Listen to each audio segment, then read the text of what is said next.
Hi, I'm Karen Perez, Chair of Hillsborough County School Board. I want to welcome you to Hillsborough County Public Schools, a donde servimos más de 200,000 de tus estudiantes. That includes children in preschool and adults through our workforce program. Hi, I'm Jessica Vaughn, the school board's vice chair. Our district is the 7th largest in America, and our team is made up of 24,000 people working at close to 250 sites across the county. Our district is diverse and dedicated. Our board meetings are held in our board auditorium on select Tuesdays at 4 p.m. The best way to serve our students and our community is to involve you, the public, in what we do. You are welcome to meet or email any of our board members and follow our district on social media. School board meetings are covered live by Hillsborough Schools TV on Spectrum 635 and Frontier Channel 32. Meetings are also streamed live on our website at hillsboroughschools.org. Closed captioning is provided on all broadcasts, and past meetings are available in our online archive. We are interested in what the public has to say. We'll include time for audience comments before we address our business items. Our agenda and any supporting materials can be viewed online in advance. They are posted 7 days before each meeting on our website at hillsboroughschools.org. Our vision is preparing students for life, and that means all students every day. Todos los estudiantes, todos los días. Thank you for your interest in education. With your help, we are making decisions that shape our community's future.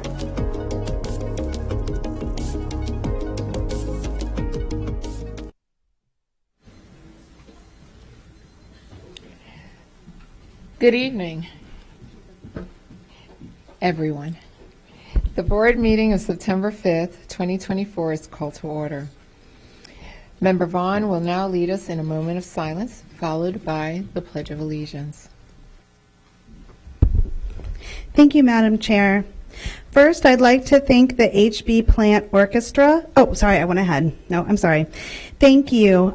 First of all, please join me in a moment of silence. Yesterday, there was obviously another school shooting, so please take a moment of silence to send our good thoughts out to the families, the students, the employees, the teachers who unfortunately lost their life, and just to think about bringing peace to our nation, to our country. Please join me in a moment of silence for that.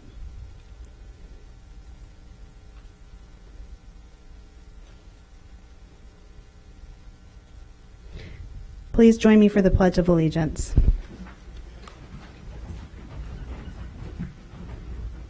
I pledge allegiance to the flag of the United States of America and to the republic for which it stands, one nation, under God, indivisible, with liberty and justice for all.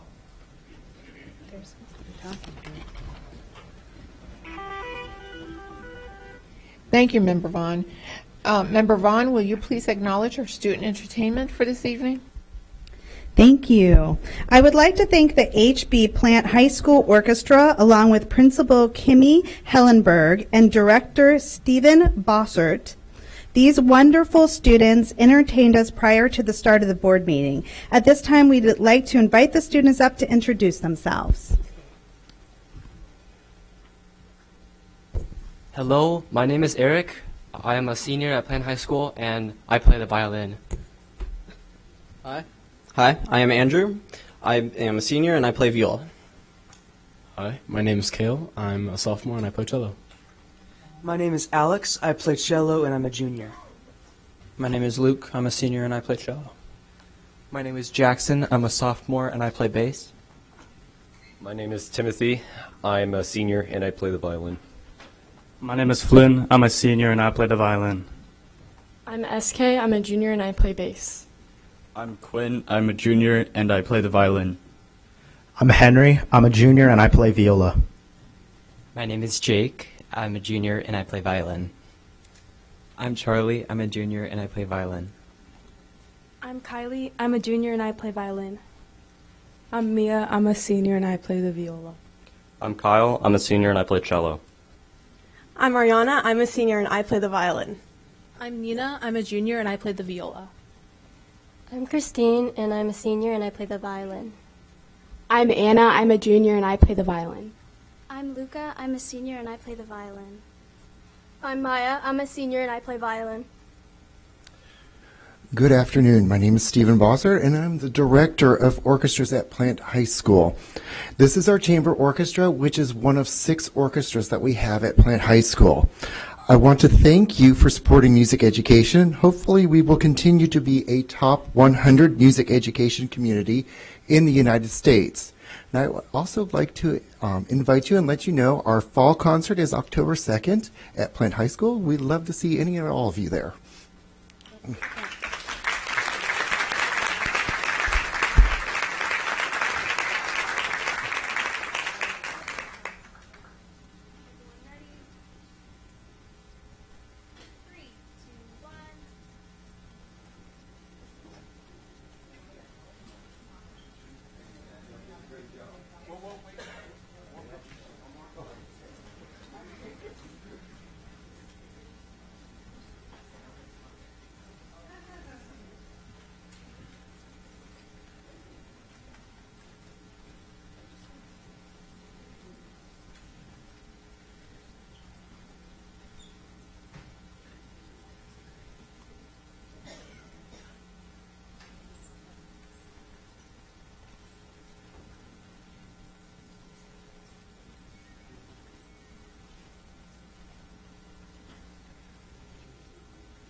Great job. Thank you.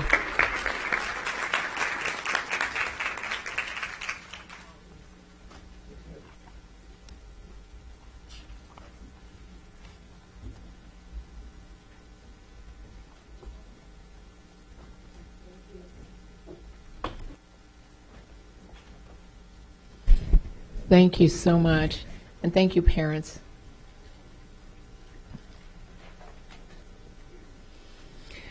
I need a motion and a second to adopt the agenda. I have a motion by Member Gray and a second by Member Vaughn. Any discussion? Seeing none, please vote when your lights appear.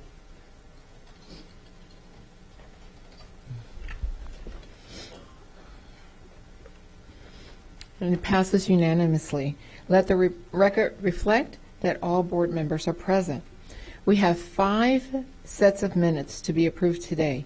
July 23, 2024 school board meeting, July 23, 2024 special called board meeting, July 30, 2024 special called board meeting, August 1st, 2024 school board meeting, August 27, 2024 school board workshop. I need a motion and a second to approve the minutes. I have a motion by Member Vaughn and a second by Member Gray. Any discussion? Seeing none, please vote when your lights appear.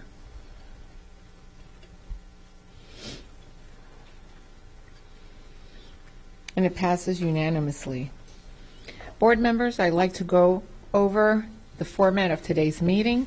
As a reminder, we are a nonpartisan board who believe all children can be empowered to learn, to succeed, and our decisions will be made with that understanding. To pave the way for efficient and effective agenda statements and/or questions, board members will have 5 minutes to speak with 30 seconds for final thoughts. Afterward, the superintendent can respond. If you have further questions, you are asked to get back in the queue. Member Vaughn will now read the board guidelines. Thank you, Madam Chair. As we begin this afternoon's meeting, please allow me to quickly review the format of our school board meetings. Please silence all electronic devices. There are speakers in the room behind me that allow members to hear the meeting upon stepping away from the dais. This meeting can be viewed with closed captioning on the live webcast on cable TV and on video monitors here in the auditorium. It can also be viewed with closed captioning and in our online video archive. Thank you, Member Vaughn. We have 2 items scheduled for time certain. 5:01 p.m. public hearing and 6 p.m. employee input. And Madam Chair, to that point, we do have over 70 people signed up for public comment, so that will obviously go past 5:01, which is scheduled for the budget public hearing. So I recommend that at that point, at 5 o'clock, that we halt public comment and go into the public hearing to comply with the law on that. So I will remind you as it gets closer that we would stop public comment, go into the budget hearing, and then take public comment up again after that. Thank you. We're going to go. We're going to have our first recognition of National Hispanic Heritage Month, September 15, 2024 through October 15, 2024, and I will be highlighting this item. National Hispanic Heritage Month is celebrated September 15 through October 15. Hillsborough County Public Schools is proud to recognize the more than 80,000 students who identify as Hispanic. That is close to 40% of our student population. Since 1988, the U.S. government has set aside these days to honor the contributions Hispanic Americans have made and continue to make to American society. This year's national theme is Pioneers of Change, Shaping the Future Together. We look forward to each year to the many celebrations from our schools which celebrate this month. El mes es nacional de la herencia hispana se celebra del 15 de septiembre al 15 de octubre. Las escuelas públicas del condado de Hillsborough se reconocen a los más de 80,000 estudiantes que se identifican como hispanos. Eso es cerca de 40% de nuestra población estudiantil. Desde el 1988, el gobierno de los Estados Unidos ha reservado estos días para honrar las contribuciones de los hispanos americanos han hecho y continúan haciendo a la sociedad estudiantil. El tema nacional de este año es Pioneros del Cambio, dando forma juntos al futuro. Esperamos con anticipación cada año las muchas celebraciones de nuestras escuelas que celebrarán este mes.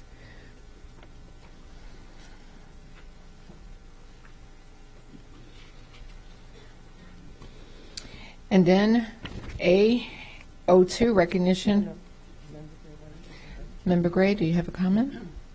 Thank you, Madam Chair. I certainly do. I want to thank our Hispanic Forum who have served this district with so much love and passion and represent the Hispanic students, which soon will be over 50%.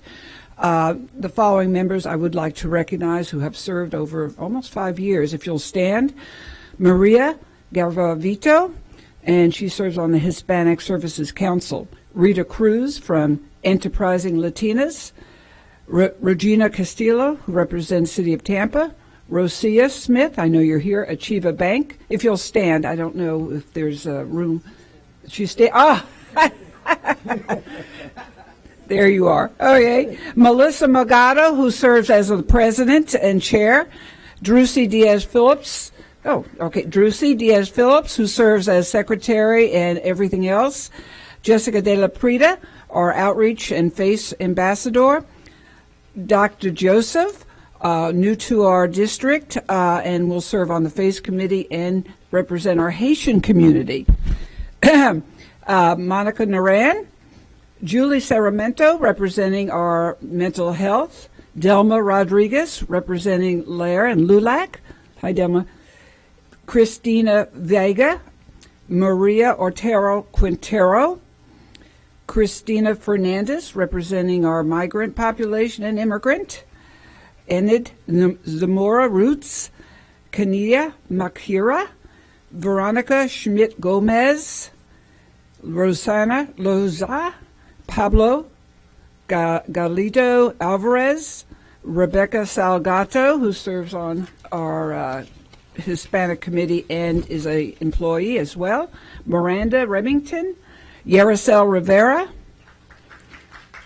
Maria Perez, Ana La Chapo, Anna Baylis, Lynette Cesar, Dalila Vasquez, Vivian Oliva, Chrissy Lewis from Future Career Academy, and none other than our board member who represents also, especially Town and Country, member Nadia Combs. Giving you all a big hand and for all that you do. And I hope to heck I didn't forget anybody, but we'll make it up later. Thank you all for everything. Thank you, Member Gray. And thank you those who presented themselves in representation of the Hispanic community. AO2 recognition of the Tampa Bay Buccaneers for their continued support. Member Hahn will highlight this recognition. Thank you, Chair Perez. Ooh, seems especially loud tonight. Recognition of the Tampa Bay Buccaneers. I'm so proud to read this tonight. We're excited to recognize the Tampa Bay Buccaneers for their continued partnership in our district. For many years, the Tampa Bay Buccaneers have been pivotal in empowering students to succeed through educational programs, food pantry sponsorships, youth mentorships, and school-wide incentives for our students. Their hands-on collaboration with the Junior Bucks Elementary Fitness Program, High School Coach of the Week, and Game Day for Education experiences have enriched the lives of our students, staff, and community. Today, we celebrate their expanded commitment of $700,000 over 10 years in a partnership which will include, let's give a little hand there.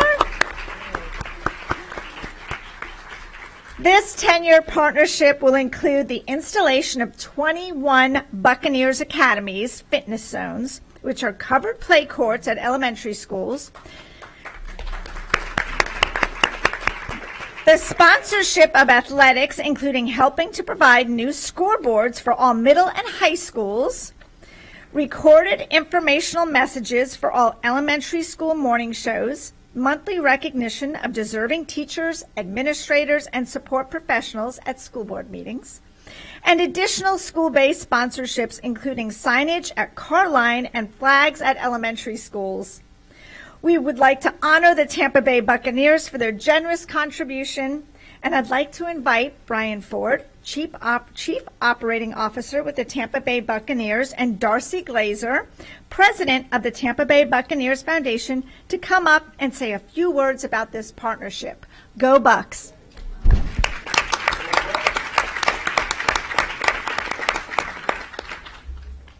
Good afternoon, everyone. First, I'd like to thank all of you for the incredible work that everybody here does to improve the lives of our children in Tampa Bay, and that includes the entire community of people who have come out and care so much about what's happening in the community. It's unbelievable to see. That's incredible. Both my family and the Buccaneers, we view children and their education as one of our absolute highest priorities, and we have tremendous gratitude for the dedication and commitment that you all show to this mission every day. It's truly inspiring. And like you, my family believes in doing everything we can to help children, and we started years ago about providing free eyeglasses to children through our Glazer Vision Mobile, and we're up to about 200,000 eye exams for children and 20,000 free eyeglasses to help reduce barriers for children in need. And we hope that many of you have had an opportunity to use this service that we do. We send it out to all of the Title I schools to give children free eyeglasses.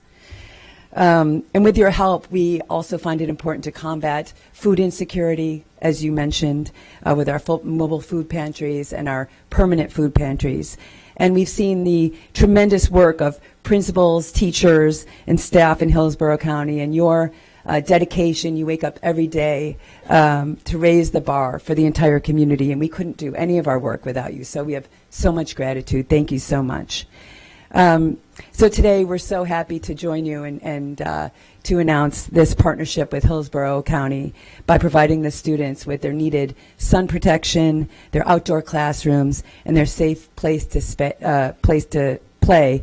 And it's 135 outdoor courts that we're really so happy to give to this Hillsborough County, and it means the world to us. So thank you so much. Our partnership means the world to my family and to the Buccaneers, and we couldn't do anything without you, so thank you so much.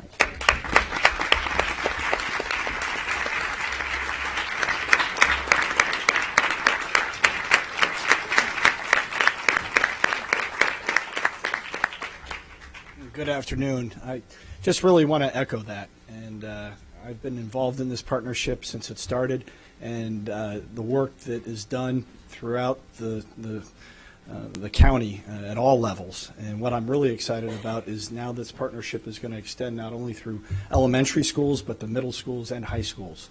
And we just really want to leave you today with two words, and that's thank you. Thank you for all that you do. That sign up there, right there, says it all, preparing students for life. And you're making a difference every day, and the support that the community shows. This is a very humbling partnership for us, and we value it. And we just wanted to say thank you. And with that, you all have a bag, and one of the programs that we're going to start is, and don't open it yet, we're going to count it down here. We're going to have a recognition program each month for the administrator of the year of that month, the teacher of that month, and then the support staff. And we have a tradition at $1. Anybody that goes over and above gets a game ball. So on the count of three, if you could all open up your bags that are in front of you, and on behalf of the Glazer family, our entire organization, our coaches, our players, we just want to say again, thank you. Thank you for all that you do each and every day.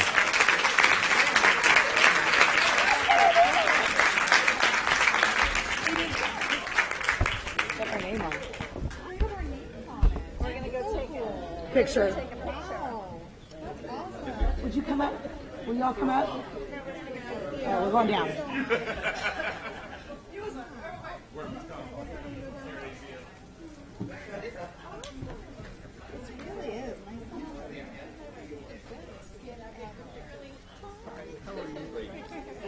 Thank you all so much. I know. Thank you all. Thank you very much.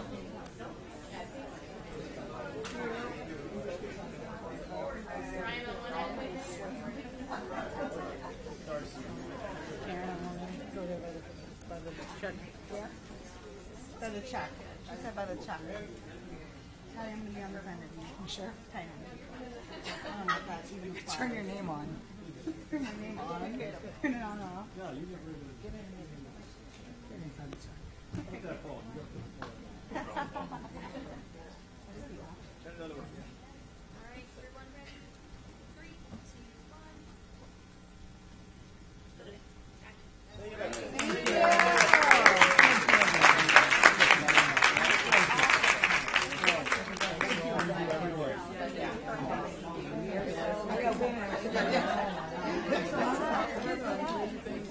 Looking forward to bringing these back next month.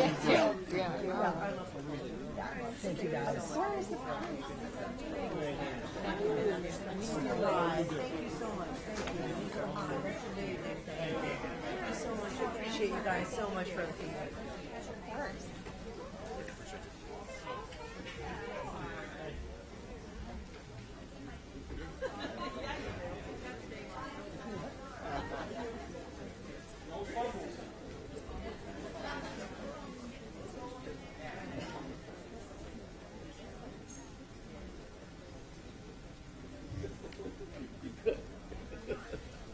I do want to see that. That means we have to have a game now. Right? You know what?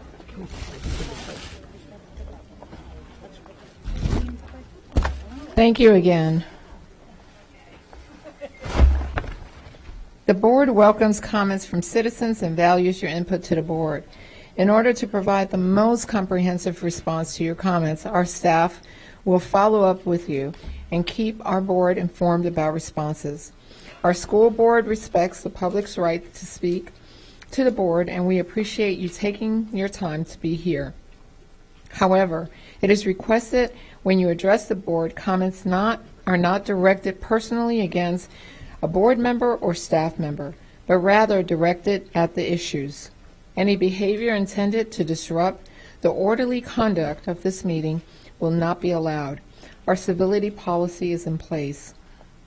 When addressing the board, please state your name and speak clearly into the microphone. This afternoon, each speaker will have 2 minutes. Reminder that your 2 minutes start when you begin speaking. When there are 30 seconds left, you will see a yellow light on the lectern. A red light and a chime will indicate when your time is up. I will now call up the first 5 speakers.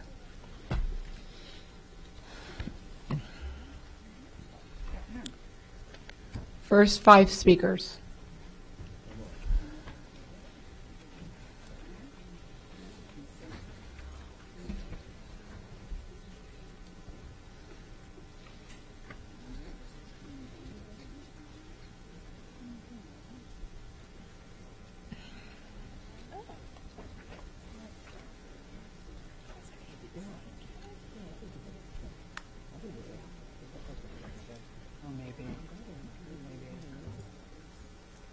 We ready? Yes. My name is Daniel Valdez. Honorable school board members, Mr. Superintendent, and staff. I am a Hillsborough County retiree after serving 46 years in various positions in our district. The final position was that of Deputy Superintendent. I am here today to request that the board consider naming a new high school UUU, I believe it is, after Emiliano Jose Salcinas. Now you know why we call him EJ. EJ is an educator in the purest sense of the word, a historian, a former state attorney, former judge, proficient lecturer on West Tampa, Ybor City, and all things Hillsborough.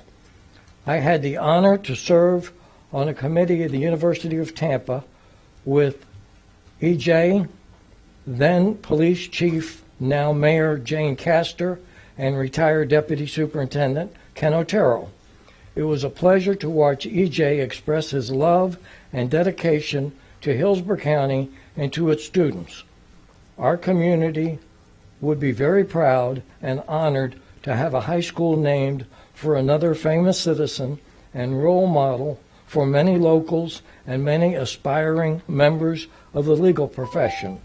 Please consider EJ Salcinas as the name for this high school. Thank you for your time. Thank you. Next speaker. Honorable board members, Superintendent, I'm Ken Otero. I'm also a lot younger than Dan Valdez. We all know about EJ Salcinas, the attorney, state attorney, judge, and all the professional accolades he has received. These are all great achievements that anyone would be proud of, but not necessarily themselves worthy of naming a school after. Having been a high school principal, I know firsthand that students are successful in an environment that cares about their well-being and fosters pride and success. This begins with the name of the school. It's the first thing a student knows about the facility that will be preparing them for a successful future. Hillsborough, Blake, Lato, Middleton, Plant, Alonzo, Chamberlain, and of course Tampa Bay Tech are just a few of the many schools in our community that we revere. It is in this realm that EJ Salcinas deserves the honor of having a school named after him. His actions in the community exhibit the pride and caring. What better person to name a school after than one with a love and commitment to their fellow citizens and community? EJ has a love for his community that is beyond reproach. If you have ever seen any of his oral histories about Tampa, you will see that pride. Heck, he even lives in the same house in West Tampa for the last 50 years or more. EJ also excels in an even more important area, and that is as a mentor to countless individuals who are past and present leaders in our community, myself included. His wife Elsa was an intern teacher in my first grade class and kept me from running away. As a state attorney, he hired the first African American assistant attorney, who also happens to be George Edgecombe. He's helped 500 plus students get into law school with his Florida First Association. Which was known for diversity and breaking down barriers. It is this love of community and desire to help others that separate him from all the others with the professional accolades to have a school named after him. What better name for a high school than EJ Salcinas? Thank you. Epitome. Thank you. Next speaker. Good afternoon, Madam Chair, school board members. I have had the pleasure of representing Hillsborough County for the past 16 years, both as your state representative and currently as your state senator for District 16. As public servants, we give our time, talent, and sometimes our treasures to the causes that we hold dear. Time away from our families and loved ones, the talent and ability to get things done without looking for a reward, finding money to fill budget gaps when they present themselves in the service of our community. Doretha Edgecombe was the perfect example of what it meant to be a servant leader. A giving, passionate, and effective advocate for education in Hillsborough County for close to 5 decades. The present and past of this community have sat in her classrooms and become the benefactors of the wise knowledge she had to share and pass on, impacting future generations. Her resilience on the school board is a shining example of the strong fighter that she was throughout her career. More than just an educator, she was a mentor to many, and the seeds planted within continue to bear and produce good fruit. The naming of this media center today only further solidifies a tangible legacy that many had the pleasure of bearing witness to the legend that she was and is. I'm proud to stand here today and say thank you for naming this media center after Doretha Edgecombe. Thank you. Next speaker. Good afternoon, good evening to this very fine board. My name is Annette Dozier. I'm here to ask this board to consider naming this school after a teacher, Miss Aquilla Jackson Morgan. Why the teacher, you may ask? Teachers are essential members of our society. They're pillars of knowledge shaping the future of our kids. With Miss Morgan, being a teacher was more than a job. It was her calling. She encouraged, she led, she taught, and she guided, leaving lasting marks with every student that she taught, no matter where that student came from. The foundation, led by Mrs. Morgan, helped shape the future of several generations of children within the Waimama community. She was a teacher's teacher. I remember my first year as a teacher. It was Miss Aquilla Morgan, my aunt, who went out and purchased everything that I needed to get started. So here I am, 32 years later, still standing as a proud, very proud person, standing on the shoulders of this phenomenal educator. So I say to you, to me, a public school stands for hope. It stands for equality. Miss Morgan was a trailblazer for education, for the citizens and the children of the Waimama community. Therefore, what better symbol could we have than Mrs. Morgan? Therefore, I think it would be most befitting to name this school after such a phenomenal educator who was truly in it for the outcome and not the income. Thank you. Thank you. Thank you. And can the next speaker 6 through 11 please line up? I'm Donna Perino. The audience was alert and listening. It was large as it was a virtual presentation. It was not made up of decision makers or people with titles before their names. In fact, they were not adults yet, but they were VIPs because they are our future leaders. They were enrolled in our county public schools and attending a series called Hispanic Heroes. Some were ESOL students, but all got the speaker's message. The speaker was not their peer, not a school official, nor an education expert, rather a native Tampan who spoke from the heart. It was E.J. Salcinas sharing his story of growing up the son of immigrant parents for whom he sometimes had to translate. He shared the importance of mastering English. He said, study to the best of your ability. That's their job, students. He urged them to dream big as he did, because in America, one can achieve great things no matter the obstacles. Students ask questions like, have you ever been insulted because of your heritage or your accent? And how do you handle mockery because of your looks or clothes or roots?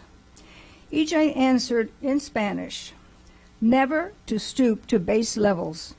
Always keep your head high and your values high, and be proud of your heritage. He told them the best silencer of critics is to succeed and do good. The students applauded loudly and asked him to return. They want to hear more. I hope you vote for EJ Salcinas for the new high school in Waimama. He will return again and again. And thank you for all you do. Thank you. Next speaker, please.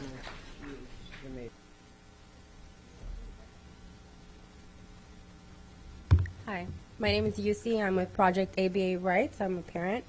Recently, I met with the principal of Dorothy York Innovation Apollo Beach, Principal Dustin Robinson, and the VE Christina Turner regarding my concerns about my daughter's education plan. My concerns were simple. What plan do they have this year of getting my third grade daughter, who's autistic, to read at kindergarten level or above? That's right, kindergarten level or above, as well as other more specific goals pertaining to her IEP. I asked for a list of sight words they were working on and what strategies they were utilizing, as well as how they were assessing her current reading level. During the meeting, I realized they could not even provide me with a list of the words per her IEP that was set last year that they were working on, nor in fact they seemed to have any lesson plans available despite me addressing these concerns when I requested the meeting weeks prior. 3 days after the meeting, I was given a list of 40 words printed out and a pack of blank index cards without any indication which words they were starting with or instructions on how they were teaching these words. This is what I get from a brand new school who started in 2022 with the heart of the wealthiest communities in my area, with a PTSA budget of almost $200,000. A budget, I might add, that did not have one line got geared towards the ESC or access population. How is it possible that for the general education classes, with teachers having 20 or 30 students across multiple periods, there are clear lesson plans and assignments on Canvas that I can see, each with their own instructions and directions? But a K-5 access point classroom with only 4 students, I'm unable to give you a fraction of information. The answer is this: Hillsborough ESC and access programs are failing our students. They are refusing free resources from parents, minimizing our concerns, and putting the blame on the district. Last year, the principal only let my ABA therapist 2 hours at the school, and when I asked why, the principal said it was district policy. That's a blatant lie. Our children don't have a voice in these classrooms, and parents don't have the visibility of what is happening day to day to control to the general education population. Thank you. And it's pure discrimination. Thank you. Next speaker.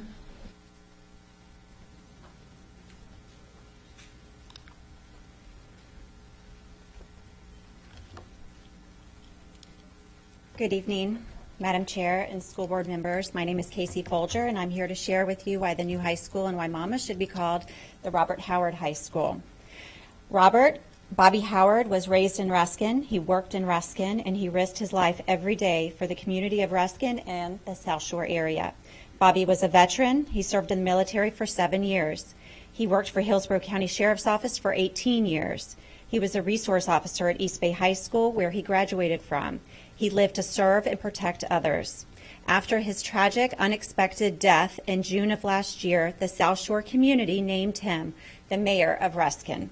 He impacted this community and everyone he met. Bobby was and still is a hero. He was admired for his selflessness, kind qualities, and being a man of great faith who always helped those in need.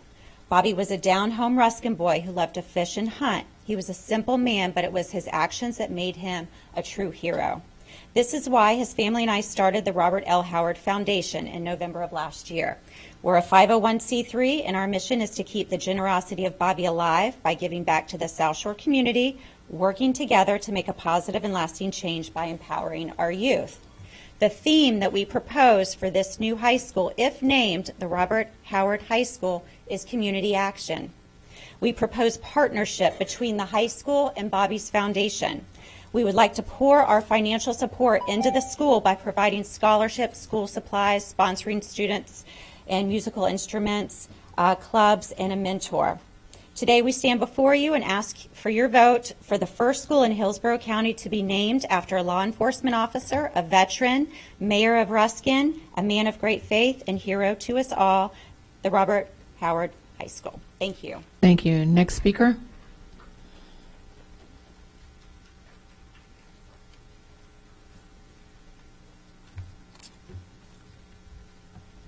Good evening, Board. Thank you for having me. My name is Nicholas Cruz, and I'm going to piggyback off the last speaker. Beyond his official duties, Bobby was deeply involved in charitable work. He volunteered with organizations like Deputy Darlings, which collected donations for underprivileged children in the South Shore region during Christmas, so ensuring no child went without.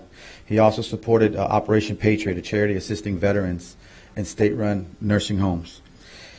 His dedication to service was infectious. Bobby inspired me and many others to follow in his footsteps, always leading by example and embodied the spirit of giving.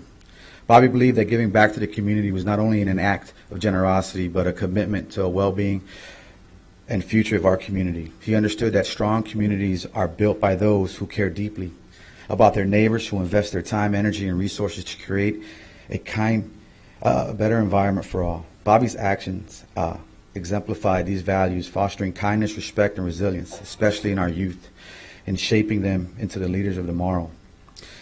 He also brought people together by sharing his faith and reminding them of the love of our Lord and Savior Jesus Christ. By naming a school Robert Howard, we would not only honor his legacy, but also inspire future generations to follow in his path of service. The school will stand as a daily reminder to students, staff, and the community members of how profound an impact one person giving back can make. I respectfully ask the board to consider this proposal. It is my hope that through this recognition we can continue to inspire a spirit of service and encouragement for everyone to contribute to the greater good and build a stronger and more connected community for generations to come. Thank you for your time and for considering this proposal. I deeply appreciate the board's commitment to honoring those who have made a positive impact on our community. Thank you. Thank you. And can speakers 12, 13, and 14 please come up?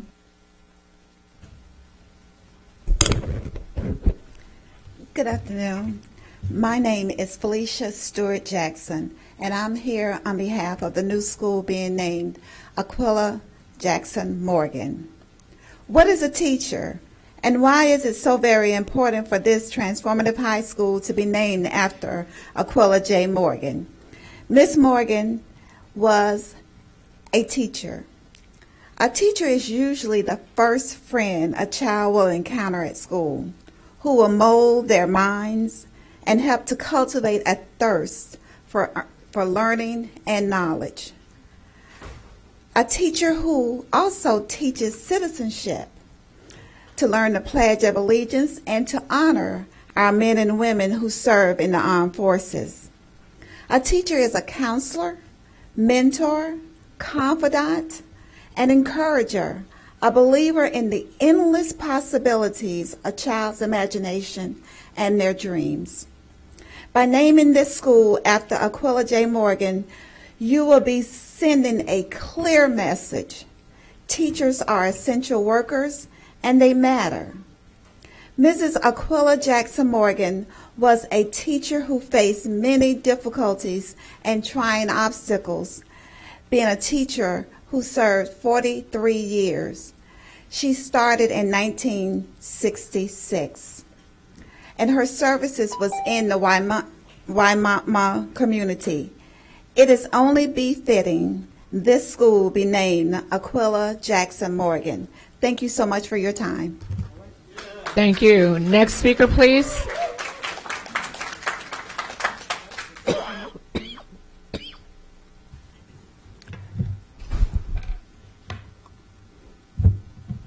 Madam Chair, school board members, I'm here today. My name is Barbara Wright. I'm here today to request that the school board strongly consider naming the high school in Waimama after Mrs. Aquilla Morgan, an educator who recognized, acknowledged, and accepted her purpose. For 43 years, Mrs. Morgan fulfilled her career, long assignment as an educator at Waimama Elementary School, the only school she worked at. She understood that teaching is a community-wide endeavor, from home to school to the community at large. In an environmental impacted culture, she recognized that it was important for her to educate those children. In her class, she did not say Johnny cannot read. She said everybody will read. Her ability and her desire was to make certain that all of the kids received a good education. She taught during the day, she tutored at night. So I'm asking you today to consider highly naming the school after Aquila Morgan, an excellent educator. My name is Barbara Wright, and I accept and approve this message. Thank you. Next speaker. Next speaker.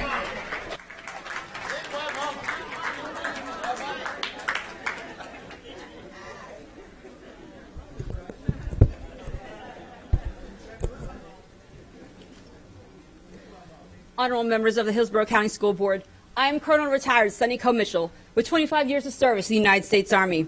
I am here to advocate for naming the new high school in Waimama, Florida after Dr. Sylvia Cantrell Albritton, a trailblazing educator and community advocate who has served Hillsborough County for over 50 years.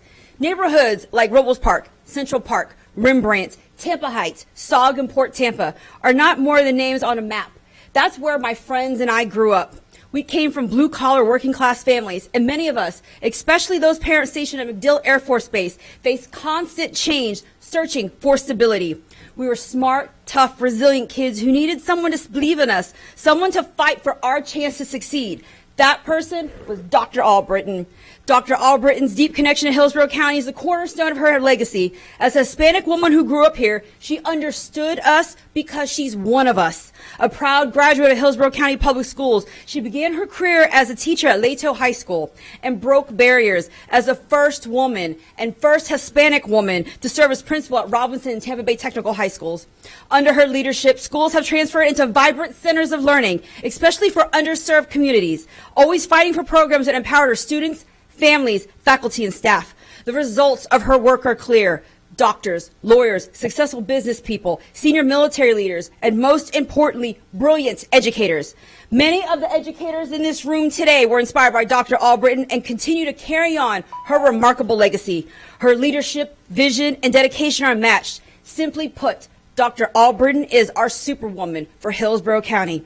Dr. Sylvia Cantrell Albritton is an educator, visionary, mentor, and pillar of our community who continues to serve her community in Waimama.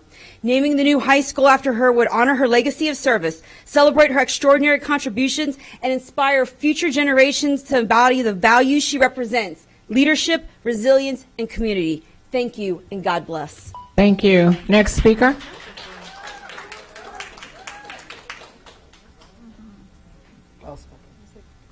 Madam Chair, thank you very much. For the record, my name is Joseph Citro, 33611. For the record, I am a product of Hillsborough County Schools. Go Falcons.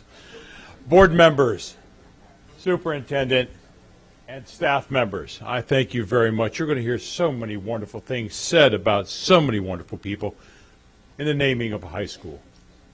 I'm here to ask you to please consider Mr. E.J. Salcines for that name of that high school.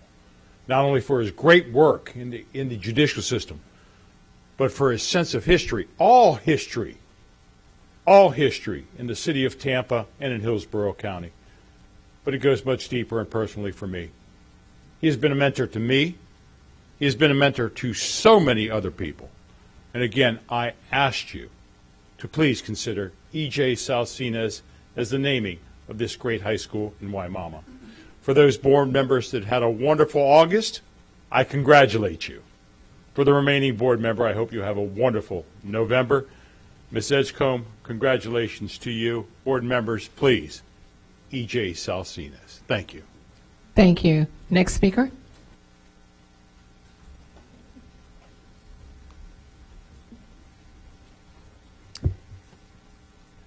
Hello, board members. My name is Kimietta Delaney, and I am here to address the ongoing issues of leadership and integrity within the Sumter High School cheer program.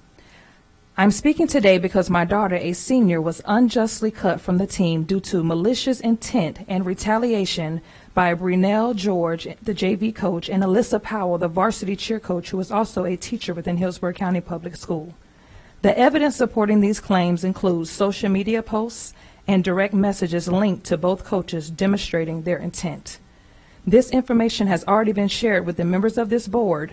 It has a 19-page document with my grievance, recommendation letters from other coaches, and screenshots. This is not a frivolous claim, nor is it a question of my daughter's competence or skill. This is a matter of power being misused, of unprofessional behavior that has directly harmed my child. Coaches should not feel that they are above accountability and reproach. While we understand that coaches have autonomy over their teams, this power should not be used to cause harm. The role should include teaching, uplifting, and treating all athletes fairly. What has occurred here is cruel, unjust, and deeply concerning. Those who work within our school system should be guided by a heart for the students they serve.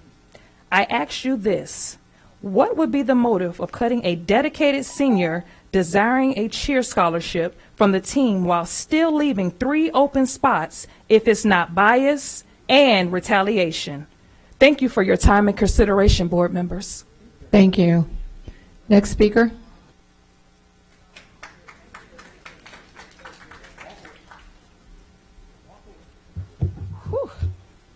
Hello, board members. My name is Calandra Wade.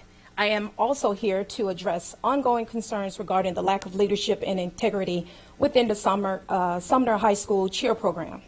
Specifically, a parent raised issues with the athletic director, Mr. Brafano, who reassured her that he was confident that the daughter would make the team and promised to investigate any problems that arose.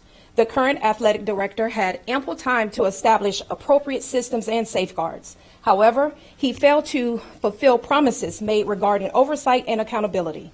The parent requested for tryouts to be videotaped and/or have an impartial judge to assist due to past issues. However, no measures were taken. The assistant principal, Candace Culpepper, also dismissed the parent's concern, stating that the action could not be taken until tryouts were imminent. She also stated she didn't see the big deal surrounding cheer, which really alarms me. Being the former athletic director, she should understand the importance of extracurricular activities and the potential of scholarship opportunities. This situation highlights a broader issue of inadequate administrative support and lack of proactive measures.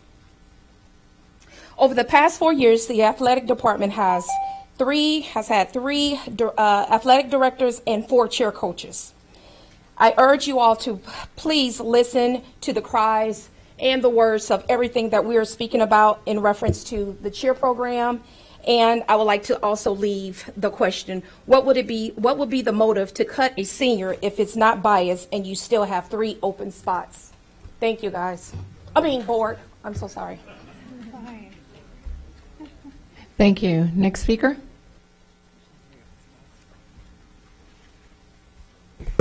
Madam Chair, school board members, I'm speaking on the same situation. I just got to say, the student athlete that we're talking about, if you had to take a poll from every coach, all sports in Hillsborough County, you would want this student athlete on your team. She's a National Honor Society student, 3.9 GPA. She has various programs that she's a part of for community service, Precious Pearls, Big Brother, Big Sister, Teens in Action.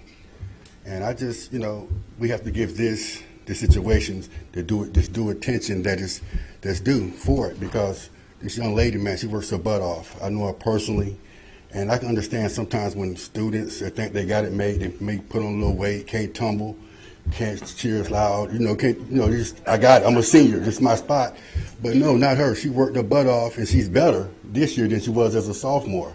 And it happened to her sophomore year again. So if it happened to her first time, let's understand, okay, this for 2 times, it's horrific. Her senior year is supposed to be the best senior year of her life, and she gets cut from the cheer squad, and it's unjust. So I just ask that you guys really consider what we're saying and give it the attention that it's due. Thank you for your time. Thank you. Next speaker.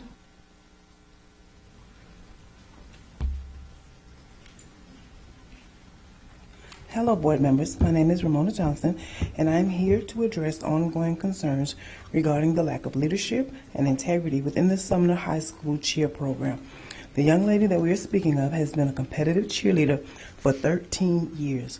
She originally started with the Tampa Bay Youth Football League when she was 5 years old. She then began cheering with Stars Athletic All-Star, cheerleading at 9 years old, and eventually moved on to cheer with Brandon All-Stars at the age of 11. I can honestly say that cheering is her passion.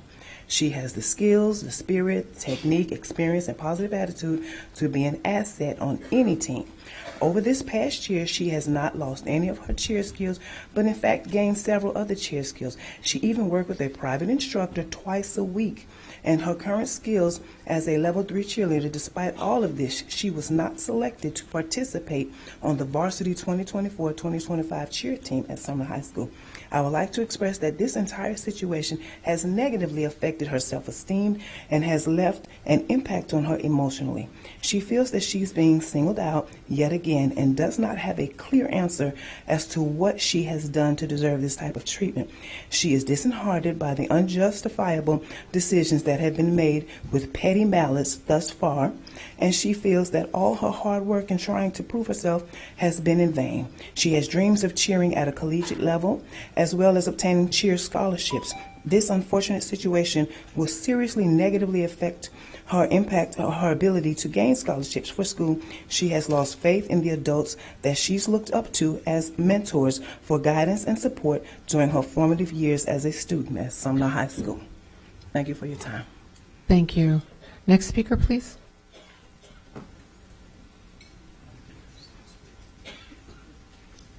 Good afternoon, board members, and good afternoon to everyone in the room.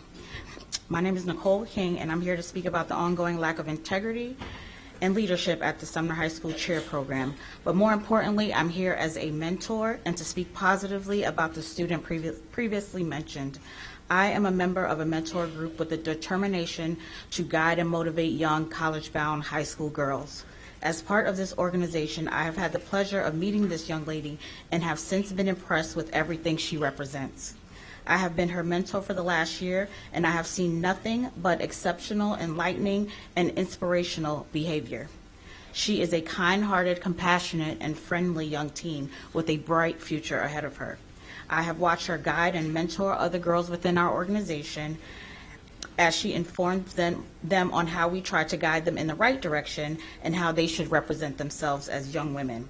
In addition to being part of our organization, she is also a part of the National Honor Society, Big Brothers and Big Sisters, and Teens in Action, where she is the only representative at Sumner High School. This young lady has aspirations to attend college to become a nurse and cheer at the collegiate level, making it critical that she cheers in her senior year. She is non-confrontational and has been nothing but a positive person in all of my interactions with her. And with everything I've learned about her, I find it very hard to believe that not making the team was anything other than a malicious act towards a child by an adult in power. You all have heard everything regarding the situation that led us here. You've heard about the issues with the process, issues with the AD and assistant principal, and you've heard about the students' competencies and skills as an elite cheerleader. My call of action request would be to have this student placed in one of the remaining open positions on the team, not only because we are here, but because she has the skills and she deserves it. Thank you and have a good day. Thank you. Board members and audience, we will now discuss agenda item E01, the final public hearing on the millage, rates, and budget for the 2024-2025 fiscal year. Superintendent Ayers will highlight this item. Thank you, Madam Chair. School board members, we present to you and our community the 24-25 millage rates and adopted budget, also known as the final public hearing for the millage rates and adopted budget. Our budget includes all government and proprietary funds of the district and the proposed tax rate. At this time, I'll adjourn the regular school board meeting and open the final public hearing on the millage rates and adopt the budget for the fiscal year 2024-2025. Roe Johnson, Chief Financial Officer, will now present. Good evening, Chair, board members, superintendent, and constituents. Ms. Susan Garcia, General Manager Budget, will be presenting the final public hearing on the millage rates and adopt the budget for 24-25 fiscal year.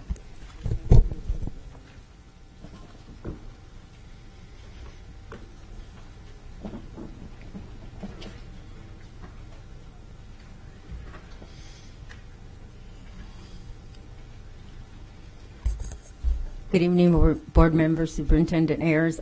The PowerPoint will be up shortly.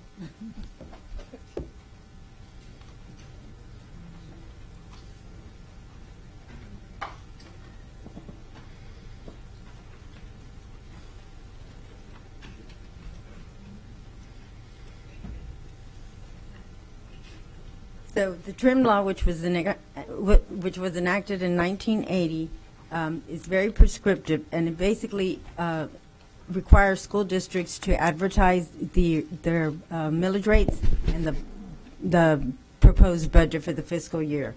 The Department of Education, the Florida Department of Education, actually sets the millage rates for the school districts. We don't have the flexibility to change it. If we want to participate in the Florida Education Finance Program, we have to levy the millage rates that the Florida Department of Education tells us to.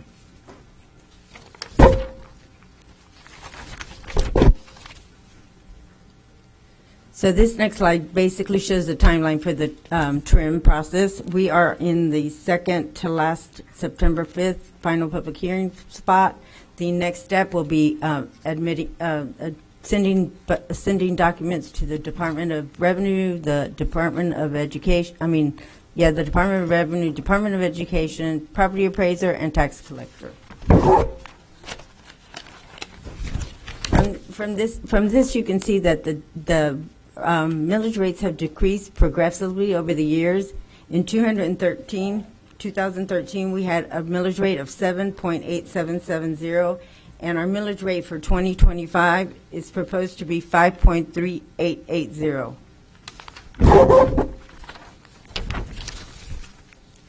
In 24, we had a 5.40 millage rate, and 25 we propose a 5.3880 millage rate, which is a decrease of a minus 0.0120.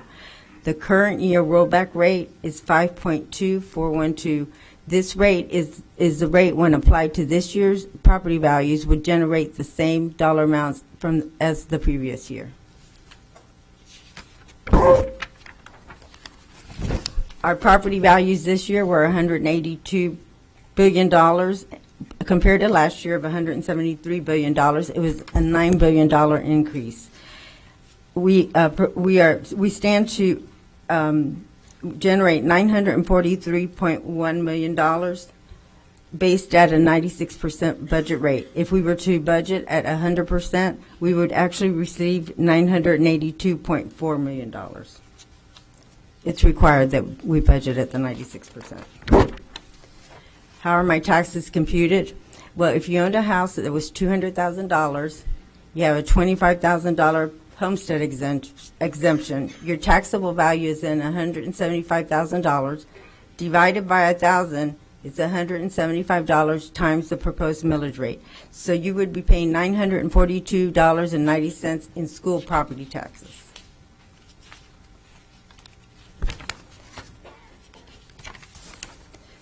So the ending fund balance for this fiscal year, we actually received $1.8 billion in revenue, and we spent $1.7 billion.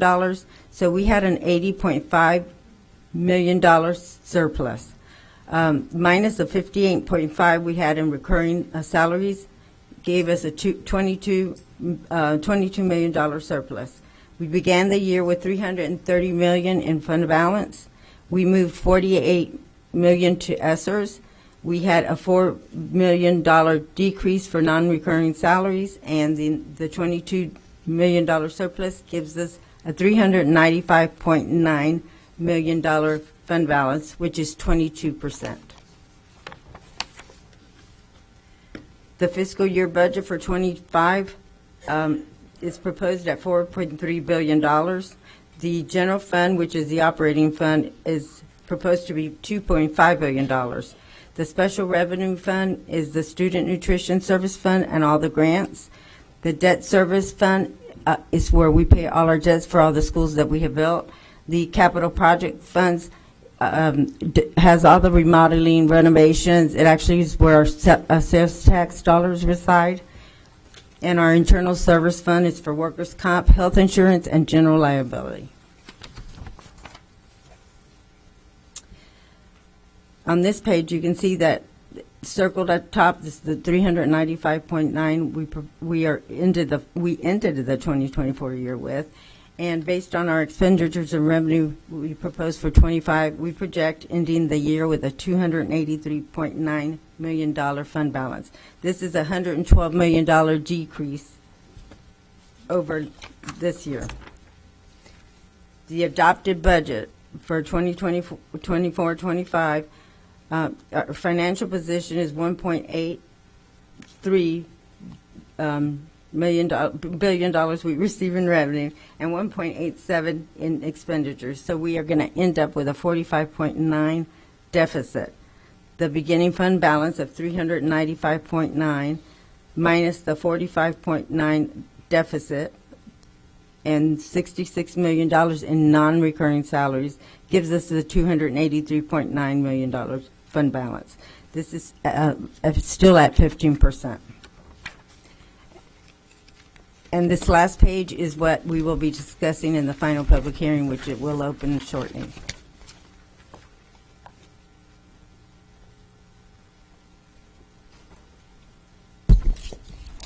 It is recommended that the board adopt the stated require.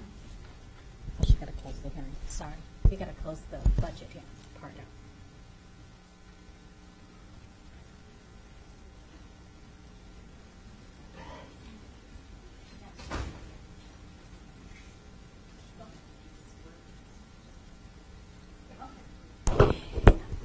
It is recommended that the school board adopt the state-required local effort millage rate of 3.1400 mils. It is recommended the board adopt discretionary operating millage rate of 0.7480 mils. It is recommended that the board adopt the local capital improvement millage rate of 1.500 mils.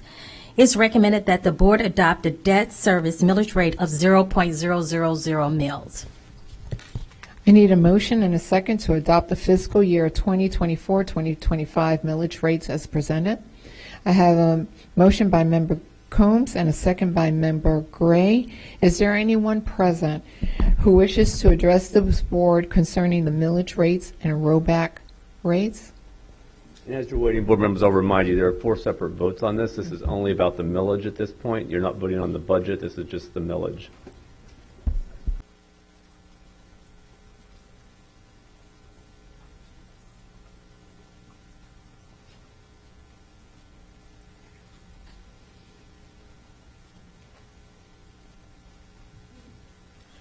Mark Clutho, if this was about the millage, what was the talk about the budget? You still can't get these hearings right. I don't believe it. There shouldn't have been any mention of the budget. This was supposed to be about the millage. And you told me you had it right. Unbelievable. You know? And of course, you know, your millage goes down, but $9 billion increase. It's called smoke and mirrors. Smoke and mirrors. The sad fact is, money squandered. Money squandered. And you know, this meeting here is a big contest. How is the sick building going to be named? How will it be named? Yes. Oh. Yeah. You know, the value of the property goes up. There'll be more details to come. Thank you. Anyone else? Seeing no other speakers.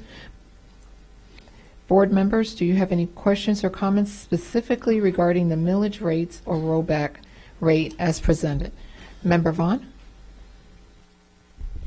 Thank you, Madam Chair.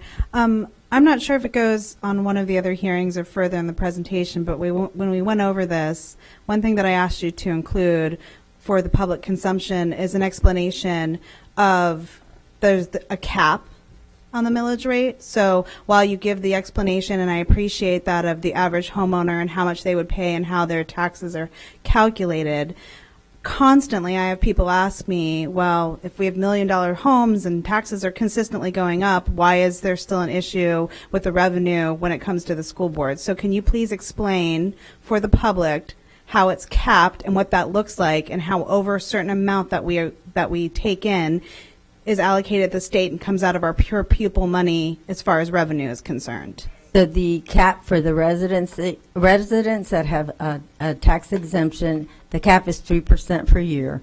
If it's a non-homestead property, it's capped at 10% for all the other taxing entities except for the school board. The school board levies against the market value. This is all in state statute. And I'm sorry, I didn't catch the rest of your question. So if we take in over a certain amount at the state level, then they take that out of our pure pupil funding that we get, so we don't get unlimited amount of tax revenue. Is that correct? Regardless of what the millage rate is. That's correct. When our property tax dollars increase, our FEFP dollars decrease. It's part of their equalization funding formula. Okay. That's what I asked to be included. Is it further somewhere in the slide? Did I go over something, or just didn't make it in? Okay. All right. Thank you. I'm sorry. Thank you, Member Vaughn. Seeing no further questions, please vote when your lights appear.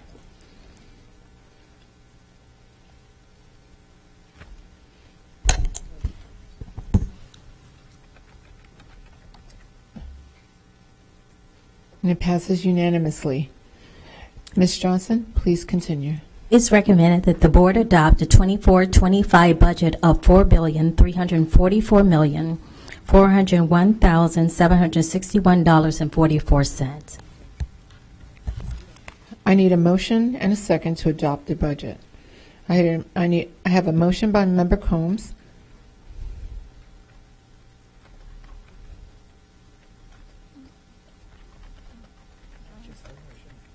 And a second by Member Vaughn. Is there anyone present who wishes to address the board concerning the 2024-2025 budget?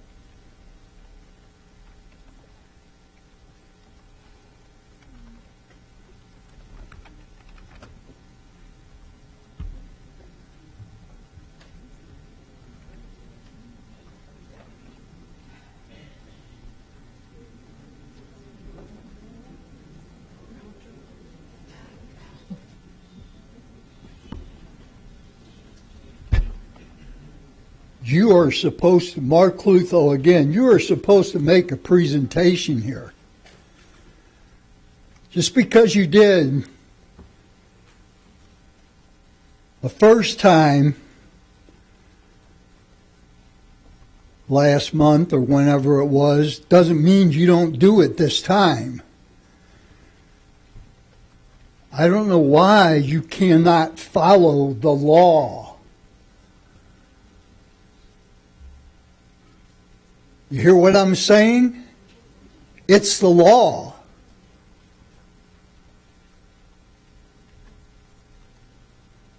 You do it the same way you did it the last time. It's the law. Yeah, here we have for facilities $321 million.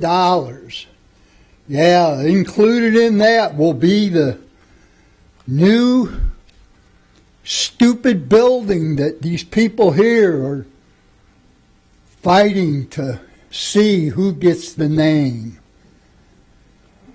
Sick building. Sick building. Oh, yeah, watch it. You tell me to watch it. Oh,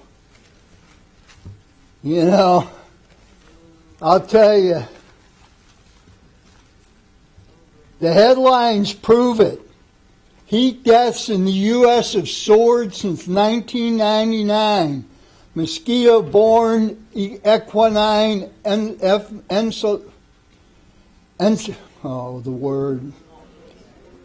encephalitis is keeping people indoors after dark.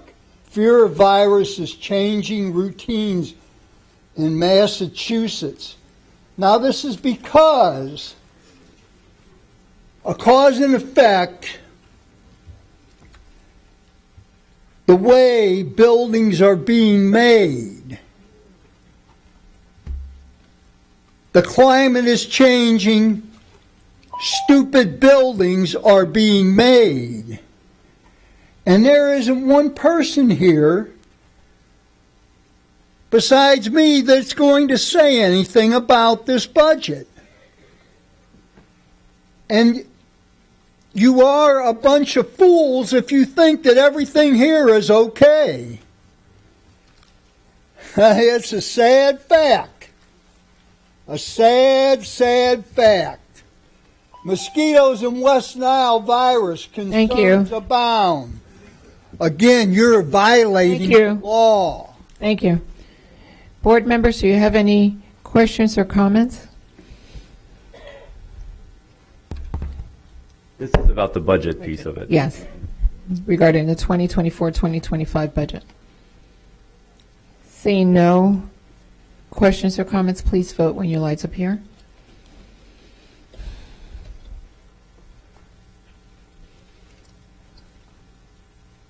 And it passes unanimously. Ms. Johnson, please continue.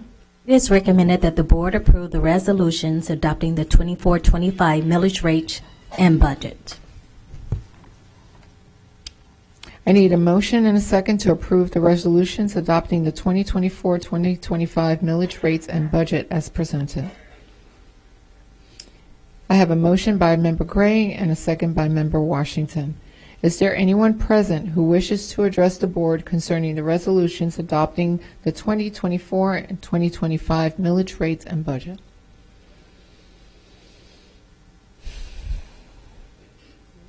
Seeing no comments, board members, do you have any questions or comments specifically addressing the resolutions adopting the 2024-2025 millage rates and adopting an adopted budget? Seeing none, please vote when your lights appear.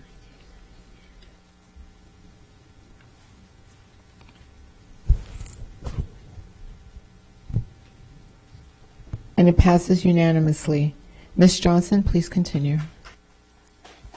It is recommended that the board authorize staff to perform all tasks necessary to ensure compliance with the truth and millage trail requirements of Chapter 200 Florida statutes.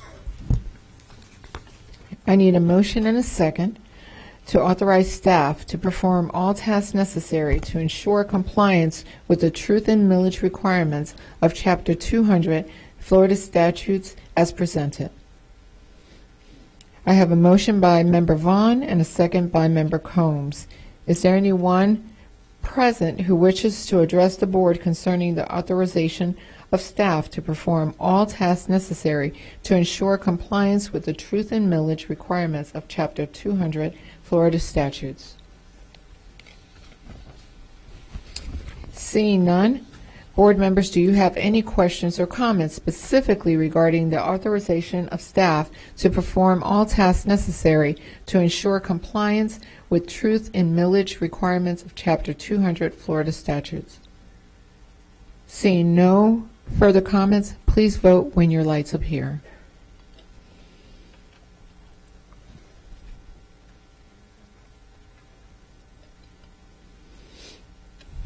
And it passes unanimously. Now, we will adjourn the final public hearing on the millage rates and adopted budget for fiscal 2024-2025 and reconvene on the regular school board meeting. Madam Chair, as you begin public comment again, you're on speaker number 19, I believe, Ms. Delma Rodriguez. Yes. Can speakers 19 through 24 please line up?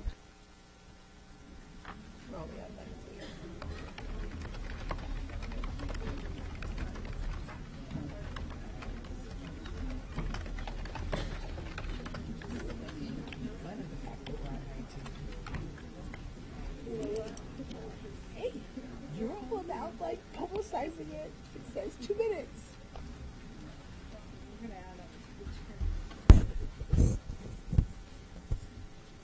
You go tell them that.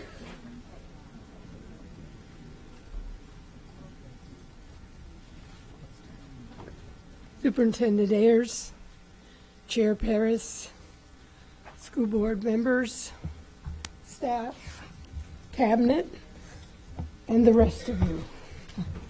My name is Delma Rodriguez, and I'm here in support of naming the high school in Waimama, E.J. Salcines. You know, all you have to do is Google his name and you'll know his history. So I'm going to give you a personal reason for selecting him. I'm a native Tampanian. I'm a native West Tampanian, which means that I grew up with EJ. I used to buy hats for my father from his father's store, where he worked at the time. As a Latina and a West Tampanian, every time EJ succeeded, I succeeded, the community succeeded. When he became a lawyer, we knew there was someone there to defend us. When he became a judge, the entire community felt so extremely proud of him and what he was going to do for us.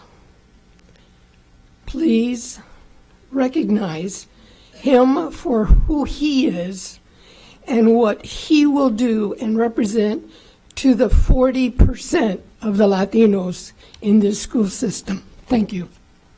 Thank you. Next speaker, please.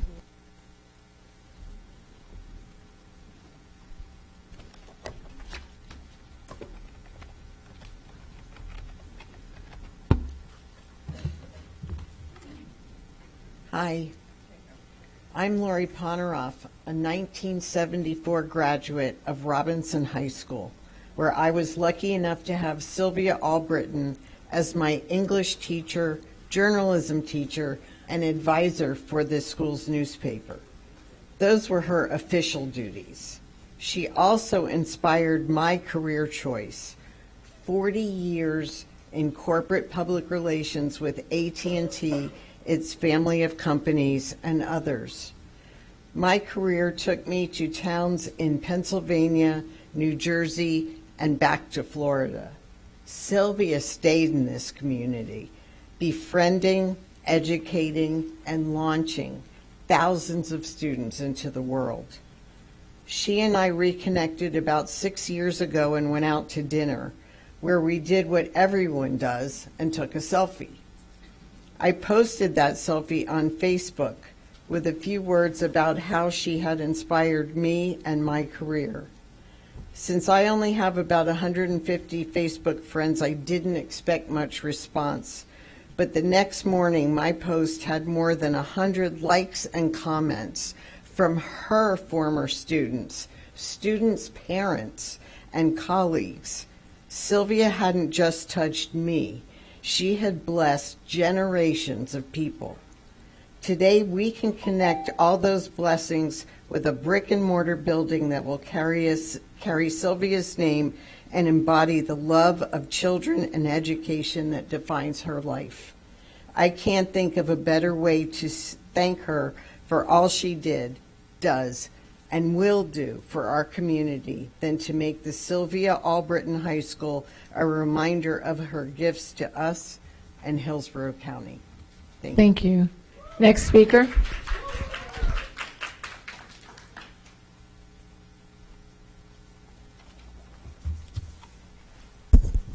Good afternoon. My name is Don Hampton. Madam President, school board members, superintendent, Miss Aquila Morgan. Legacy is a powerful testament to perseverance, excellence, and the profound impact that she had on Wimauma community.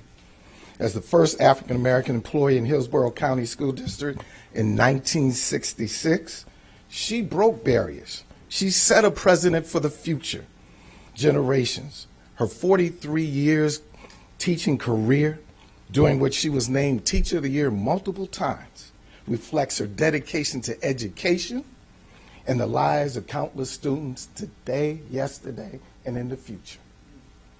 Coming from a distinguished African-American family in Wimauma, Mrs. Morgan represents the value of excellence and, most important, the importance of the village that you see behind me.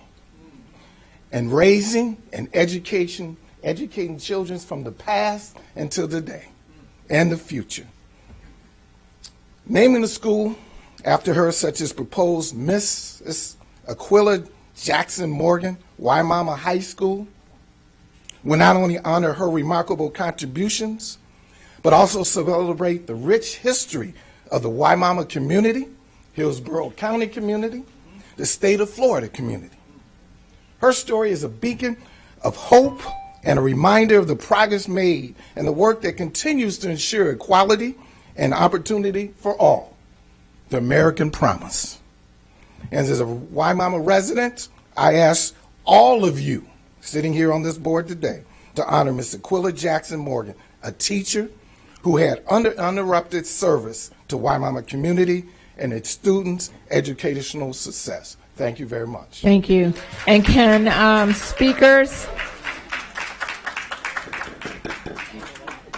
speakers 25 through 30 please line up? Hello, board. Mr. Hampton told you everything. But I'm Irvin Shell with Ife Heritage Center. And one of our main efforts in the Wimauma area is to maintain authentic history. Wimauma is being redeveloped. A lot of the old is being replaced with the new. And with naming the school after Ms. Morgan will remind everyone of the true and authentic history of that area. Like Mr. Hampton was saying, she was the first black teacher hired with the school board out in Wimauma. She's taught so many people, and actually with the Latinas, she worked with the Latinas that was coming in at that time, right after desegregation. So she broke all those barriers, helped everybody in that area to learn, and her dedication should be recognized. Thank you. Thank you. Next speaker.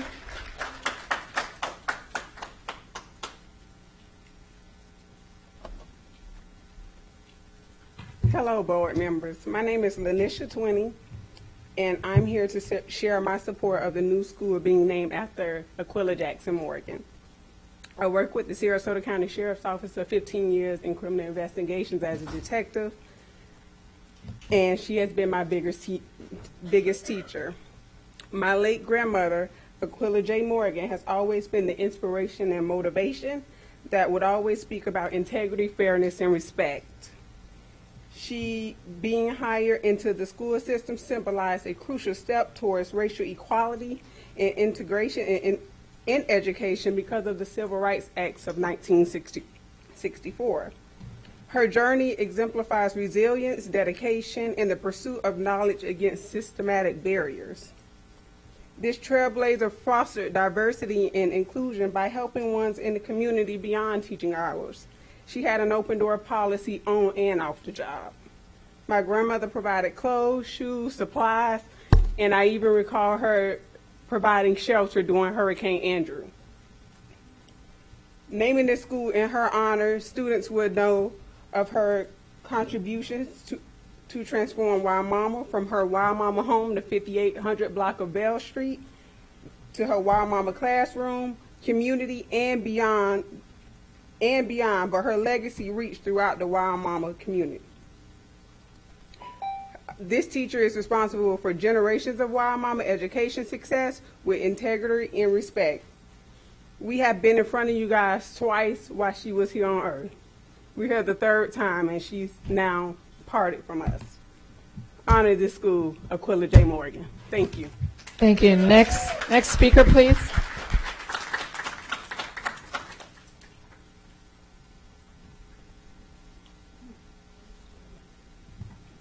Good afternoon, board members and everyone here. I am Sheila Helms, lifelong student of my mom, Mrs. Aquila J. Morgan.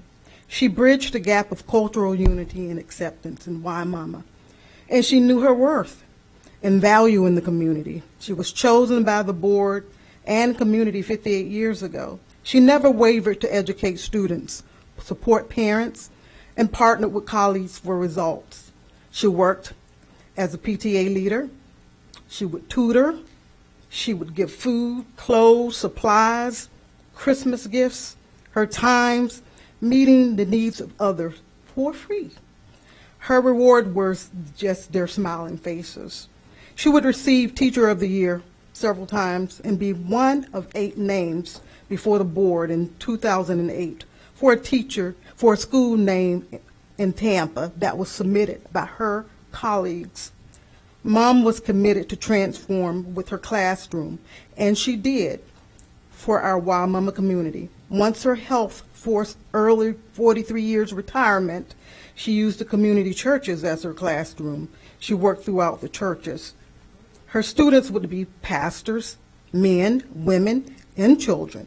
She received an honorary doctorate degree from Meridian College in 2010 because of her commitment to education, to add with her other degrees. This is not my first time standing before the board. Last time she was here, now she's no longer with us. So I'm asking you to please honor the Wild Mama community teacher, my mom, Mrs. Aquila J. Morgan. Honor her dedicated 43 years of service in Wild Mama to children and families. She was the first choice then, and I hope she will be the first choice today. Thank you. Thank you. Next speaker, please. Next speaker, please.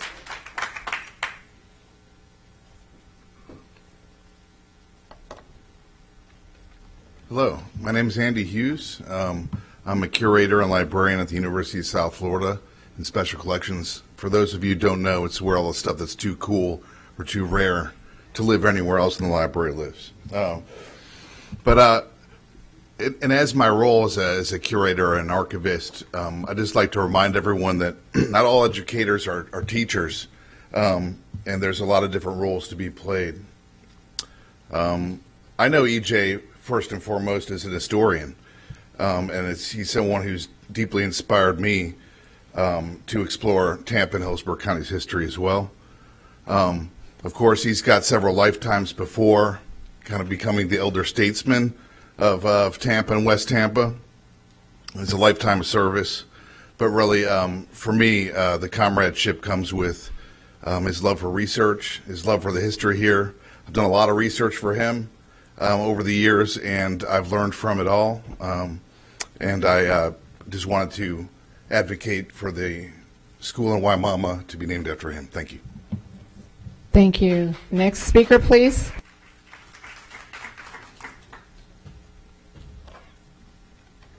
Good evening, everyone. Thank you for this opportunity to speak before you today. I am Colette Glover Hannah, and my mom is Margaret Claret, a stellar 38-year teacher with the Hillsborough County School System who gave tirelessly in the classroom and in her community. I am a product of the Hillsborough County Public School System, and I am the first to vow for the amazing teachers in our county. There have been numerous great educators from Hillsborough County, just like my mom, Miss Claret. There have been very passionate community leaders like her, too. However, the difference between my mom, Margaret Claret, and the others is how she served. The difference between her is that she passionately demonstrated her strong commitment to both areas. As a stellar teacher in the classroom for nearly 40 years, she's earned many awards from this district, and her success in the classroom and student achievement. But moreover, some of her former students are currently elected officials like yourselves, medical doctors, teachers, CPAs, administrators with our district, coaches, and many, many other admirable careers, and many she keep in contact with. How do I know? Because we've attended weddings for her students numerous times, baby showers, all of the things that she is still included in their families. And we can't go to a grocery store without someone asking, are you Miss Claret? Are you Miss Glover, my former teacher? In addition to that, Ms. Claret, my mom, helped garner $10 million for the community of Waimama with the Allegheny Franciscan Ministries. She was so committed to the community in which she grew up. She is one of the founders of the Waimama Community Development Corp., an inaugural supporter of the Enterprising Latinas program in Waimama, and partnered with the Marfet Cancer Center Computer Mentors and others. Thank you. Please consider her for this honor. Thank you. Next speaker, please.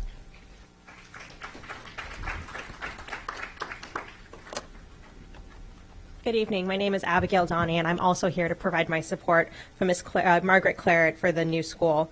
I'm a manager at Enterprise Equity at Moffitt Cancer Center, and I'm here to read a letter of support written by our Vice President and Chief Diversity Officer in honor of the 38 years Ms. Claret spent as an educator and her life-saving work to bring health, education, and resources to the Waimama community. Dear members of the Hillsborough County School Board, I'm writing to express my wholehearted support for naming Hillsborough County's newest high school in Waimama in honor of Miss Margaret Claret.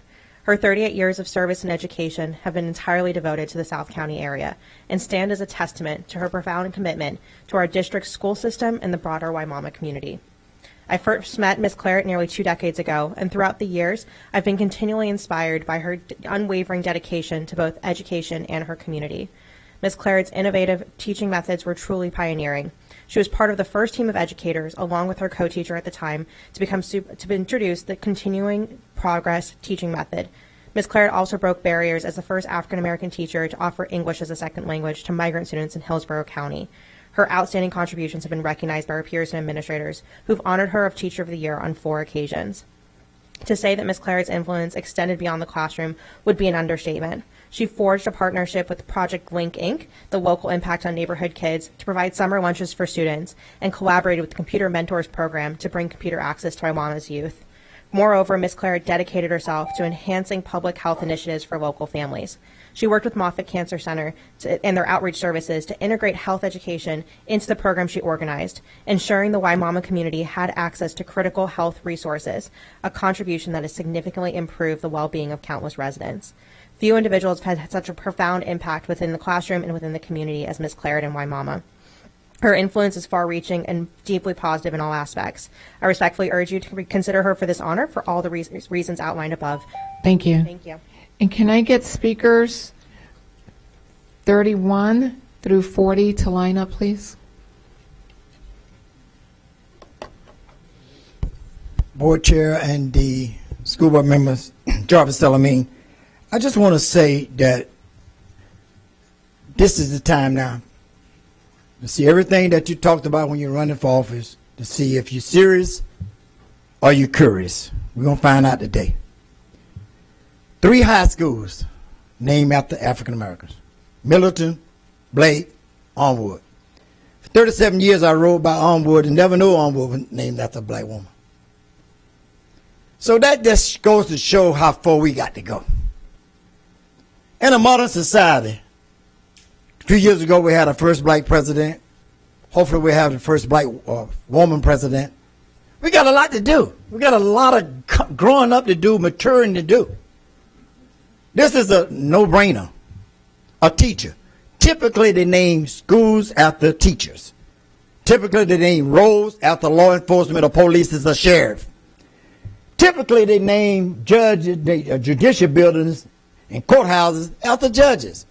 Let's get a transformative high school in Wamama. Can you say Wamama? Some of y'all can't even say it. Wamama.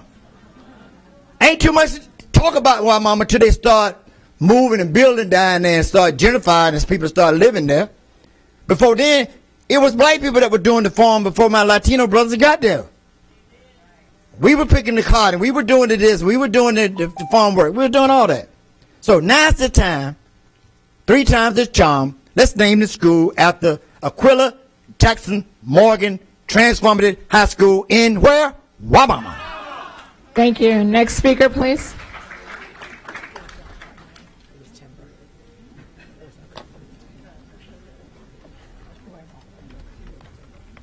Hello, board. My name is Chadwick Hanna.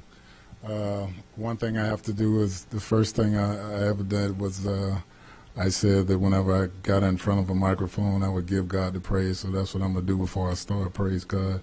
And I am here on behalf of the Allegheny Franciscan Ministries, who wrote a letter to honor Miss Margaret Claret for the school to be named after. And it goes, "It is with great pleasure that Allegheny Franciscan Ministries supports the naming of Hillsborough County's newest high school in Wamama to honor Miss Margaret Claret. This recognition would acknowledge both the tremendous academic and deep community-based legacies of Miss Claret. For more than 15 years, Miss Margaret Claret was a collaborator with the Allegheny Franciscan Ministries as an active member of the Wamama Council for the Common Good.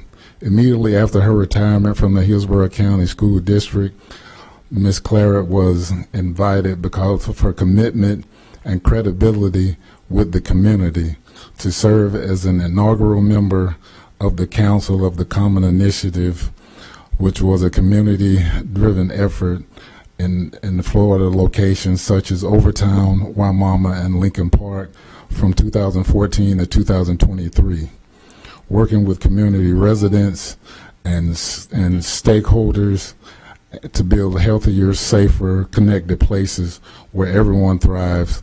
Ms. Claret was a leader in the Wamama Council for the Common Good and in forming Allegheny investments of nearly $10 million in the community, identified priorities and strategies and priorities for Wamama, including options for youth during school and after school. And so with that in mind, we ask you to name it after her. Thank you. Next speaker, please.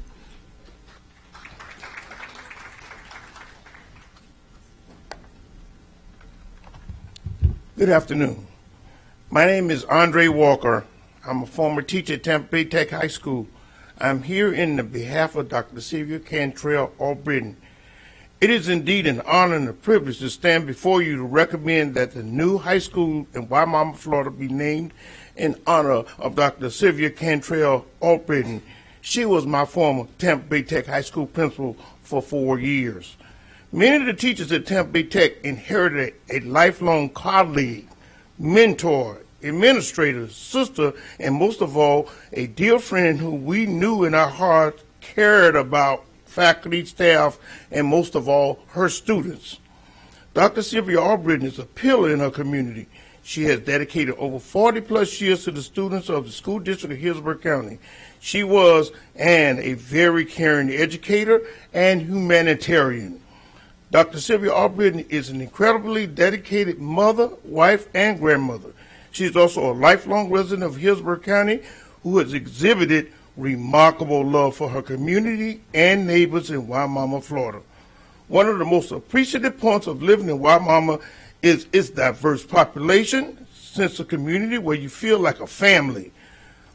Although Southern Hillsborough County is growing by leaps and bounds, it still has that small town feel where everyone looks out for each other. It's home for Dr. Albritton. I stand here proudly requesting the School Board of Hillsborough County take in consideration of naming a new high school in Wimauma after our dearly beloved former principal, Dr. Sylvia Cantrell Albritton. Thank you. Thank you. Next speaker, please.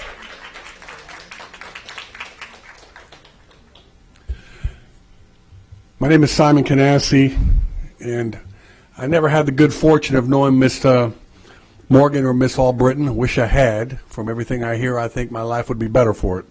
But I did have the good fortune to know E.J. Salsinas, and he has had a very positive influence on my life. A former judge, a former lawyer, a former state attorney, above all, an oral historian with an incredible recall of dates and facts.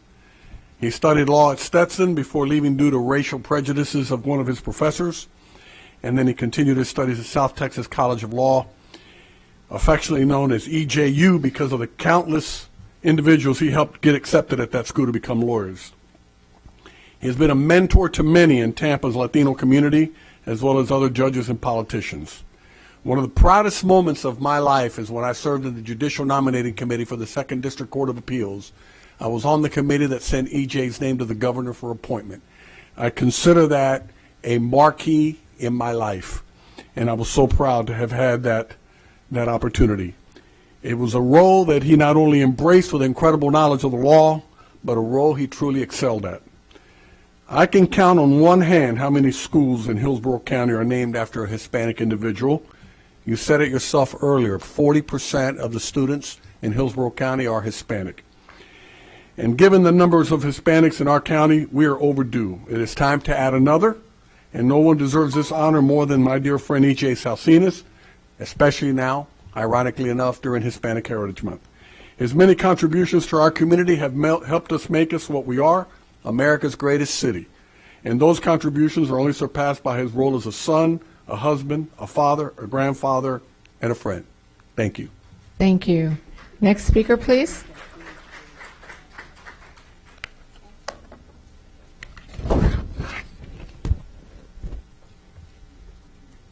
Honorable School Board members, good afternoon. My name is Jennifer Souls. I am a native Floridian born and raised in South Tampa, and I graduated from T.R. Robinson High School, class of 1994. I am here today to speak on behalf of Dr. Sylvia Cantrell Albritton.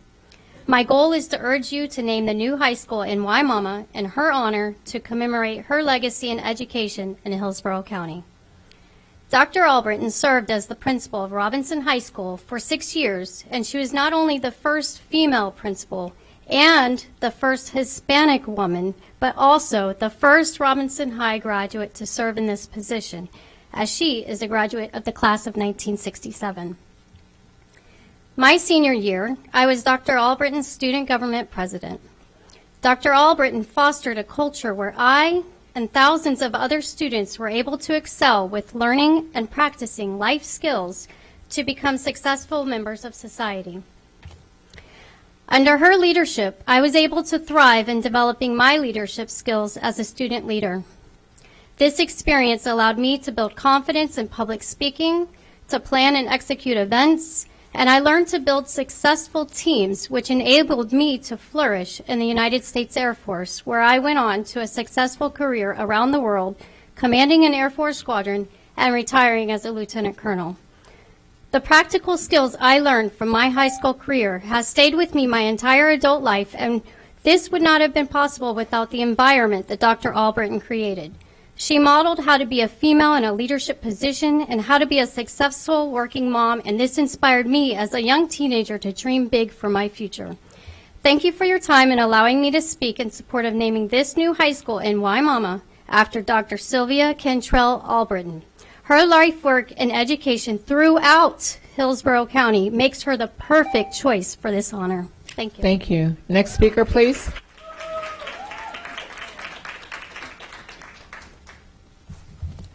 Hello, Mike Floor, Middleton High School. Go Tigers. All right, this is a big deal to me. Imagine every high school in Hillsborough County dropping 1 to 3 letter grades this year. Why? Teachers are refusing to do the industry certification process. Acceleration points are earned when a student passes an industry certification exam, and acceleration points directly contribute to the school grade.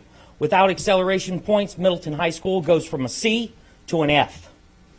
Industry certification exams also can replace up to 1 science and 2 math credits towards graduation requirements.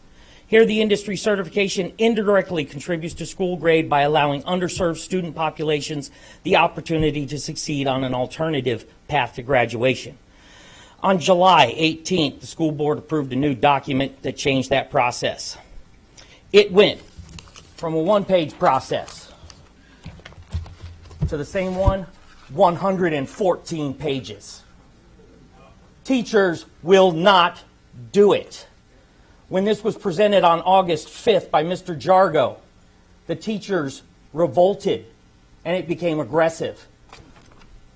114 pages. Additionally, Mr. Jargo added 30 days from test readiness to actual certification instead of 1. With these factors involved, teachers simply won't do it. It is a voluntary process. All right.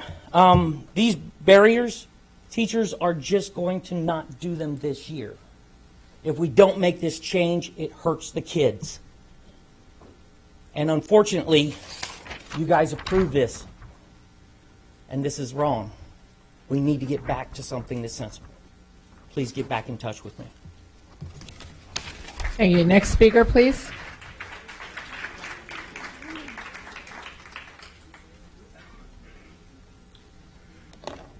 Good afternoon, distinguished members of the Board of Education for Hillsborough County.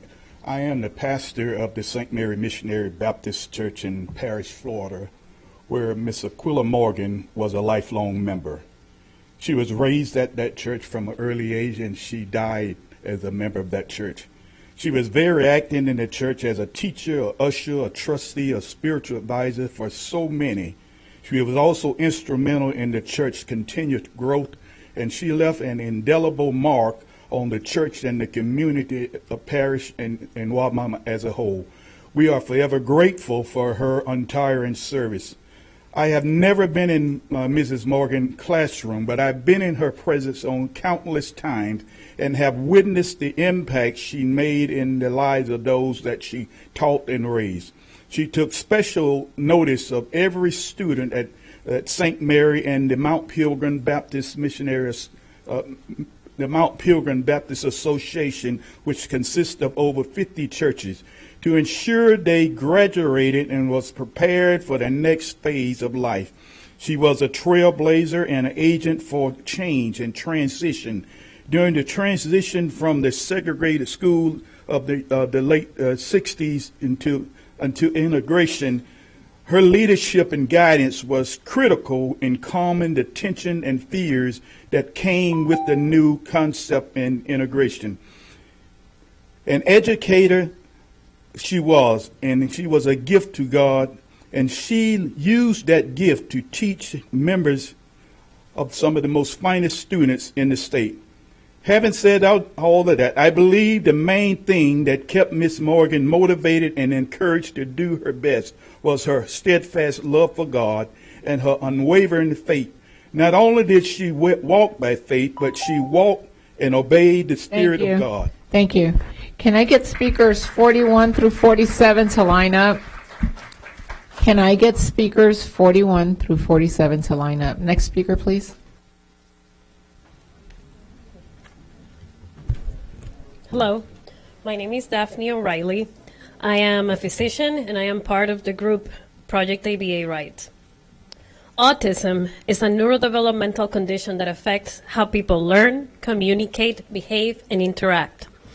Prevalence of autism continues to increase over the past several years, and most current data is 1 in 36 children in the United States is diagnosed with autism. My son is part of this data.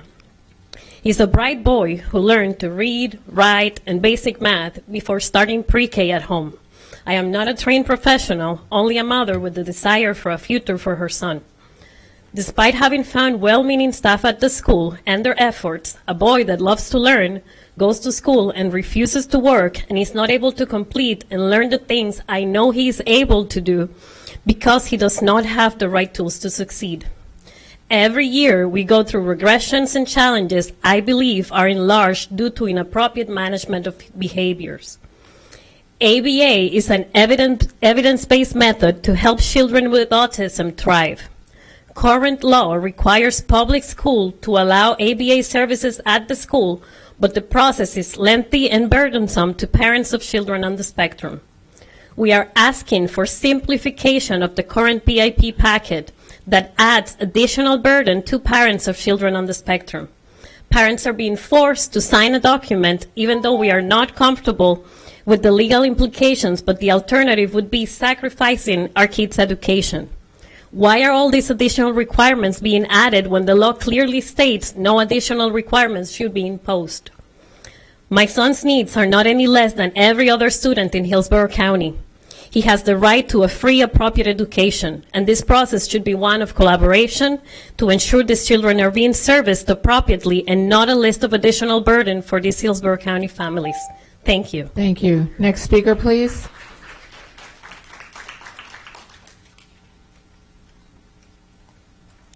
My name is Carla Sparks. I am a retired educator of Hillsborough County Public Schools.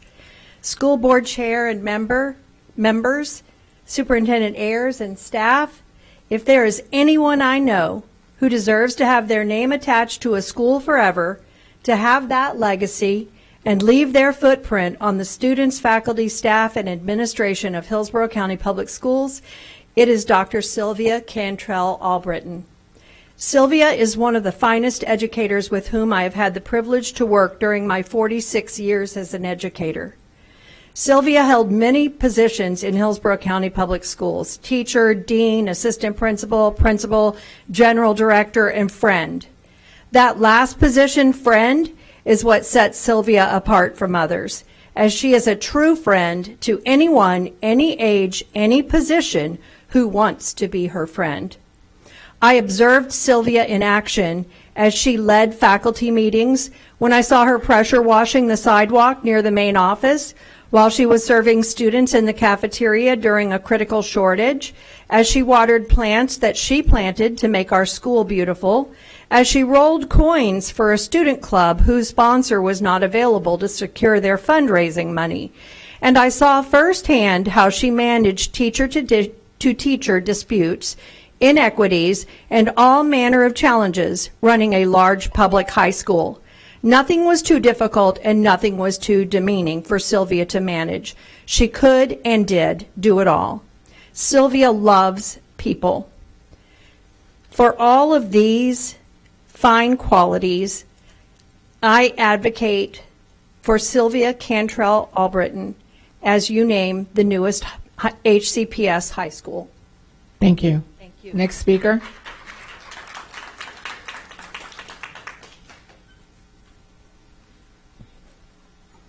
Good evening. My name is Timothy Knighton. I pastor St. Mary's Community Church in Plant City. I want to read this very quickly, and I'm going to go backwards because I think that we need to have transparency and we need to address a grave problem that we have. I wrote this email, and I'm going to ask that Ms. Perez and Mr. Van Ayers would share this with the rest of the board if you have not heard it. My name is Reverend Timothy Knighton. I'm the senior pastor at St. Mary's Community Church in Plant City, Florida.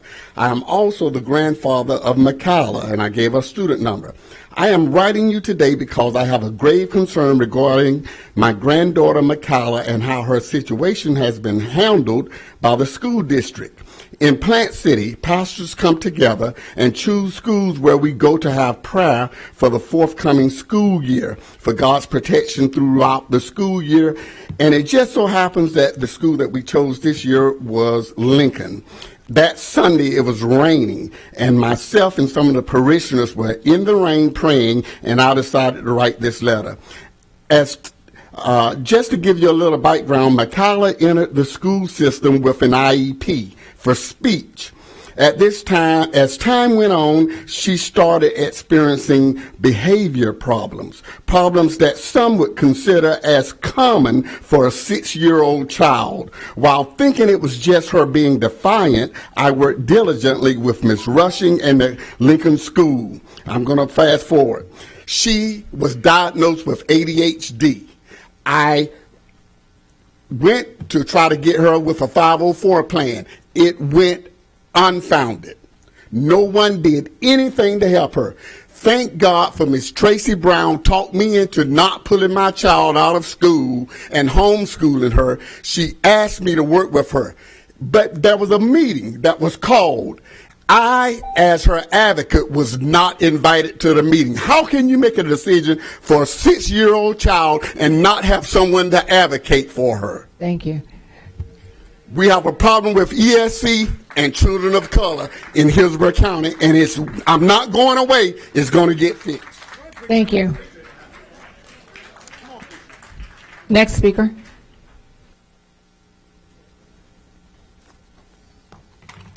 Good afternoon. I am LaToya Lovett, the proud granddaughter of Miss Aquila Jackson Morgan. Before you, board, you have a brochure that states, "Why Mama Transformative Educator, Miss Aquila Jackson Morgan." It says if I can help somebody as I pass this way, then my living is not in vain.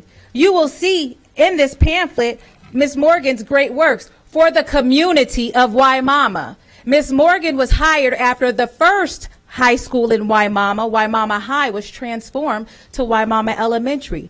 The county selected Miss Morgan. No one was coming to Tampa to what was formed as Mulberry, Waimama. But Miss Morgan, a resident, was there for 43 years. You will see in your pamphlet where you all have acknowledged her great works from the county back on October 3rd, 2022, where you spoke about her dedication to the community, how her reputation was regarded by her colleagues, and you were aware of her work, but you did not know her name. I have stood before you twice before. Today is my third time before you all. It is my hard work, because it is my heart work, to ensure that the first transformative high school that is being built be named to honor a transformative educator in Waimama. Miss Morgan stood up for Waimama students and families. Many educators are standing on her shoulders. And that community in this county is here to stand up to show you that we are all wanting you to honor Miss Morgan. You will see in your handbook the last policy printed for a school that was named for Mr. Kenneth Adam. Please refer to the highlighted portion that states that according to the school board policy cites how facilities should be named. Please honor Miss Aquila Jackson Morgan, not based on the color of her skin, but her commitment to children and families in Waimama community. Thank you. Next. Thank you. Next speaker, please.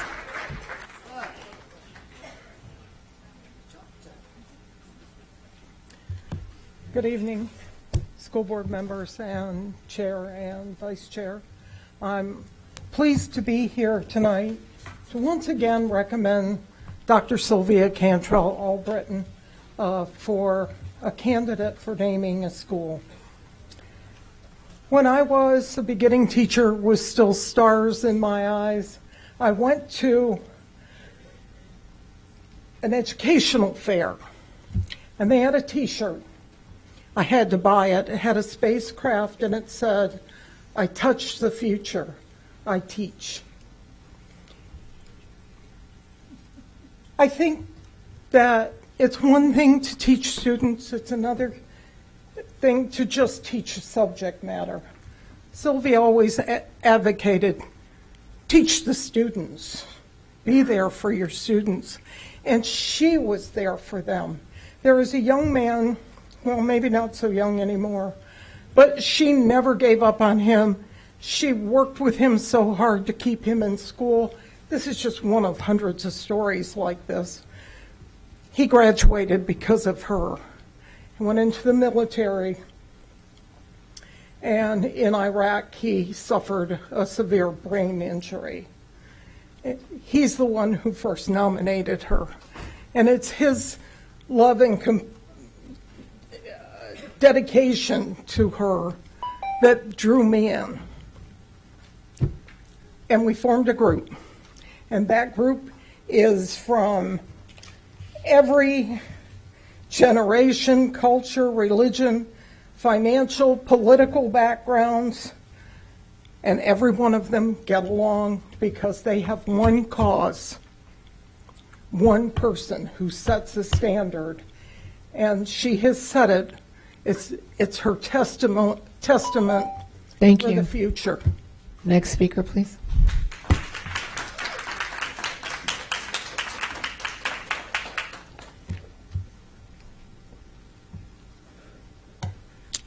Good afternoon. My name is Olivia Blackman. I'm a school social worker at Seminole Heights Elementary.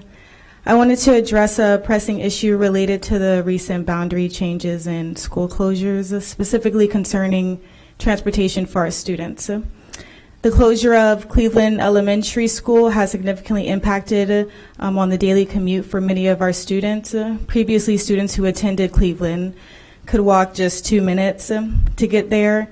Due to the boundary changes, these students are now required to walk 15, 20 minutes plus to reach our school. This increase in distance presents a substantial barrier, particularly for families with limited transportation options. Currently, our school has only one designated ESE bus, which does not meet the needs of all of our students. Many families are left with no choice but to walk or rely on carpools. For those with one car or no transportation at all, walking long distances, especially across major intersections like Sly and North Nebraska or Sly and North Central, without any crossing guards, poses significant safety risk and logistical challenges.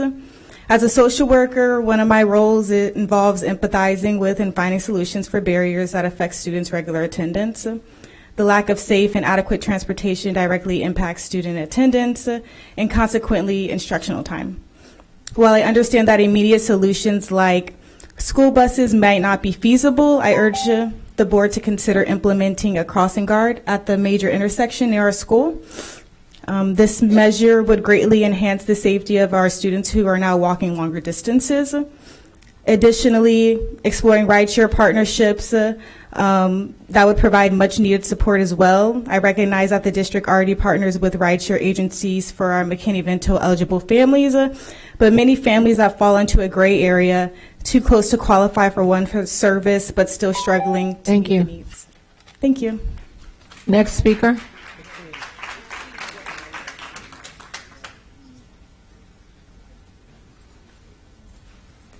Good afternoon, actually good evening. Honorable school board members, chair, vice chair, and superintendent. My name is Sandra Smith, and I too am a Robinson High School graduate, class of 75, and I also taught in the Hillsborough County Public School System for 39 years. I believe Dr. Sylvia Cantrell Albritton is the most outstanding candidate for the new university, wishful thinking, for the new high school to be named in Waimama High School UUU. Sylvia Albritton is an educator, not just teaching school, but in various positions throughout the school district. She also taught at a correctional facility, as well as the university level. She's also an innovator. She spearheaded, implemented many programs throughout the years. Food production, ESOL, multiple NJROTC programs throughout the county, engineering programs, career centers, firefighting academies, practical nursing programs, and even Japanese classes in Hillsborough County. She is also a collaborator, sought and achieved business partnerships, Pan Am University of Women, Seminole Heights High School, West University High School, as well as a peer educator. She also is a communicator. Her door has always been open to students, parents, teachers, staff, everyone. And it still is that way. She is open to talk to anyone and with anyone. and she has touched thousands. Thank you. Thank Next speaker, please.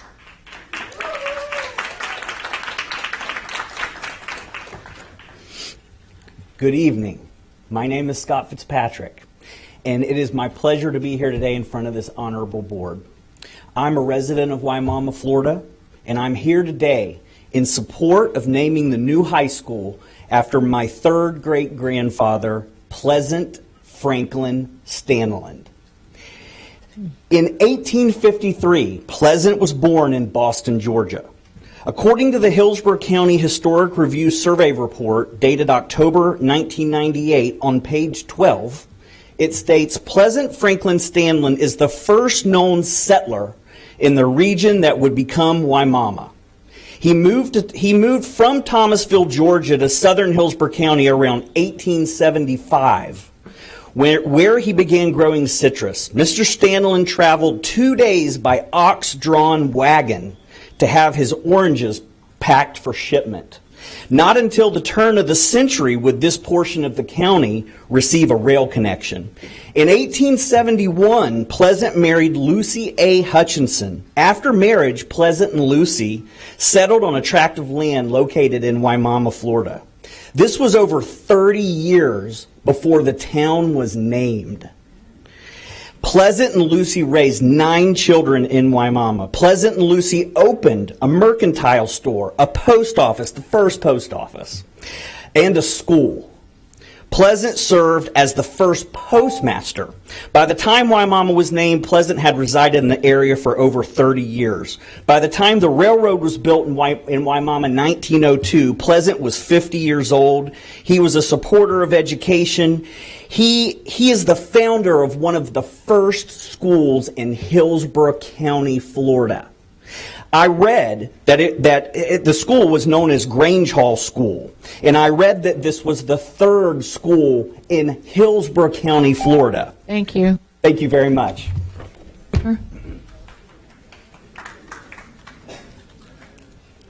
Good evening, Madam Chair, board members, Mr. Superintendent.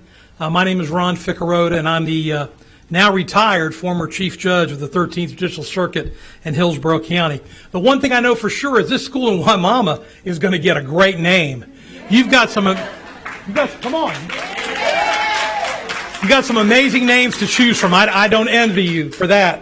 I'm here, and I'm honored to be here to speak on behalf of Judge E.J. Salsinas, who I've known for over 50 years. Of course, he's been more than a friend to me. He's been a mentor and an inspiration, not only in my professional career, but in my life. I'm sure you're aware of the countless legal careers he's responsible for, lawyers, judges, those committed to public service. But there is so much more. His distinguished service as state attorney of Hillsborough County and as a judge of the 2nd DCA has touched all of the citizens of Hillsborough County. As state attorney, he sought justice for the most vulnerable. He spoke in court for those who could not speak for themselves. He emphasized to all of his assistants, and I was one of them, that the goal was not to simply get convictions, but to pursue justice and to make sure to always do the right thing. As an appellate judge, he interpreted the laws of our state and made sure they were applied to everyone, all people equally. But his influence goes beyond the courtroom and the legal community. Judge Salsinas is a treasure and an icon as an educator and as a custodian of the amazing history of Hillsborough County and Florida. In his retirement, he has stepped up to share his incredible knowledge with students and groups of others. He breathed life into history. I know this is an important decision that you need to make. We don't name schools after anybody. I can assure you that the decision to create an E.J. Salsinas High School will be a decision you will not regret. It will be one you'll be proud of. It's a name which will bring pride to our community, to honor such a well-deserving man, and more importantly, to truly inspire any young student fortunate enough to attend Salsinas High School. Thank you all very much. Have a good evening. Thank you. Next speaker, and can I get speakers 48 through 58 to line up, please?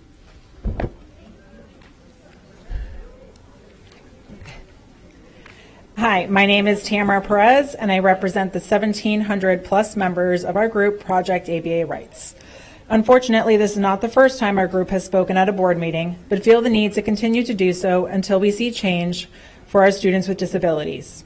Much like a student with a physical disability requires the support of a wheelchair to access their education, our children with invisible disabilities require additional supports like ABA therapy to access theirs. Today, members of our group will speak out and highlight areas and concerns and the barriers that we continue to face in regard to ABA therapy in our public schools. In front of you is a folder that I put together containing the original Hillsborough County PIP procedure and the new revised PIP document. A stark difference. What was a simple document in layman terms is now filled with legal jargon. Sadly, with these new revisions, we are worse off today than we were a year ago. We also took the liberty of drafting our own PIP document, included in your folder, that was submitted to the district for staff review. We unfortunately did not receive any response or feedback. Also included is a district policy that we drafted, and in your email, you will find a training video that we created. As you can see, we put a lot of time and effort and energy into this. This is truly my passion project, and I will see this through until the end. We strongly feel that many of these issues we face could be eliminated with proper training and education surrounding the benefits of ABA in the classroom. Our ask is for a revision in policy and that changes be made to the PIP procedure. I welcome the opportunity to sit down and discuss these issues with the board. We've heard a lot of talk, but have not seen any real action. And until we do, we will continue to show up and advocate for our children who cannot advocate for themselves. Thank you. Thank you. Next speaker, please. My name is Michelle Cirillo with ABA Rights, and I'm the parent of 2 ESC students. One of my twins was diagnosed with autism. He's high functioning with social emotional delays. After months of fighting with the school administration, the district, too many sleepless nights, and finally hiring an attorney, even though I have been practicing for 22 years, my son was finally permitted to receive ABA services on the first day of kindergarten. I'm here today because as a parent in it who happens to be an attorney, I'm incredibly troubled by the current PIP packet. While some of it is reasonable, other portions are violations of the law. I'm going to focus on the indemnification provision. Section 1003572 states that the district can require that the principal consents to time and place, and the PIP must be qualified and have a background screening. The statute states, and I quote, "For the purpose of implementing this subsection, a district may not impose any requirements beyond those requirements specified." There is an egregious one-sided indemnification provision that requires parents to write a blank check to the district for their child to receive therapy. Parents are responsible for any and all damages, unintentional and intentional acts, and all fees and costs, which may include hundreds of thousands of legal fees, and pay them in 30 days. And only ESE parents must sign this. Not only does the statute state that the district may not impose other requirements, it is a contract parents must sign. They're coerced to sign for their child to get much needed therapy. When I asked the district what would happen if a parent hired an attorney, which no parent should ever be required to do to negotiate this, I was simply told it's required by our attorney. Parents of children with disabilities are forced to sign a one-sided document requiring them to put their home savings vehicles on the line for their child to receive ABA services that the district has no resources to provide. Thank you. Next speaker, please.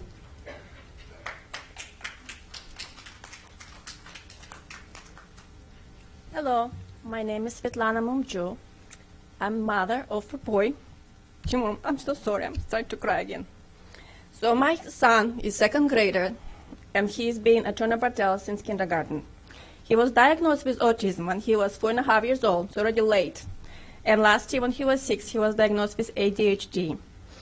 So he has individualized education plan. Despite having IEP plan in place, he's struggling significantly in key academic areas, particularly reading and math. According to the latest state assessment, which was in May of this year, his performance is at pre-K or emergent kindergarten level, and has made little or insignificant progress towards his IEP goals. The lack of progress is not new, as the goals from the previous year was also unmet. It is evident for me that current services provided by the school are insufficient or ineffective to meet his goals, his needs. He requires more intensive and consistent one-on-one support. Last year, we've been advocating and pleading with the school for applied behavioral analyst therapists to work directly with my son in the classroom. We had several meetings held with the school team, with representatives of the school districts there present, parent liaison. We provided medical reports from multiple professionals, including developmental pediatrician, psychologist, AB therapist. All this despite this recommendation, our school administration has denied our request for ABA services during instructional times. Last year, our ABA was only needed to observe on few occasions. I can count only 5.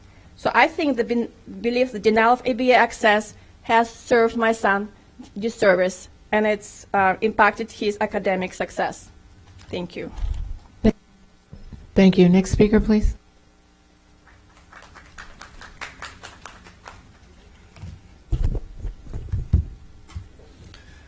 Good evening, board members. My name is Brian D'Souza, and I'm also a parent with ABA Rights.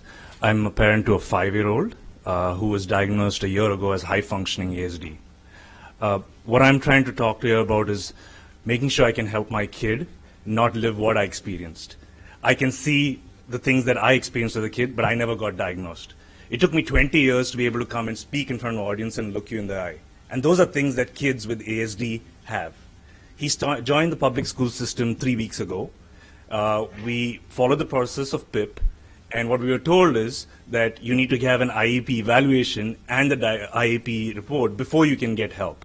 So the statute of 1003-572 clearly states that PIP collaboration is meant to be mutual, and it has no recommendations that you need to have an IEP in place. But the problem is the district interprets laws differently. My ask is, 1, we can all need to help improve better awareness of ASD. I'm a technologist. I'm willing to help, be part of the awareness, because I think a lot of times the school administrators don't know what it means. And we have seen since the last 1 year, just by giving ABA, my son who couldn't follow 1-step directions now follows 2, 3-step directions. And all we want is to enable him early in life so he doesn't have to wait 15 years for social awareness. And if we do it early, we're helping the district, and we can have a lot more leaders. Thank you. Thank you. Next speaker, please. Good evening, Board and Superintendent. I'm here to nominate, or my name is Henry Marcet. I'm here to nominate Dr. Sylvia Albritton for the new school in Waimama. I've had the pleasure of knowing Dr. Albritton since I was a student at Plant High School, an intern at Robinson. She then hired me as a teacher at Tampa Bay Tech, and I was promoted there to ESE specialist. She then became general director over technical programs. She always wanted to go back and teach English, and that's what she did. She went back and got a job working in the juvenile facilities and won Teacher of the Year there. So thank you and have a good evening. Thank you. Next speaker, please.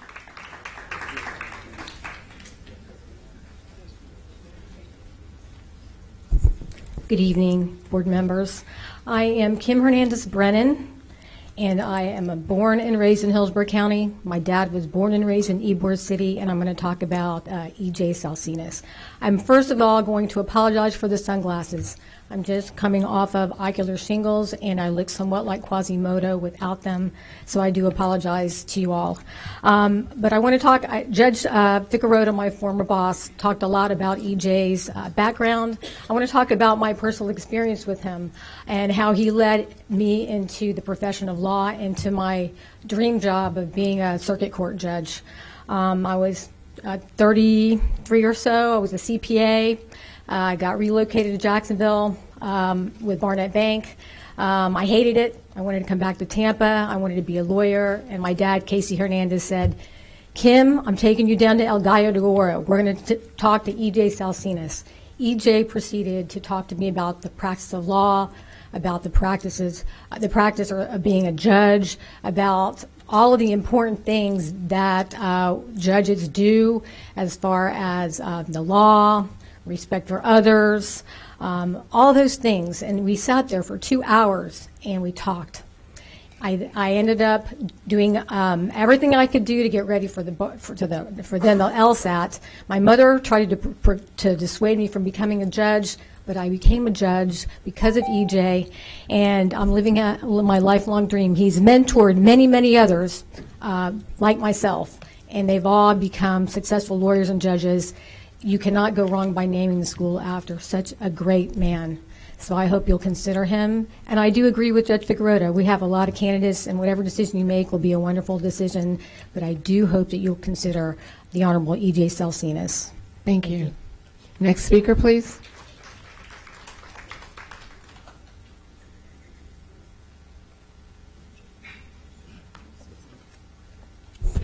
Good afternoon, Board. My name is Robin Lockett, and I'm here for two reasons.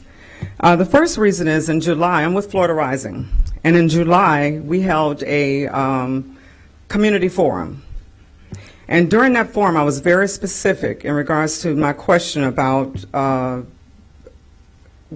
creating the workshop that Member Perez wanted to have around suspensions. And I asked each candidate, sitting board members and candidates, if that question or that process was brought up again, would you support it?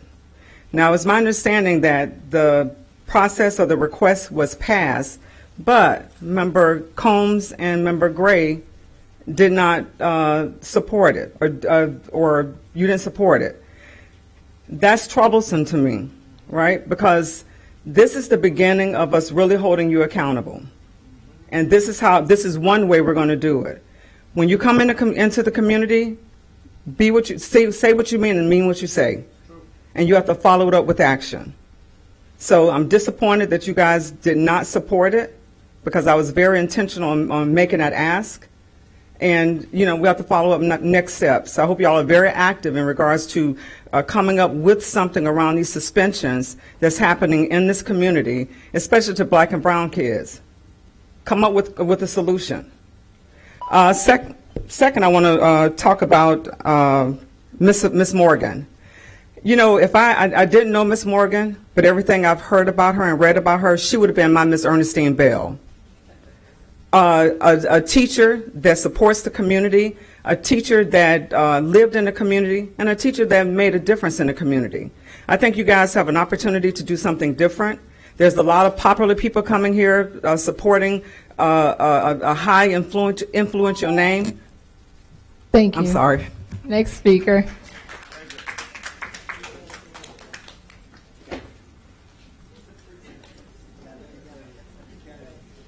Dear members of the school board, my name is Joan Kramer.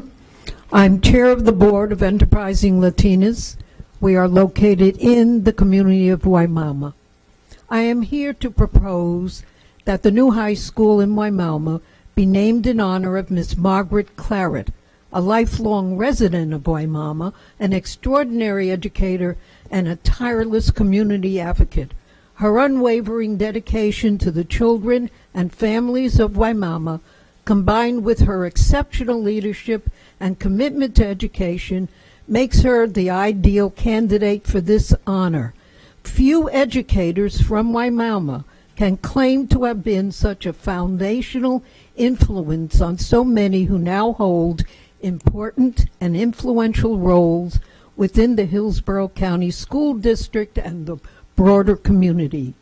Beyond her remarkable role as an educator, she has tirelessly advocated for educational resources, family support services, and community development initiatives that have enriched the lives of Waimama residents. Naming the new school after Miss Margaret Claret would not only honor her extraordinary contributions, but also serve as a lasting reminder of the values she embodies: dedication to education, unwavering commitment to community, and an unyielding belief in the potential of every child and every person.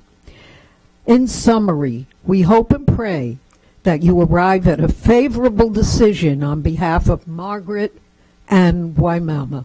Thank you. Thank you. Next speaker, please.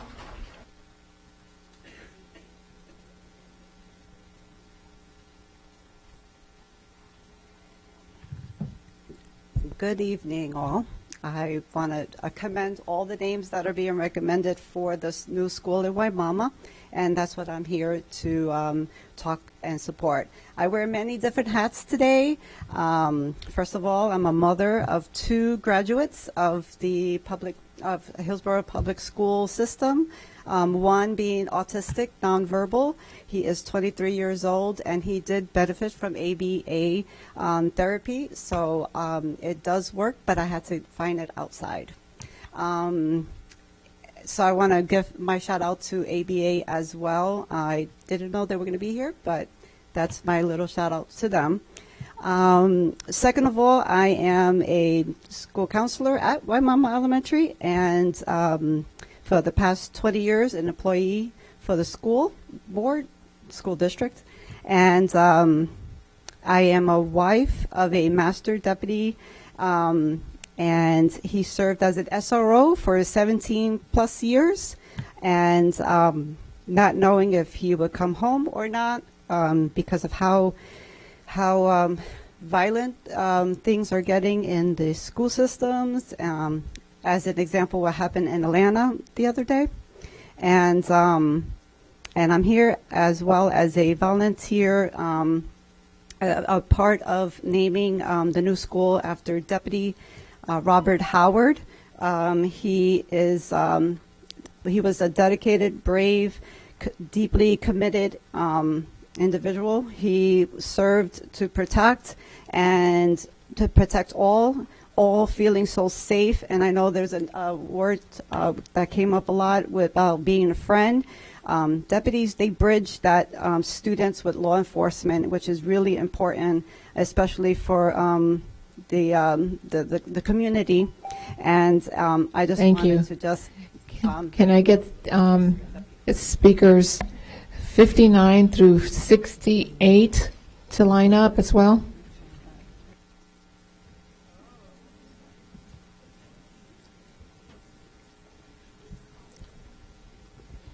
Good evening. My name is Lincoln Tamayo. I'm the head of school of the Academy Prep Center of Tampa and the chief operating officer for the Academy of Prep Foundation that oversees the Academy of Prep Centers in Tampa, St. Petersburg, and Lakeland. E.J. Salsinas is among the most positively influential community leaders in Tampa and Hillsborough County in at least the last half century. His legal career spans 60 years, including 4 terms as Hillsborough County State Attorney and 14 years as a judge on Florida's 2nd District Court of Appeal. His influence on the legal and political landscape is transformational and generational. From the ranks of the State Attorney's Office under his leadership, 42 federal and state judges, 2 state attorneys, 2 Hillsborough County chief judges, 2 presidents of the Hillsborough Bar Association, a president of the Florida Bar, and a member of the United States Congress and candidate for governor of Florida. I had a front row seat to his positive influence, having the honor and privilege of serving with Mr. Salsinas on the Citizens Review Board for the Tampa Police Department. From my perspective, his judgment, wisdom, and sense of fairness are unsurpassed. It would be most fitting to have high school students educated at a school named after E.J. Salsinas, who has served our community so honorably and vigorously for over 50 years. He is the real thing when it comes to being an influencer, in the most positive, edifying, and truest sense of the term. Schools that launch the coming generations of our citizens should be named after community pillars like E.J. Salsinas, who make Tampa and this county among the greatest melting pot communities. Thank you. Next speaker, please.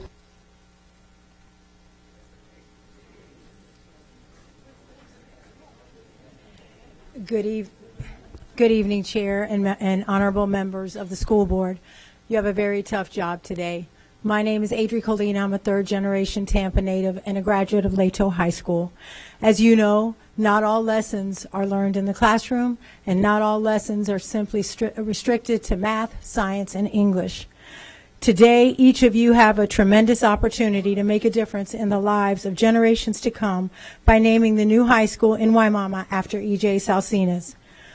With Waimama's large Hispanic immigrant community, naming its high school after a highly successful and respected son of Spanish immigrants and overall great man will serve as a beacon of hope, inspiration, and possibility for its students. Mr. Salsinas understood from an early age the importance of education, community service, helping, and supporting others. The lessons that he has taught has been life lessons in the way he has lived, demonstrating respect, compassion, kindness, caring, and empathy for everyone. He has never been too busy to help anyone. Schools should be named after those kind of people, the real heroes. The world would be a much better place if EJ had more, if there were more EJ Salsinases in it. He is affectionately known as Tampa's favorite son because of his in-depth knowledge of Tampa history, sharing it to educate others, and a love for his hometown. As a Tampa girl, descendant of Cuban, Sicilian, and Spanish immigrants, I have always looked to him as walking, talking proof that you can be whoever you wanted to be. His life has been that of the ultimate educator on so many levels, and he represents the very best in humanity. There is no other like EJ, and I urge you to seize this opportunity to name the school in honor of EJ Salsinas. Thank you. Thank you. Next speaker, please.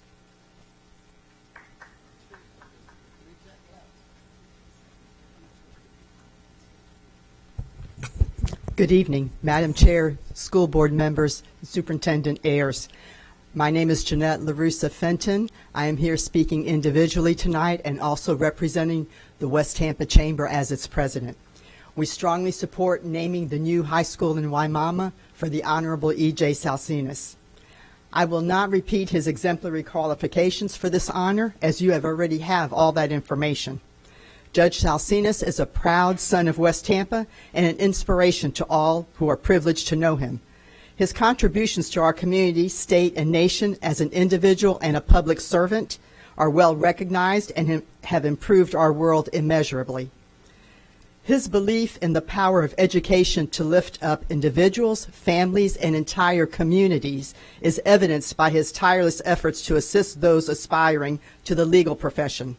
He is responsible for the careers of numerous attorneys through his help allowing them to attend his beloved alma mater, South Texas College of Law. He has mentored many along the way and provided the highest example of success as a lawyer, state attorney, judge, and community leader. I recall an encounter with Judge Salsinas decades ago when he asked about my son and said, "If he wants to go to law school, you let me know." My son was 10 years old at the time. Judge Salsinas is also beloved for his renowned knowledge of history and his devotion to sharing his knowledge with others. The opportunity to hear Judge Salsinas give a talk or read one of his many publications is not to be missed. Yes, by profession he is a lawyer, but make no mistake, in his heart and at his core, he is an educator. It would be a tremendous honor not only for Judge Salsinas, but for the West Tampa community, because when you respect and honor a man like that, you also respect and honor the community he comes from. So, yes, you certainly have three very, very wonderful people. So we ask that you. Thank you. Next speaker.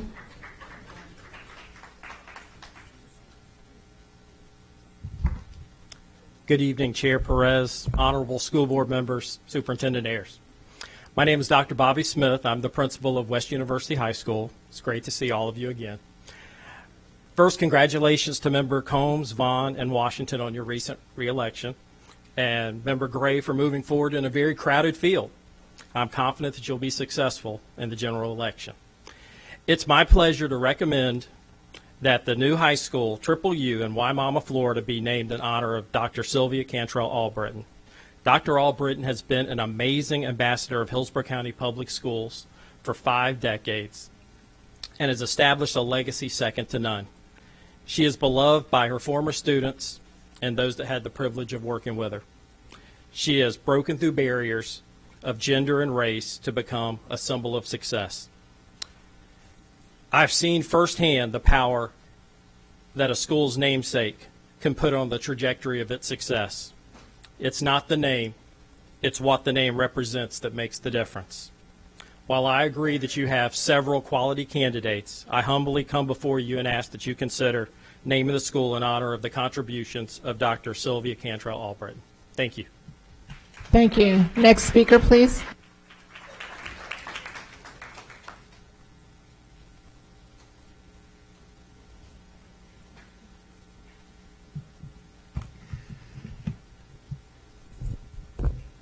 I was going to say good afternoon, but I guess it's good evening by now.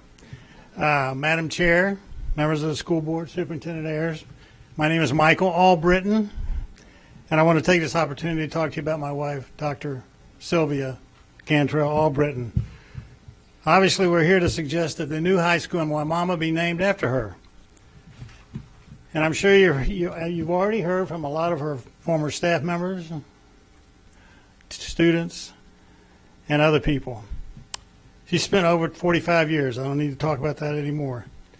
But she's had an impact all over this county during that period of time. She started out teaching at Lato High School in the town and country area. She worked at Robinson High School, Plant High School, and was a principal at Robinson and Tampa Bay Tech. At Tampa Bay Tech, she got to meet students and parents from all over this county because of all the programs that are there. You know, I didn't know it at the time, but there was while she was there, was over 100 buses every day rolled into that school with students from all over this county for all the programs that they were offering. So anyway, she also worked very closely with career and technical educational programs as well as establishing ROTC programs in this county, which is very important and a good thing. She was a general director for CTE, and she also helped open career centers, Bowers Whitley and Simmons. I can tell you in 52 years of marriage, she's always said, basically, just give me the kids. And what she meant by that was, those are the most important part of this whole educational process. And she's my teacher also, because she's always telling me and teaching me something new. So anyway, my time is up, and we thank you for your consideration. Thank you. Next speaker, please.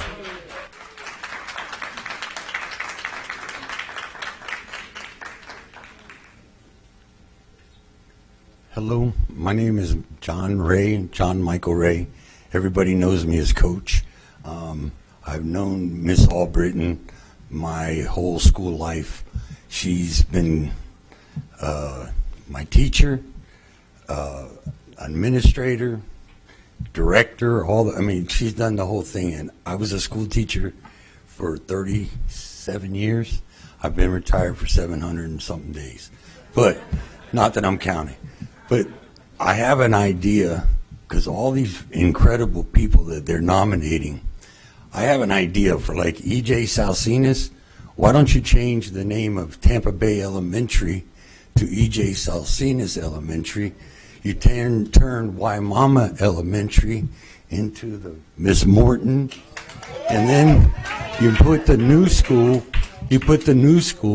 as Miss Albritton, and that's my idea. I know you have a hard job because all the people there and all the people that have been nominated are incredible people, but I think that names like Wimauma can be replaced with Morton, or, I'm not sure her name, but I know for the new school, Miss Albritton. But that's just an idea, and peace out. Enjoy. Thank you. Next speaker, please.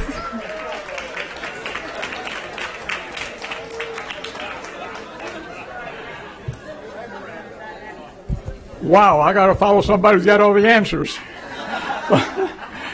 Anyway, my name's Charlie Miranda. I want to thank each and every one of you what you do for the county on a daily basis. You got a very tough job, and I appreciate, no matter which way this goes, you are there to do the 7th largest district in the county. That says something. And to you, Mr. Superintendent, you're a great dragon. Let me say this. I'm not asking you for support for E.J. Salcinas because his parents were immigrants. Not at all. I'm not asking you to be supportive of E.J. Salcinas because he was a city solicitor. Not at all. I'm not asking you to support E.J. Salcinas because he was state attorney. Not at all. I'm not asking you to support E.J. Salcinas because he was appointed by one of the finest governors to the appellate court, Lawton Childs. Not at all. I'm not asking you for none of that. I'm asking you for all of that. Not only that, back when it was not common to help somebody of another color or Hispanic, back then, he took it upon himself to name one of the most prominent individuals of law by the name of Judge Edgecombe. He was the first to hire an individual of color in the state attorney's office. And maybe, just maybe because of that, we have a courthouse named after who? Judge Edgecombe, who was a great individual and a wonderful judge. So I'm asking you, not because I'm here, because I myself get nervous when I'm facing 7 elected officials. But thank you for who you are. Thank you for what you do. And God bless each and every one of you. Thank you. Next speaker, please.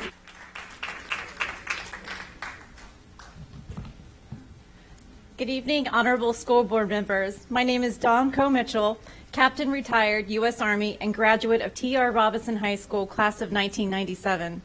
I stand before you today to advocate for naming the new high school in Wimauma after the extraordinary Dr. Sylvia Cantrell Albritton. Dr. Albritton's career is a testament to her unwavering commitment to the students and families of Hillsborough County, and her impact on education in our community is profound, reaching far beyond the walls of any classroom. Personally, Dr. Albritton's guidance and encouragement during high school were transformative for me. Her leadership and guidance inspired me to become a clinical psychologist and serve in the United States Army, where I had the privilege of providing mental health care to those who serve our great nation. In my career and the work I have done and continue to do, I carry forward her legacy of service as a provider, addressing the needs of families and children who face many of the same challenges Dr. Albritton understands very well. Her influence extends well beyond her time at Robinson High School. An example is Dr. Albritton's project, A Reflection to Peace of Mind, and this is where she used creative writing and poetry to help incarcerated youth in Hillsborough County explore their emotions and find a path to rehabilitation. This is just one of the many examples that exemplify her lifelong dedication to making a positive impact on the lives who need it the most, helping all members of our community, especially those facing difficult circumstances. Looking around this room today was fantastic because I see the many lives Dr. Albritton has touched, and the impact stretches even further beyond these walls to those who couldn't be here but are watching and supporting from afar today. We are speaking on their behalf as well. It is Dr. Albritton that brings us together because she is a thread that unites us, and today we come together to ensure her legacy continues by naming this new school in her honor. She represents the very essence of leadership, resilience, and community, a legacy that must inspire future generations. Thank you for considering the proposal and recognizing this lasting contribution for Dr. Sylvia Cantrell Albritton. Thank you. Next speaker, please. Good evening, Madam Chair Perez, Madam Vice Chair Vaughn, Superintendent Ayers, esteemed board members. Thank you so much for the opportunity to speak here this evening, and thank you for your service to our community and our children. And boy, what a job you have this evening.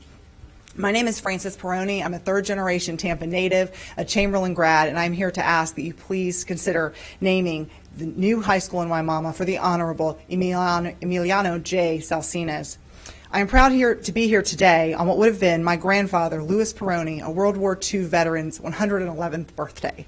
You see, it was my grandfather who introduced me to E.J. Salcinas, and he has remained a dear family friend to my father, Anthony, Aunts Rosalie and Marie, a 35-year teacher, and to me, a third generation, he is the gold standard for a leader and mentor, not only in the legal field, but throughout the entire community. My Aunt Rosalie recently gave me a Dr. Seuss quote. To the world, you may be one person, but to one person, you may be the world. E.J. Salcinas means the world to thousands of people around the world. He remains loyal, though, and dedicated to this community, his home. You've heard how he single-handedly changed the landscape of our community by hiring the first female prosecutor, Gwen Young, and the first African-American prosecutor, George D. Edgecombe. So many firsts and opening doors for thousands who followed in their footsteps. E.J. Salsinas values education and is a premier historian who routinely and willingly shares his infinite knowledge, formally through lectures and informally through coffee shops. He's fluent in English and Spanish. His only ask when anyone asks of him is, make us proud. His honor maintains historical records of our entire community, cigar shops, even the history of the Cuban sandwich. He is extraordinarily humble and does not seek this or any recognition. However, he's widely respected. He's been honored by countless organizations and even knighted by the King of Spain. The naming of a school in his honor would create a pinnacle, lasting tribute to this honorable man. And I hope we can all cheer one day Thank you. for the Waimama. Next speaker, please.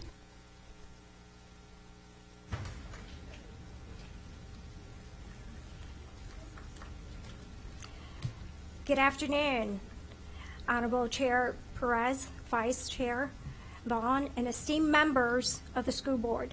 I'm Judge Valkenberg, and I have the pleasure of serving you as our county court judge. Today, I, along with so many, am here to support the renaming or naming of Waimama High School to the E.J. Salsinas High School. As you know, the name of a school sends a message to the community, but most significantly to the students that it serves. In making this decision, I urge you to consider what impact, the positive impact. Judge Salsinas has been a role model to me and thousands others. He's a man of honor, integrity, and he has dedicated his entire career for others, first as the solicitor for Hillsborough County and next as the state attorney. But we could talk about his accolades and his accomplishments and be finished next year, because there are so many. But the one constant theme about Judge Salsinas is that he has inspired many, and he has been a role model for all, for every single person. He is relentless. He has worked so hard. He has sent the message, que sí se puede. He has encouraged so many that you could achieve anything you choose to achieve, despite color, despite economics. And that is why Judge Salsinas deserves a school named after him, because he is an inspiration. And that is something that you, as leaders in this community, should aspire. You should aspire to ensure that our children know that it is possible, no matter where you come from. So I ask for your vote today, that you name the school Waimama E.J. Salsinas High School. Thank you. Thank you. And next speaker, and can I get speakers 68 through 74 to line up, please?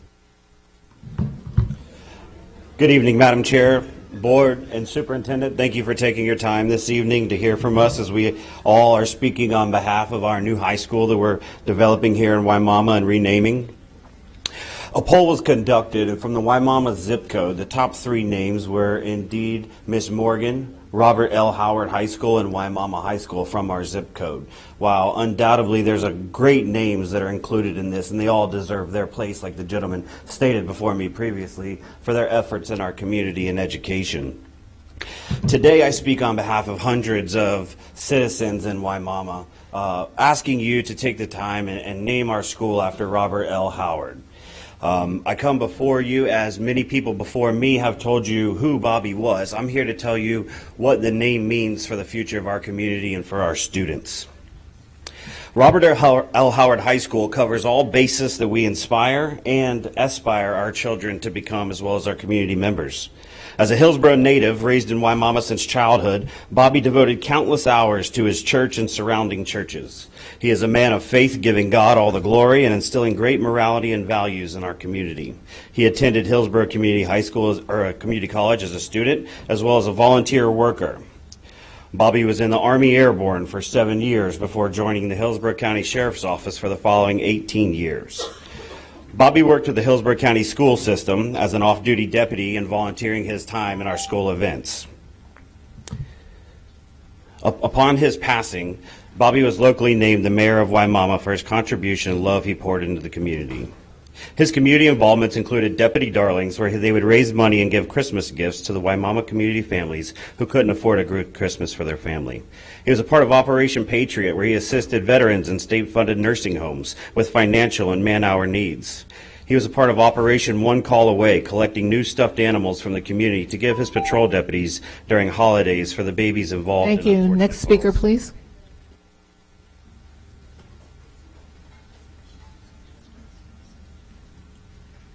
Good evening. I'm Dr. Kathleen Heidi. I'm a Distinguished University Professor at the University of South Florida. And I want to thank the board members and Superintendent Ayers and the school board staff for giving us this opportunity and for all that you do. As an educator, I truly appreciate it. What I'd like to do is advocate for just a few moments on Judge Salsinas. I first met Judge Salsinas about 40 years ago. His daughter, one of his daughters, Ellen, was in my class. And I leveraged that, I'll be honest, to try to get the state attorney to come into my class. He immediately accepted, and it was a Monday class. And on Sunday, big story. EJ was on the front page, lots going on. I go, he's not going to come. How can he do this? State attorney, big case. Sure enough, that day, Judge Salsinas comes into class. I was amazed. He riveted the students. I was one of his students, essentially. I was riveted. And then in the next 40 years, Judge Salsinas came to my class countless times. I can't estimate the number of times. I taught classes of 440 students, standing room only. The judge would come in. He'd wear his robes because he's a showman, and he liked to really engage. He'd walk up and down the aisles. The students were just amazed. They were listening. They were intent on every word. But the real learning came afterwards. After the class, it was an hour and 15 minutes. At one point, it was an hour and a half.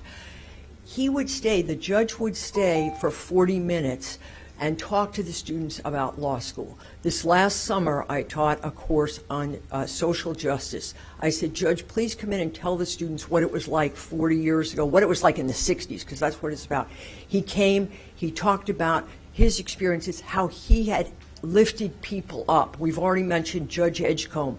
We haven't mentioned Julianne Holt, whom he mentored, Mark Ober, whom he mentored, state attorneys that he appointed who became judges. Thank you. I appreciate all that you do. Thank you. Next speaker, please.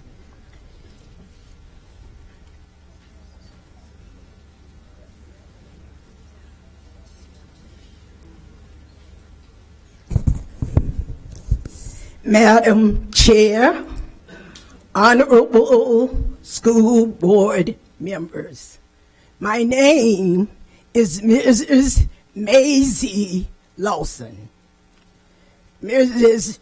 Aquila Morgan was a product of the Waimama community.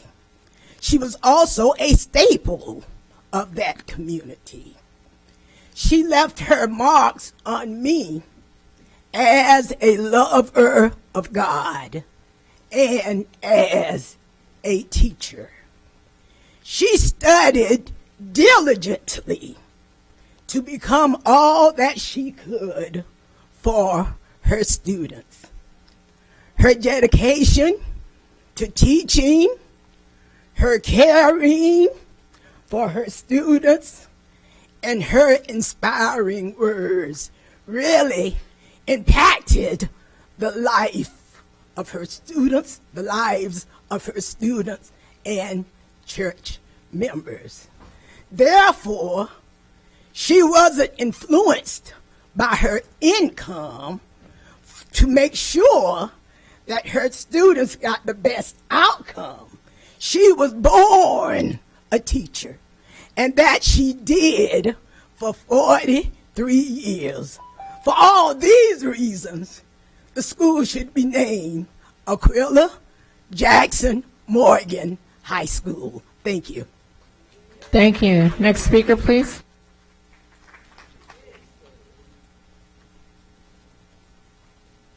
Good evening. My name is Dr. Farah Backus. I'm a board-certified behavior analyst and owner of an ABA practice for Hillsborough students in the Hillsborough County. I'm also a proud member of Project ABA Rights. Today, I'd like to address some issues surrounding collaboration meetings. The private instructor personnel packet clearly states that these meetings are required before private instructors can observe, collaborate, or provide services to students. Yet this year, several of my clients and many other students began the school year without these vital supports because these meetings were not scheduled. Some parents even had to keep their children at home until services were finally approved and put in place. This isn't just an inconvenience, it's a failure to meet the medically necessary needs of our most vulnerable students and provide free, appropriate public education. Collaboration meetings shouldn't just be a checklist item. They must be the starting point of a cooperative process where educators, clinicians, and parents unite to provide students with the supports they need. When these meetings are delayed or poorly structured, the consequences are immediate and severe. I've personally attended collaboration meetings where the focus shifted from the child's needs to the school's preferences. I've seen principals oppose having therapists in the classroom and school staff dismiss parents' concerns. As a behavior analyst, I've had my recommendations ignored without a fair chance to provide evidence. There must be a change. Collaboration meetings must be held before the school year begins and completed in a timely manner. They should have a clear purpose and include a list of attendees. Most importantly, we must ensure that every voice is heard and respected.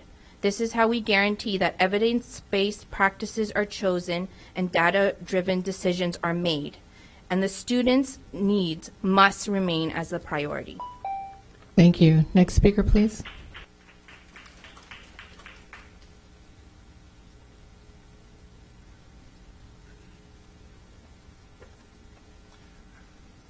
Good evening. My name is Ryan Jeter, and I'm here to advocate for the people of Wimauma by talking to you about Margaret Claret. Margaret Claret, to say she was a teacher, I don't think that's fair. I think her legacy extends beyond that. I see her as a community advisor, community development advisor. I think she's a political an activist, and many of the things that she did. Like many of you, she was a product or is a product of public schools here in Hillsborough County. Like many of you, she experienced segregation in Hillsborough County high schools, even though she was able to rise and graduate from East Bay High School. Like many of you, she was a single mother to 3 kids and still continued to teach every day in the classroom. Like many of you, she was a champion for the Latino population growing every year in the town of Wimauma. And yet she didn't just stick to her job as a teacher. She decided to work with other organizations, other nonprofits, to develop Wimauma beyond the classroom. So this doesn't just mean, as we are here right now in National Literacy Month, that's great. And she wanted to make sure she continued to do her job every day to the best of her ability. But she knew that her students, her community needed more, and she rose to the occasion. And so in doing that, as it was said earlier, she worked with the Allegheny Franciscan Ministry and Community Organization to write grants totaling more than $10 million. So while there are some here that are proud of the work that was being done in the classroom, I'm proud of Margaret Claret, who happens to be my grandmother, because of the work she did outside the classroom, in addition to the things she did in the classroom to support her students. We know many of them as family now, as what she did to supplement things when things broke down, and making sure that the pitfalls of government, she was able to step in. So when the buses weren't working, she was there to take people home. When people went hungry, she was able to feed them. And she continues to do that. So I want to keep Wimauma. I want to make sure that we are able to name this as a child of Wimauma. Thank you. Next speaker.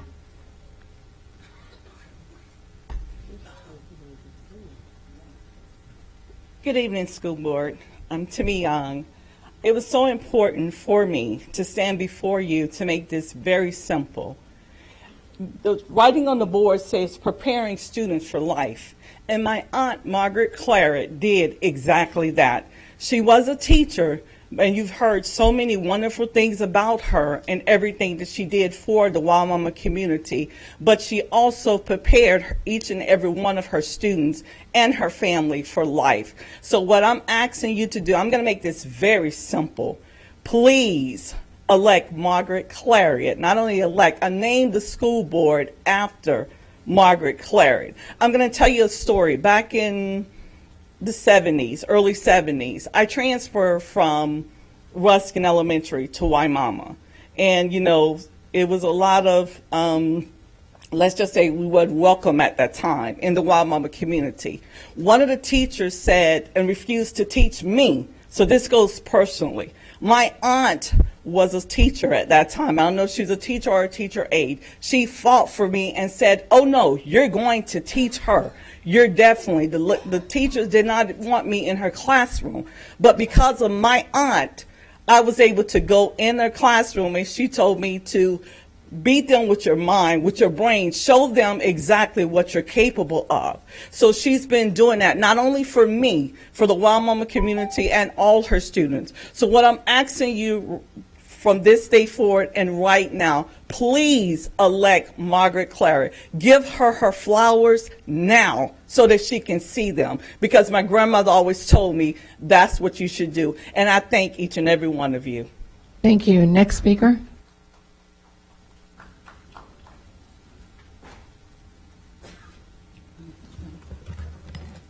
Good evening, school board members. My name is Cheryl James, and I am a retired educator from Manatee County, where I taught for 35 years. I am here to ask you to please consider naming the school in Wild Mama Aquilla Morgan. I got to know her at church, but that's not why I'm here. She was a great motivator. She wore many, many hats. Not only an educator, but she was an engineer, a doctor, an attorney, a counselor. She was a parent. She wore many, many hats. And one of the hats that stands out for me was a motivator to me. When I met her, I had been teaching about 24 years, and we would talk about education and teaching and the times that have changed. However, I told her before I retire, I've always wanted to go back and get my master's. And she said, why haven't you? And I told her, because I feel like a dinosaur if I go in the classroom. Well, she persuaded me to go back and get my master after 24 years of teaching, even though I only had a few years left of retiring. And I appreciated that. She gave me that push. She gave me that drive that I didn't think. And of course, when I went back, I was in there with students that were born the year I started teaching. Thank you. Thank you. Next speaker. Next speaker.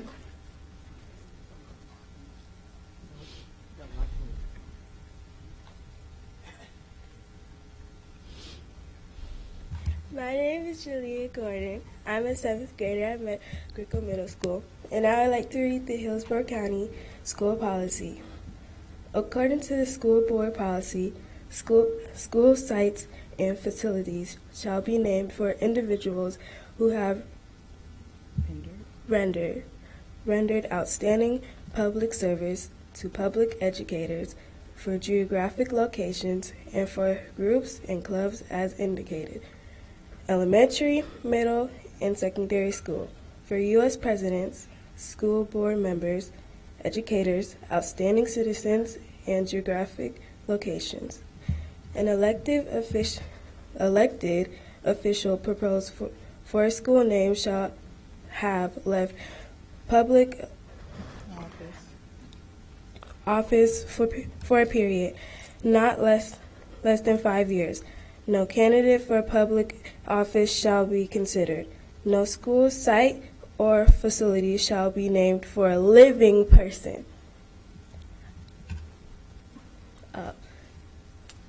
Good. Go ahead. Tell them what you wanted to say. And she supports the school being named after her great-grandma, Aquilla Jackson Morgan. Thank you. Thank you. Seeing no further comments, I need a motion and a second to approve the consent agenda. I have a motion by Member Gray and a second by Member Vaughn. Please vote when your lights appear.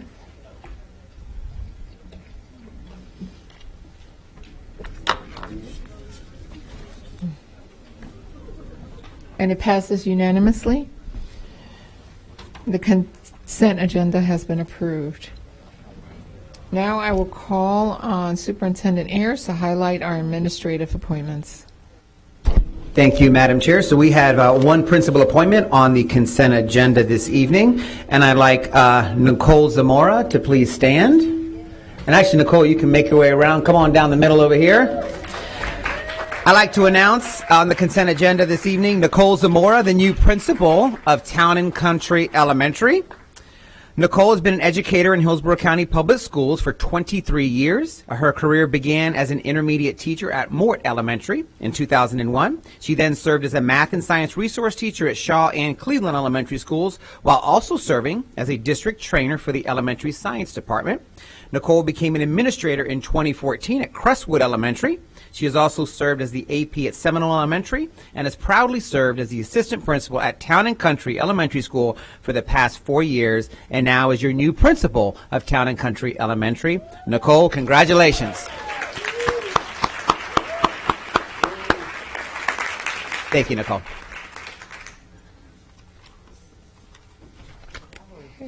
Thank you, Superintendent Ayers. Congratulations, Ms. Simona. Now we will pause for a moment for any family or friends that would like to exit the auditorium.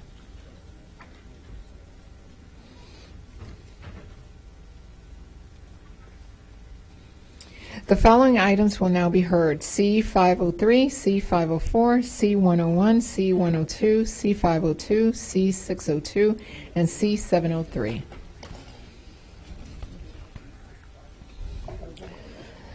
The first item is C503, naming the Media Center at Robles Elementary. Superintendent Ayers will highlight this item. Thank you, Madam Chair, and I'm going to pass this off to our Chief of Schools, Dr. Graves. But yes, this agenda item is the naming of the Media Center at Robles Elementary. So, Dr. Graves, if you could proceed.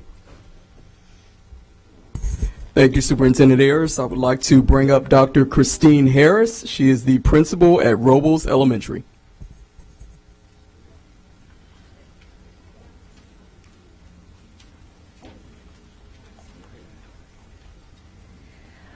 Good evening, Board and Superintendent. Thank you so much. It's a pleasure to be here this evening. I stand before you as the very proud principal of Robles Elementary.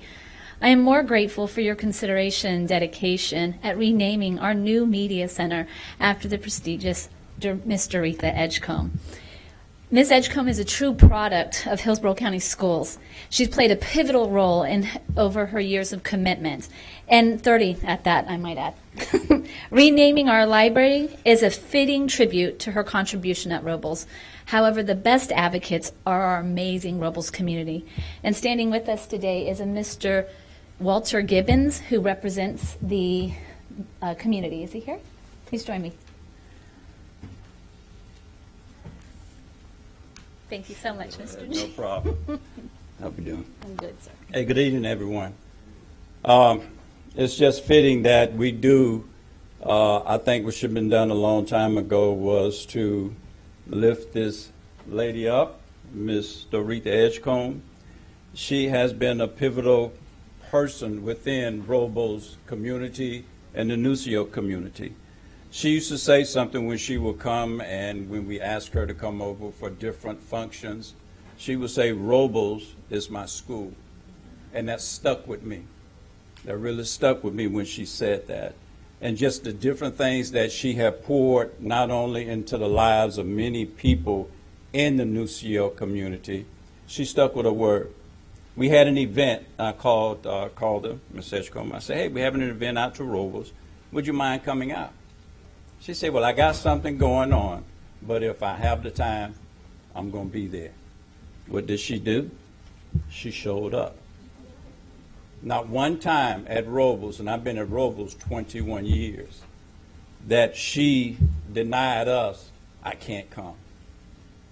We had I believe it was something like an honor society that we presented at Robles.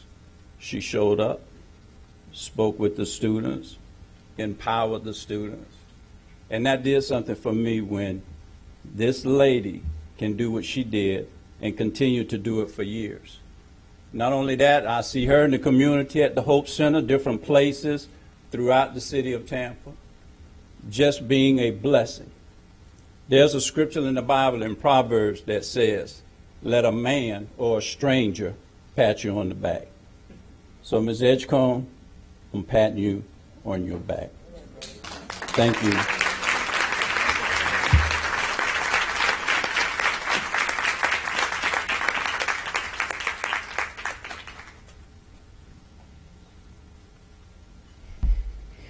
I need a motion and a second to approve item 503. I have a motion by Member Washington and a second by Member Gray. Any questions or comments? Yeah, we got comments. Member Combs. Okay, thank you so much. I'm going to be short because I know Miss Edgecombe don't want to stay here all night. But, you know, when you talk about great people, that's something to behold. Mrs. Edgecombe, you are truly an outstanding person. You have done so much in the field of education and just helping people out, just contributing back to your community. You have done all the great things that people live to do in life. And you know, you're a great person. Not only that, Mrs. Edgecombe, you have been a mentor to me. We talk sometimes. She tells me what to do, and I understand. I very well understand. I'm an obedient person, believe me. And I just want to give you your kudos while you're living. Thank you for all what you have done for Hillsborough County Public Schools, for the community, and most of all for Shake Washington and his family. I appreciate that.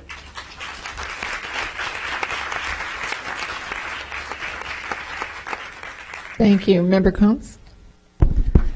Yes, I just also wanted to say, you know, here listening tonight, and we heard so much about the Edgecombe family. That is a family that has left such a mark. Your husband, your daughter, and you. And you've left such a mark in Hillsborough County Public Schools. It's just a great way to begin celebrating your legacy and everything that you've done.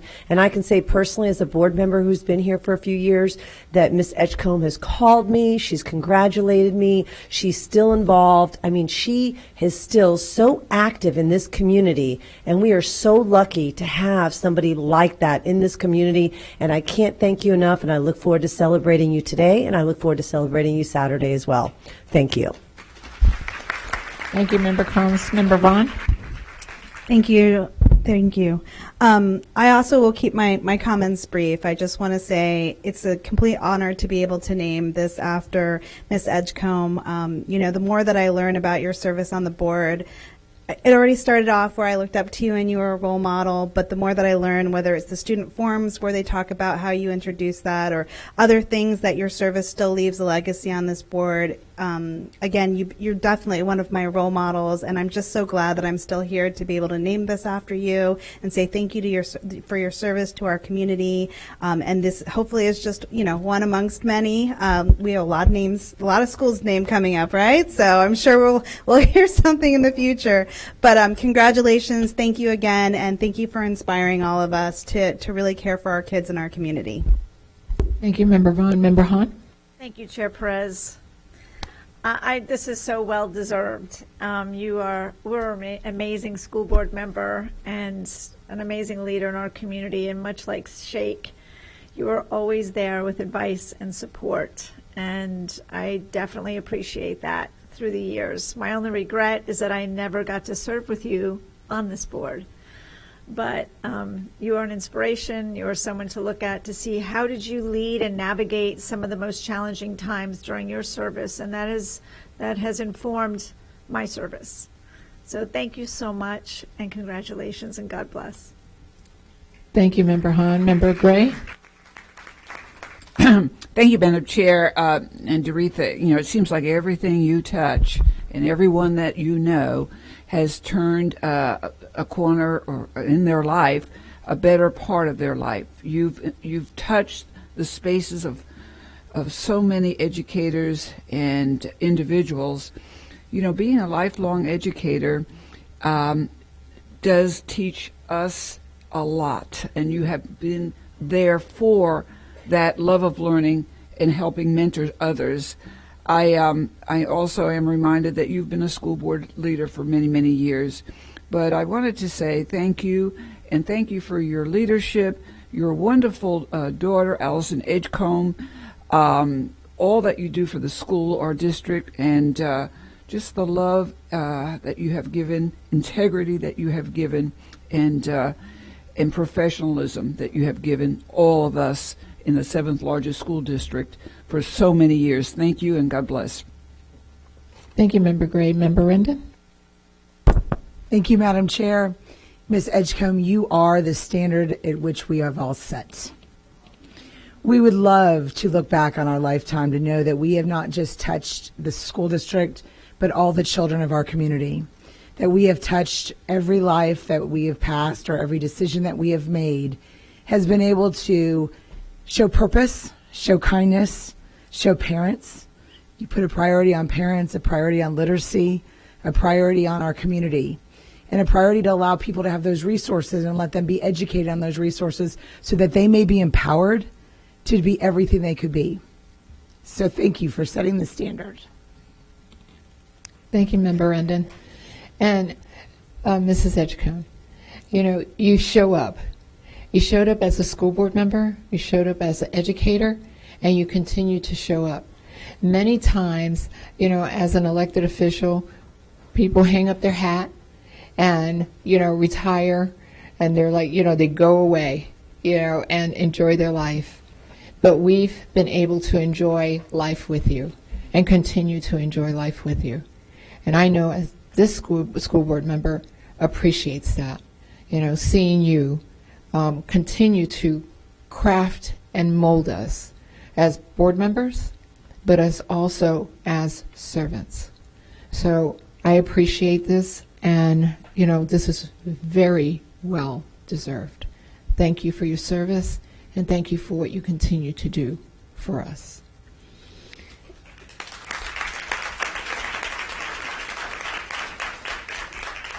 So, seeing no further comments, please vote when your lights appear.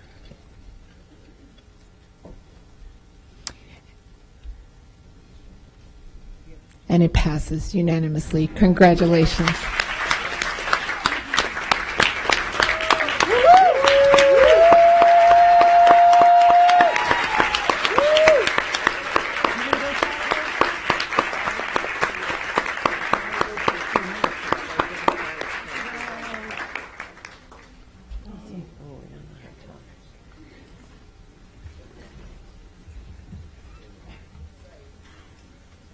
Chair Perez, other members of the school board, Superintendent Ayers. Sometimes a mere thank you doesn't do the job. And at this moment, a mere thank you, or I appreciate you, or I appreciate this honor, doesn't even begin to talk about the depth of a gratitude that I feel at this moment. If my heart could speak, it would be more precise about how I really and truly feel. I am so honored and proud to have this tribute at Robles Elementary School. It was a life-changing experience for me as a principal. I became a better person. I became a person that I better understood the world in a different way. A special thank you to Mr. Gibbons, who's known as Mr. G at Robles Elementary School, and for his community effort, and who in fact initiated this honor. I will always be indebted to you and all of those who thought I was worthy of this honor. Again, thank you doesn't really get to how I truly feel. And thank you for your kind words. I said I wasn't going to cry, but I did for just a second, but I thought I had to come up and speak, and I didn't want my makeup coming out of my head. So I thought I'd better get it together. I am so appreciative to all of you who've come to support me, my daughter Allison, members of my family, former colleagues, all of those who took the time today to come and celebrate with me. Thank you, Dr. Harris, for your leadership at Robles. If I could go back and change my life again, I would do Robles another time. There you go. I'm not going to take your job, however. It was the high point of my 52 years as an educator. I know that I was an effective principal because the teachers in that school believed in our students, and they taught them and nurtured them with the belief that they could learn and it could succeed. Thank you for this honor again. It is an amazing one that will always hold true to my heart. Thank you very much.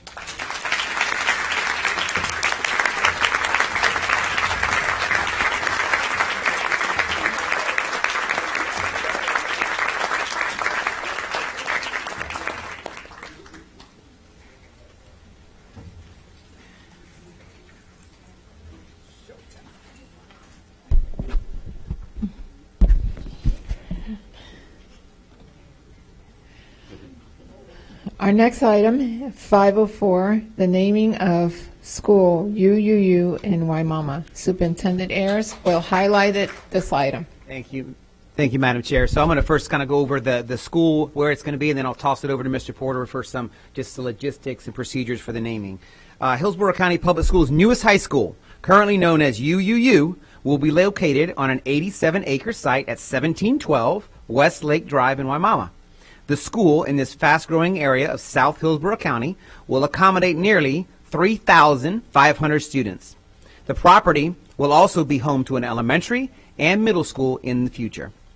Input for consideration of an official name has been solicited from neighboring schools and the community at large by way of ParentLink, Peach Jar, social media, and several news outlets. So, Mr. Porter, if you want to take over from here, and then. So thank you, Mr. Superintendent, Madam Chair, and board members. Your decision today is governed by School Board Policy 7250, which is the commemoration of school facilities. And there's some clarification that needs to be made about that, because some people quoted from, that was an old policy that was quoted from. So I want to be clear on the record that you may name a school for a living person. There was a period where this policy changed every policy cycle, and this policy was enacted in 2019, so it's been in effect for 5 years, and you've used that for the last several school namings. We had a 7th grader very ably read to you the policy, but I want to sort of reiterate what the criteria are and what your decision should be based on. So you can name it for individuals who have rendered outstanding public service to public education, for geographical location, and for groups and clubs as indicated. So for U.S. presidents, school board members, educators, outstanding citizens, and geographical locations. An elected official proposed for a school name shall have left public office for a period of not less than 5 years.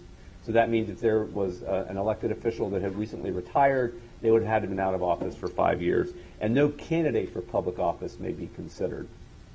We're going to vote, you're going to be voting by ballot this evening, which I'll explain in a minute, but I would like Dr. Graves to sort of explain the process and how we got to this point with the names that you have, and then he'll give it back to me and we'll talk through the voting process. Thank you, Mr. Porter. I'll give a brief overview and a breakdown of the various forms of communication. There was a press release that was sent out on July 8th. Parent links, emails to staff and families at feeder schools of Sumner, Leonard, Eisenhower, Shields, Waimama, Ruskin, Reddick, Cypress Creek, Belmont, and York went out.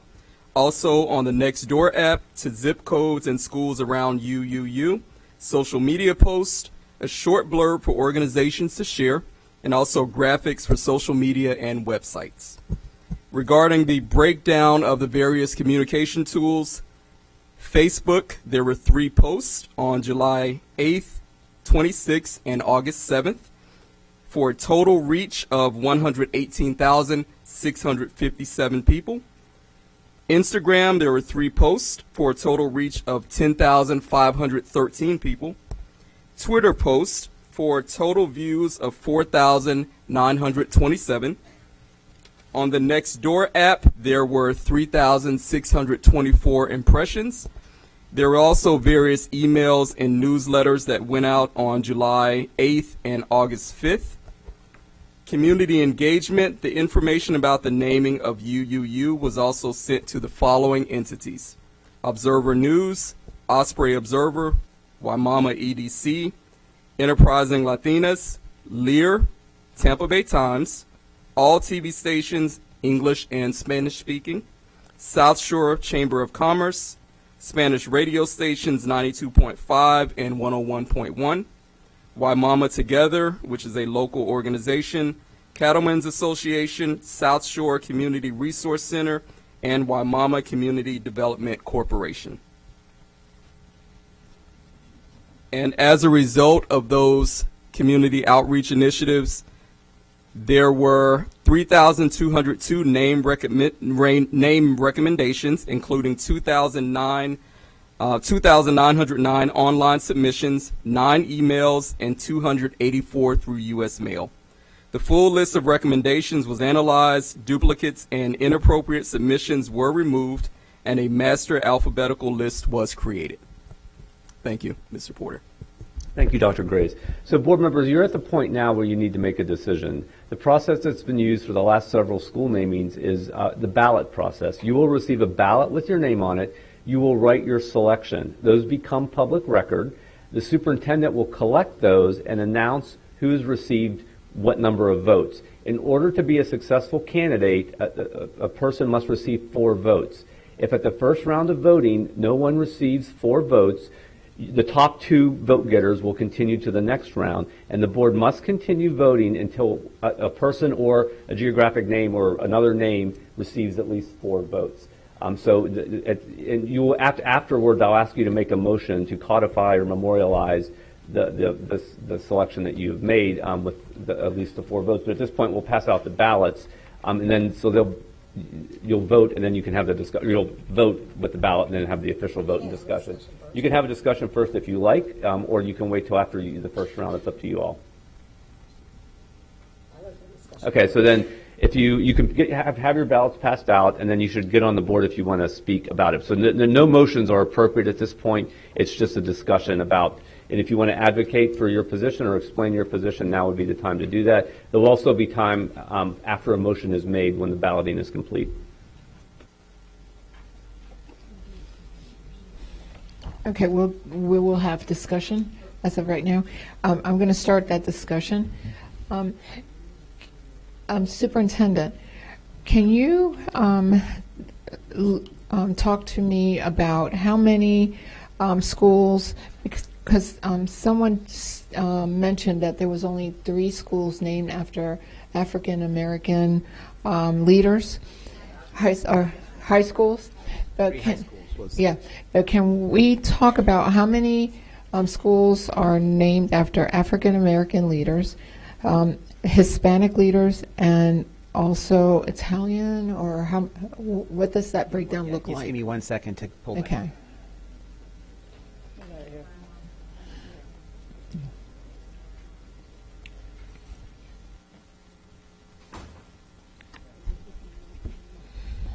Yes, and this information was also emailed to you as well. So for African American, there are 32 schools currently in Hillsborough County named after African Americans. 32.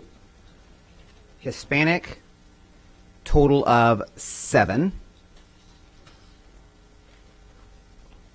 And Italian, total 11. Okay, and how many named after Caucasian? Yeah, we'd have to just. Just say. Here we go. Just say it. I just want a number. Question all these. I just want a number. So 104. Okay. Yeah. 104. Okay. All right. So yeah. So my preference is, as far as a leader who really has made some significant, lifts in this community, of course, is E.J. Celsinas, in the Latino community, because of what he's done, in the Hispanic community, but also the fact that our 40% students in this district are Latinos, and they need to be able to see, at least the names in their schools supporting this community and the Hispanic community. But that's going to be my support right now. Member Hahn? Thank you, Chair Perez. I mean, this is, certainly a very difficult decision, but it's also an exciting decision to make. So many wonderful nominees. It's just wonderful to read all of the heartwarming letters, emails, talk to people on the phone. I don't know if other boards have named this many schools. I have been up here 6 years. I've named quite a few schools. And after my first year, I really started having a criteria, and I asked 2 questions to help me narrow it down, because everyone on the list is a remarkable person. And I asked, were they a K-12 educator, and did they serve or work within our school district? That's where I start. And I start there because, and I've said this before at board meetings, at other school namings, there are very few opportunities to celebrate educators at this level. I worked on a college campus. I've worked, you drive through the community. There's not a lot of educators' names, K-12 educators' names on buildings. And so it's important for me, I think, to take this opportunity every time it comes to us, to use it to do just that, to celebrate people who could have been anything they wanted in life, and they chose to be a K-12 or a pre-K-12 educator and work in our district. And it's a lot of sacrifice when you work in public education. All of us know that on this board and in this room. One such nominee stood out during this process for me. Her children wrote heartfelt accounts of her spirit, her loving nature, and her deep commitment to the community. They spoke of her generosity, her unwavering faith, qualities echoed by her extended family, friends, and students and colleagues. And collectively, these stories painted a beautiful portrait of a woman who lived, taught, and raised her family in Waiwama. So tonight, I believe recognizing Miss Morgan would be fitting tribute to a woman who deeply loved and served her community as a K-12 educator in Hillsborough County Public Schools for 43 years. But I want to thank everybody in this room who sat here all night, who stood before us and shared their personal stories, and they were also touching. This is not an easy decision. But I also look forward to hearing from my colleagues, and whatever the outcome tonight, we will all celebrate together. Thank you. Thank you, Member Hahn. Member Gray? Yeah, my first thoughts would always be for the appreciation for every one of those leaders and every one of the individuals who supported those leaders who are recommended. Those remarks that you made will be emblematic in the lives of each of them, as well as these board members that sit here tonight. This is not an easy choice. I wish there was a formula that I could use, because after 8 years, I still look at, what the ingredients of the person, what do they have to offer, what do they stand for, how will they affect our students. Probably the most effective way is, how will they affect the students. As I'm going to be a little bit more pragmatic. Right now, I feel that as we celebrate Hispanic Heritage Month, and as we are very aware that in a few years, perhaps maybe 53% of our students will be Hispanic, and I'm very familiar with the Waiwama area, Enterprising Latinas, and I know many of you know that. I feel very, very deeply that the person that we need to choose reflects the heritage and the historical footprint of our Hispanic communities. And I pluralize that, communities. I feel that, as I did last time when I recommended E.J. Salcinas, I do believe that he is a true public servant, and I do also agree that Ms. Morgan is also a true public servant, and she is a teacher. She was a wonderful teacher, 43 years in the business, and loved by black, brown, immigrants, and all around in Waimama. I also know and appreciate so much of Sylvia Albritton, who's actually on my human trafficking committee, but who has served her students with love, passion, and just high regard. And we can go on, and also Bobby Howard. I'll be perfectly frank, I did not have a background of this wonderful man until tonight. Every one of them deserve the honor of a school building, part of the building structure. But I have to say, the historical footprint that will add pride, in my mind, value to our Hispanic community directly, be it Town and Country, be it Waimama, be it Ruskin, South Shore, be it Trapnell, which is near Plant City, Seffner, all those communities. I'm looking for someone who can be standard, be the role model for all of that. And I find that nominating, if that's the right word, of Tampa's one of our own, E.J. Salsinas, representing West Tampa, representing Jesuit, which I taught for many years, representing, he's a beacon of hope and inspiration. I have to say, given the difficult choice, but given what this man has done, inclusive is nominating a judge, first black judge, George Edgecombe, excuse me with the pronunciation. I have to say he is a man of diversity, which is every one of you know that's extremely important, that we look at whoever the school's named after does embrace diversity of our students. So I'm going to recommend E.J. Salsinas, and that's where I'm at at this moment. Thank you. Thank you, Madam Member Gray. Member Rendon? Thank you, Madam Chair. This is very important to me. I have said from the very beginnings, from the moment that we did the first groundbreaking of this school, that it is very important to me from every town hall meeting that this school reflect the community of Waimama.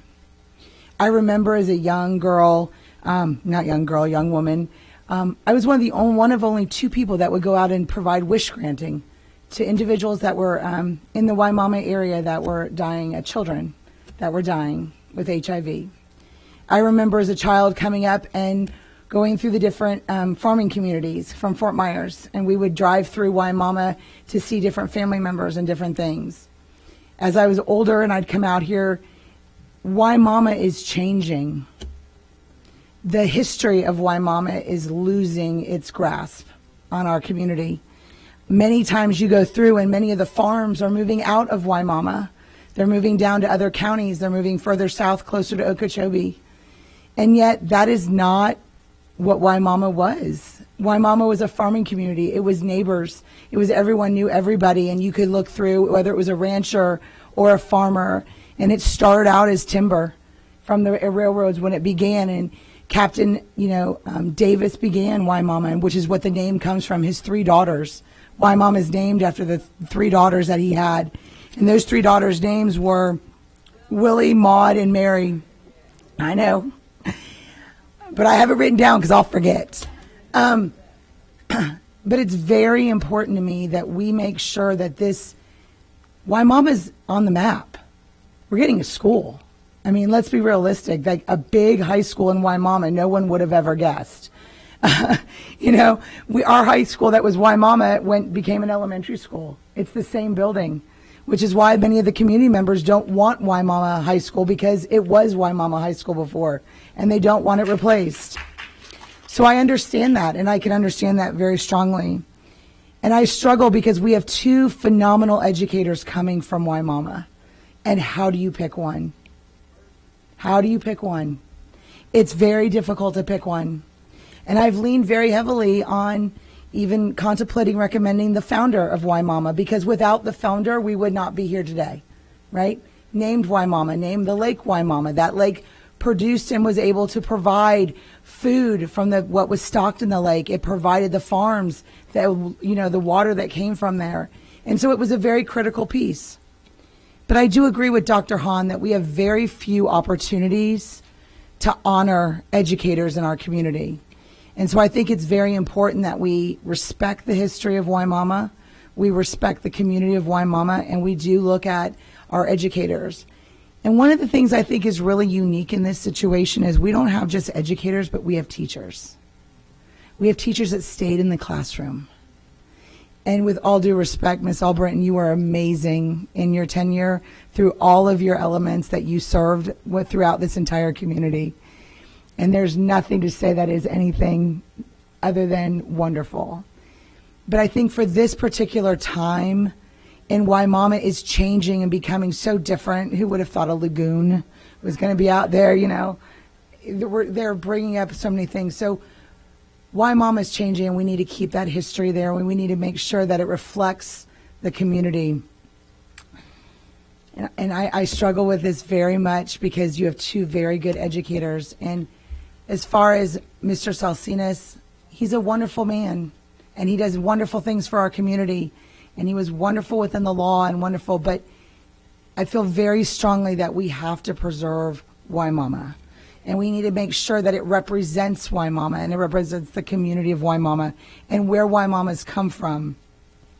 And so because of that, I am going to be recommending Aquila Morgan. Thank you. Thank you, Member Rendon. Member Washington? Thank you, Madam Chair. Some years ago, I didn't realize who was a great person. I remember Mr. Gatlin was telling me, and Mr. Jim Gatlin was my principal when I was his AP at Chamberlain High School, and he used to work at Waimama. He used to work there. Yes, he did. And he once said, man, that lady down there, she takes care of everybody. She's all over the place. She's the queen of Waimama. Say, the queen of Waimama? He said, yes, I had a chance to meet Mrs. Morgan. She was a phenomenal person when I met her. Very easygoing, loved people. And I'm not taking anything from Mrs. Albritton because we were principals together, and you did a great job. You would always be in my heart. But in Waimama, we got to have someone down there that can keep it going. We don't give teachers enough respect. I mean, we got great educators, and very few times we name something after them. And not that Mr. Salsina was bad or anything. He's great. But we also have great people in education. We really do. And especially teachers. We don't ever name too many things after teacher. I don't know if we got a high school named after a teacher, do we? No, they're all administrators. Or they hire, or they, come from somewhere else. So, and this is what got me. This is what caught me. I got to read this. And I'm not going to preach. I'm going to read it. Miss Lovett. Continue. My grandmother walked by faith. Walked by faith. When in fear and committed to all students, white, black, brown, ensured they all received fair, fun, firm, and developed a great love of education. That's great. That's great for any educator in Hillsborough County. You can't get greater than, you can't say it better than that. It came out the newspaper. You cannot say it better than that. So I'm casting my vote tonight for Miss Morgan.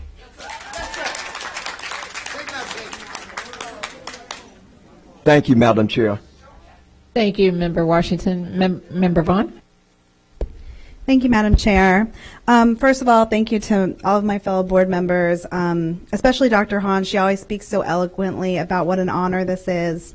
And it is an honor. It's an honor to sit up here and to have all the stories shared with us about so many amazing members of our community and how much they've contributed. And honestly, these are some of the hardest decisions we as a board have had to make. Some of the hardest decisions a lot of municipalities have had to make. And this one is probably one of the hardest. Somebody came up earlier and spoke and said, you know, when you cast a vote for one person, you're also casting a vote for that community. And I don't ever want any community to feel like because I chose one person over the other that I don't support that community or honor the contributions that they made to our community or to education or to anything. And again, we have been overwhelmed with, I've gotten stacks of letters in the mail to my personal house and read probably 3/4 of them, as much as I could. We've gotten over and inundated with text messages and emails, and it's amazing to hear so many people so passionately speak about people. It's hard to cast one vote. I know it is for all of us. We would love to honor everyone who's contributed to our community and to education here. The only thing that gives me solace is I know we have a lot more schools to name. And even if we don't choose the person who you're advocating for tonight, doesn't mean that we might not choose them again. We didn't choose Mr. Adam for a couple times, and then there was a school name for him. So that's the only thing is, you know, for some reason we don't choose the person who you're advocating for, please know that there will be another opportunity. So, you know, from my own personal stories, from reading, you know, what has been suggested, what votes came out of the community itself, listening to my fellow board members, although it was really, really, really hard, I am going to vote for Miss Morgan. Oh my goodness.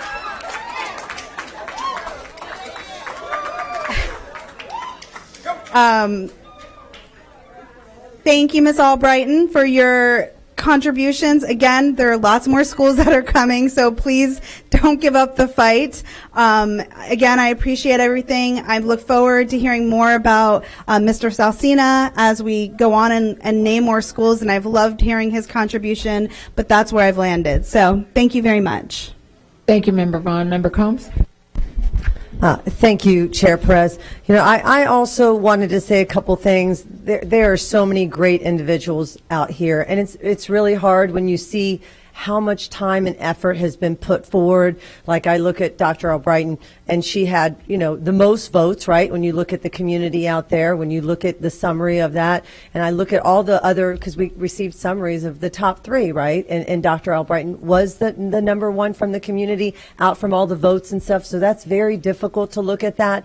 I also look at the, you know, Miss Morgan and everybody who was here today. The biggest challenge I have representing District 1 is, to me, it's pretty shocking to see that there's only 7 schools that are named after Hispanic individuals in Hillsborough County.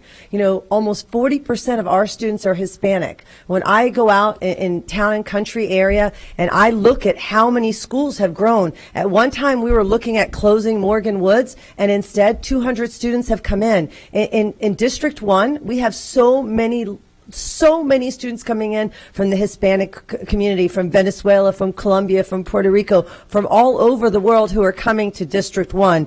You know, I can sense the vote of where Miss Morgan is going to be, but I do believe that we need to really make sure we start looking at some Hispanic individuals, someone like E.J. Salsinas, and really look at people who sometimes I look at all like presidents, you know, generals. Schools were named after so many things, and it's great to name. We named York after a teacher, and we also, you know, then we named Mr. Adam after as an administrator. So I don't always think that it has to be an educator. I think it has to be sometimes someone who instilled inspiration in people, who changed people's lives, who motivated people to do better and to want to represent more.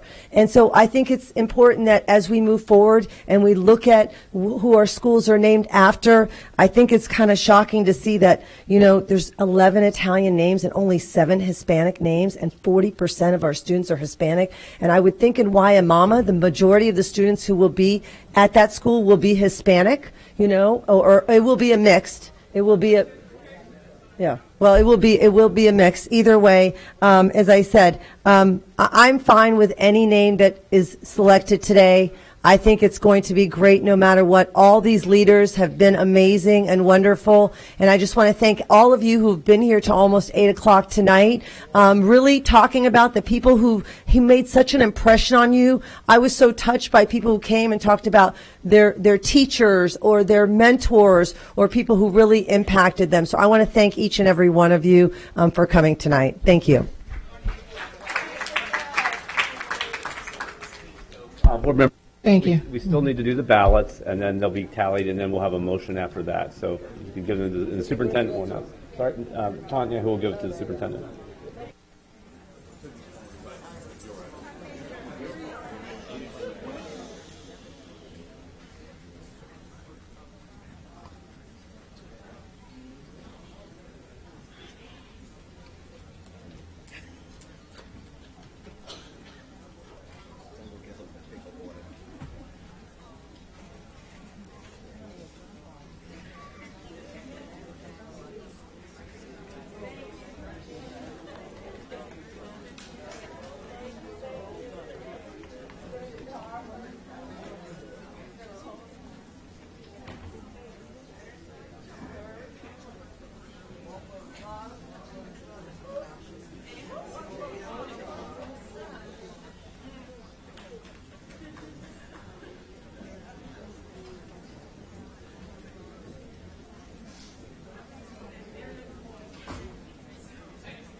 Board members, I do have the results, so I'll go ahead and share those.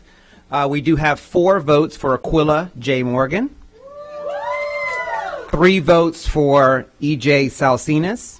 So the 4 votes for Aquila J. Morgan were Henry Shake Washington, Patricia Rendon, Stacy Hahn, and Jessica Vaughn. And then, of course, the 3 votes for E.J. Salsinas, Nadia Combs, Lynn Gray, and Karen Perez. Thank you, Mr. Superintendent. So, Madam Chair, it would be appropriate now to ask for a motion to name the school after Ms. Morgan. All right. Can I need the audience to please be quiet, please, and be respectful. You have a motion. I need a motion. Oh, I have a motion by Member Rendon and a second by Member Gray. Any other questions or comments? Please vote when your lights appear.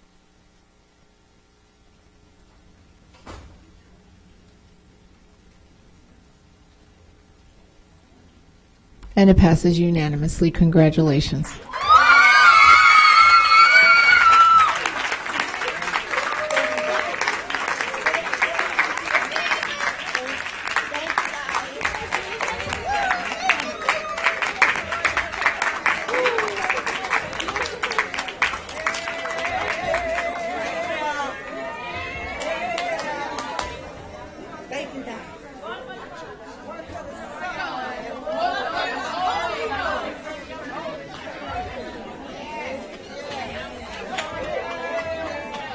And we're going to recess for about 5 minutes.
gotta have Mhm. members. Mhm. I'll look at them. Tell them to go, board members. We're ready to start the meeting now. Come give us some act right.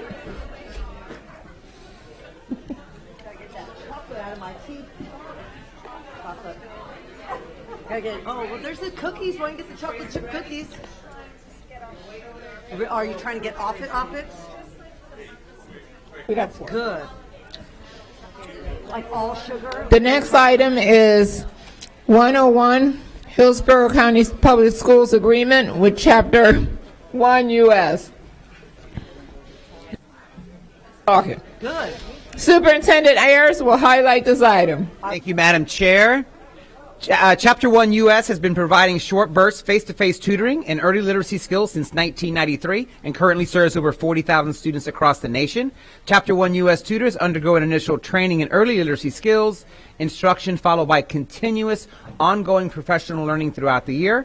Tutors deliver phonics and word attack skills instructions face-to-face and one-on-one to students who then receive immediate reinforcement of assigned skills. And this goes directly, with our strategic plan around third grade proficiency and increasing that number. We had a 5% jump this past year. So this is an item that we will have in place, will assist us in reaching our goals for next year. And Tracy Bergman is here as well if you have any additional questions regarding 101.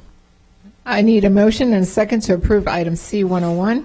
I have a motion by Member Combs and a second by Member Gray. Member Vaughn and Member Combs, you pulled this item. Do you have any questions or comments? Thank you. I did not have questions because we went over it.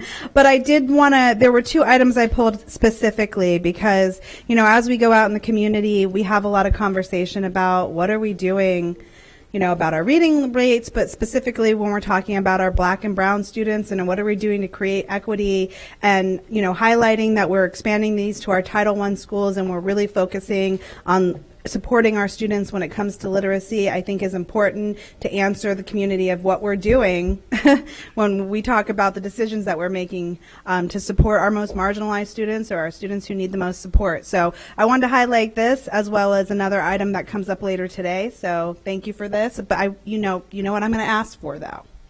The data next time, right? Like, it's great that we pull this out and we try this and we're giving extra support and tutors are fantastic, but I want to make sure when we go to reapprove this next time, it's effective and it's having an impact. So thank you so much. Thank you, Member Vaughn and Member Combs.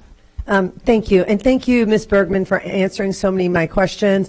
I obviously have an interest because I've had tutoring centers for 20 years, and then I saw such a big item with such a high price, with Title I. I can see the need for it. My biggest question, and you answered that, why didn't it go out for an RFP? Why was it just a sole source? Just because I always want to get the best, the best value for our money, and I try to look at every single penny that we spend on the agenda items. When I see large agenda items, I'm like, how does it impact students? How many students is it going to impact, especially when it's coming out of Title I dollars? So it would be great if you could just give us a short summary on why it was sole source, because I think that's very important, and how the payment will be based on deliverables on the students. I think that's very important. Sure. One of the things and one of the reasons why Chapter 1 is a sole source is because it provides the face-to-face component during the school day. A lot of tutoring companies do offer tutoring, but they're online, they're virtual, they may be after school, which doesn't bring that whole equity piece that Board Member Vaughn was referring to, and the access piece, which we know all of our students need, especially at our Title I schools. So we went with a sole source on this one. I was able to go down to Manatee County, which is one of the districts in Florida where Chapter 1 is being used, watched it in action, saw the tutors in action, and saw what they have doesn't compare. So when we put things out for sole source, if there is a large interest or it does appear that there is a comparable product to what you put out, then you do have to shift to that RFP process, and there wasn't, because they are different in their approach. So that is how we landed with the sole source piece as far as that goes. And the payments, thank you. I was like, there's another part to this. So the payments, this contract is written to be an outcomes-based contract. It is actually one of two. We'll get to the second one in just a minute that we are working on. And so we have Hillsborough County Public Schools has joined a group, a coalition with the first cohort in writing outcomes-based contracts, where we take a look at what is it that we want out of the product that we're purchasing, in this case, the tutoring. And what we want is student proficiency. So we write the contract based on the outcomes we want to see. We worked with the vendor in order to ensure that the outcomes, A, are reasonable, but they also stretch the students, stretch the growth, stretch us to hold to the fidelity of the program, and stretch the company to provide the services that they say they will do, as well as get us the results that we need. So we have different measures throughout the course of the school year, including both growth measures and proficiency measures. So from there, we take a look at our mid-year data, when we take a look at our STAR data for our youngest students, as well as our DIBELS data, as well as end-of-year data. The vendor is paid based on the outcomes that we've predetermined, and it's written into the contract that way. If students, or the percentage of students, don't reach that, the vendor doesn't get paid the full amount. So when we write the contract, it's a maximum amount of pay based on how well the students perform. Okay, and I just want to thank you, because I think this is a wonderful contract. It's really important. I'm so excited to see that we are targeting our most marginalized students, or our students who are actually, who are struggling the most. And so my question is, will this be students in general, ESE, all students who are below level? So the schools that were identified initially based on third grade proficiency. We looked at Title I schools that were struggling with proficiency, but also had gaps in either their kindergarten, first grade, or both. This is a whole class model tutoring piece, so the tutors will work with all students in the kindergarten and the first grade at the sites, with the purpose of both accelerating progress of our most struggling students, as well as accelerating those that can be accelerated and pushed even further, right, to become better readers at younger ages. So it is a whole class model. Where it differs is in terms of that short burst tutoring, the number of sessions that the student would receive, as well as the duration. So it is truly hitting all of students, because even if you're a high performing reader in kindergarten and first grade, that's not to say if we don't give you the attention that you need, you're not going to struggle later on. So it's also a preventative measure as well, as opposed to a reactive measure. Okay, and will you get feedback like halfway through? Like you'll see from one, FPMS 1 and 2. Is that when we'll get some information from you then? Yeah, we'll be able to get information beginning with the PM2 data cycle. We use PM1 just as the baseline data collection, because they're still in the process of testing it, testing right now. But yes, we'll be able to give you that data for the PM2 piece. In addition, our team and the team from Chapter 1 are also working together. So that includes consistent meetings. We've already met with the sites to talk through it with them, get the input from the principals, make sure everybody that has committed to this is on board with us. And we'll continue to do so as we move forward. So we'll not only be getting the feedback from what we see in the data, but also from the administrators and the literacy coaches at the sites. Okay, great. Thank you so much. I think this is great. I mean, really teaching implicitly and teaching phonics and being able to pull out and work with our students who are maybe not making the gains that they need to. I think it's going to be, I think it could potentially be a real game changer for many students. So that's very exciting. Thank you, and Ms. Fawcett, for bringing this. Thank you, Member Combs. Seeing no other questions or comments, please vote when your lights appear.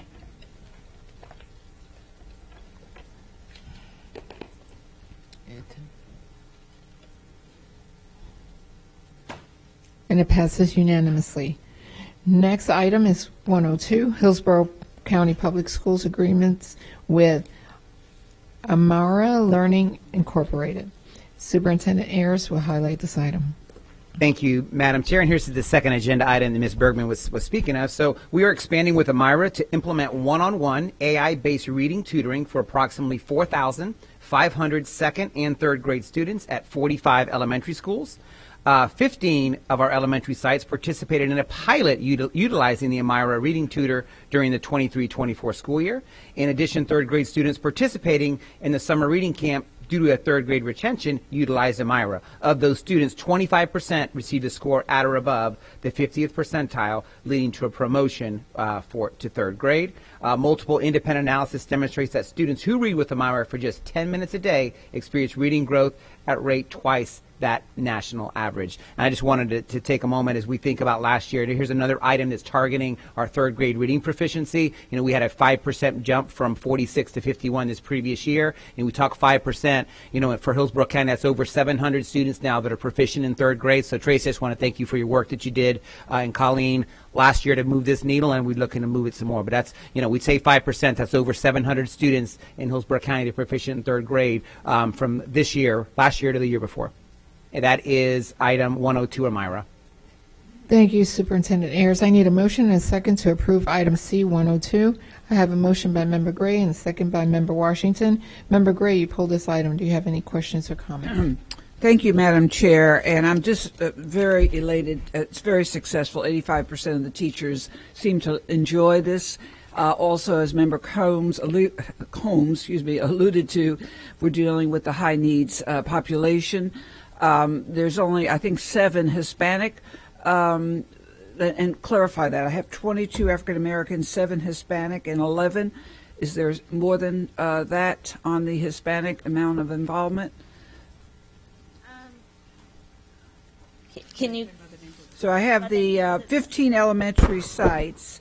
Mm-hmm. Are you talking about the populations of the schools that were selected, or like in terms of? Yeah, I have 32 African Americans, 7 Hispanic, and 11 are the rest. So my only discrepancy is why aren't there more Hispanic in relative population? But Colleen, go ahead, Ms. Fawcett. We're just wondering where the numbers are coming from, so that we're looking at the same data in order to answer the question, ma'am. Yeah, it's coming from the gap analysis where it says Amira Learning Pilot Study allowed 775 third grade, first page, 775 third grade students, 15 elementary sites, and I took notes, Ms. Bergman, that I had 32 African American students, 7 Hispanic, and 11 were the remainder. So if we don't have the answer to that, I can get you, we could do this one-on-one, but since we're in the spirit of Hispanic recognition, etc., I'm staying on that same wavelength. My question also is, or maybe my comment, we're using artificial intelligence, and I'm glad that we're doing that. I want to have you share what that looks like. And the reason is I put an artificial intelligence workshop twice, and school board members did not want that, or at least many of them. And that came from Orange County, but we're going to do it in July. So am I seeing that the teachers are already using this? What does it look like using artificial intelligence as a tutoring experience? So when the students go onto the program, generally the artificial intelligence, it's not like a chat GPT, it's not, something along those lines. It's actually the tutor itself. The students, it's a fluency-based program, so the students put the headphones on with the microphone, and they read the passage aloud. And so if they make an error, Amira, the AI component, is what catches that error and then provides them the immediate feedback and the instruction for them to be able to correct that error and be able to apply it into other passages. So it is the Amira, the name Amira, she is the artificial intelligence, and she is that tutor piece. So it provides them, when they take their placement assessment, it's about a 10-minute thing just to place them into the right piece. From there, it can guide them into the stories, and based on the errors they make, it provides instruction, and as it sees the practice and the instruction improve, it moves them up the level, and that's how they continue to grow. What's kind of cool about it is that it also records the readings that the students do, and so if families come in for conferences, or if you're looking for, families are like, well, I don't think my child has any issues, or the teacher and the family, they're trying to explain it, it provides that concept where you can share that recording with them as well. But Amira, the AI portion of it, is actually Amira herself, the tutor, who listens and diagnoses and instructs based on that. So looking at long range as we go through literacy and as we go through tutoring and all the other aspects of teaching and learning, what is your, how are you looking at AI in terms of your future propositions? I'm going to ask that as a global question, but I am really involved into what influences that we are using as a district with AI technology. And thank you for that, Ms. Gray. We really appreciate the question because as you have seen over the course of the past year, when Ms. Bergman and I bring items to the board, they are strategic and they are very targeted. With this particular item, before we did any kind of mass purchase, mass implementation, we did a pilot last year.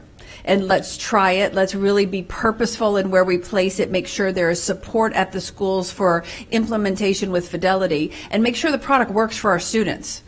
We are expanding this year because of the excellent results that we saw with this product last year. If we continue to see those same excellent results, we'll continue to expand this product to other schools. When it comes particularly to AI, I'm going to equate it to any product we use. It goes through thorough vetting to make sure that it is high quality, to make sure in this particular case it aligns with the science of reading instruction, to make sure with any technology we use there are appropriate guardrails in place to protect students and their privacy, to make sure there's access to any recordings or chat features, which there aren't with this one. So to make sure that we have those. If parents have questions, if their child comes home and says something about my tutor today, well, that was the AI tutor, Amira. So there's so many different things we looked at, but when we talk about AI, we compare it to any other type of instructional purchase that we make to make sure that it meets all those criteria, that it's going to be beneficial for our students in the long run. I wish there were AI experts in the world, but anything I say today or learn today about AI changes before I go to bed tonight. And so we continue to make sure that we are vetting any product that comes to us and make sure those appropriate safeguards are in place for students. And I would highly recommend that we become very familiar with AI as a teaching tool. There are uses and abuses, as I've been reminded at USF. And I'm happy to say that Ms. McCray is going to have for the board members, hopefully an AI type of workshop, some type of teaching elements so we are familiar as well. So, you know, in my mind, that's very important that we learn about the different techniques of teaching and learning. And AI is going to become not a middle name, but certainly a very big name in a full name type of description. Thank you.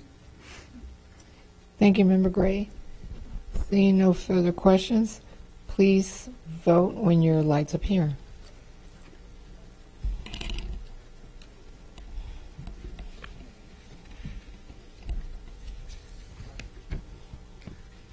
It passes unanimously.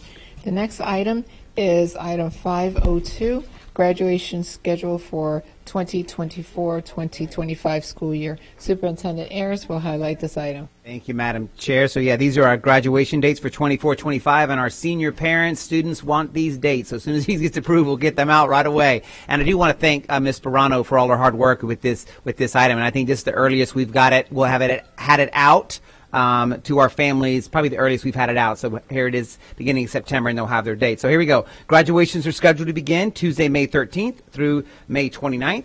They'll be held at the Florida State Fairgrounds Expo Hall, as you all are aware, and they're scheduled to begin on Wednesday, May 21st. Graduations held at the Florida State Fairgrounds Expo Hall will honor our 28 traditional high schools, 9 adult education schools, 3 tech colleges, 4 career acceleration academies, and our HVK-12. Date, times, and locations for our exceptional student centers have been determined and are also included in the proposed schedule. The 2025 graduation schedule features new start times of 8 a.m., 11:30 a.m., 3 p.m., and 6:30 p.m. The graduation schedule on Wednesday, May 21st, however, has been adjusted to make better use of time. After approval, the graduation schedule will be available on the district website, and schools may begin notifying students, parents, and staff. And here's the best news of all, I think. All graduation ceremonies in 2025 will be held before the last day of school, Friday, May 30th, 2025. No graduations are scheduled on Memorial Day, that Monday, May 26th, as it is a federal holiday. I know you've had a chance, all of you, to speak with Ms. Sperano, so she's also here if you have any additional questions regarding our graduation dates for 24-25 school year. Thank you. I need a motion and a second to approve item 502. I have a motion by Member Washington and a second by Member Combs. Member Vaughn and Member Combs, you pull this item? Member Vaughn? Thank you. I mean, I just pulled it informationally because, as you mentioned, this year more than any year, I've had parents immediately asking me when these were going to be released, which I love because I'm a planner, but I didn't think everybody else planned that far in advance. So just thank you for getting this taken care of quickly so we can allow parents the flexibility of planning for the rest of the year. Thank you for all your hard work on all the graduations. And hopefully now parents will be free to, and families will be free to make whatever choices that they need to. So thank you. Thank you, Member Vaughn. Member Combs? Thank you. I pulled it for the same reason. I think it's just important because then it highlights that if not, it just goes into consent, and a lot of people don't even pay attention.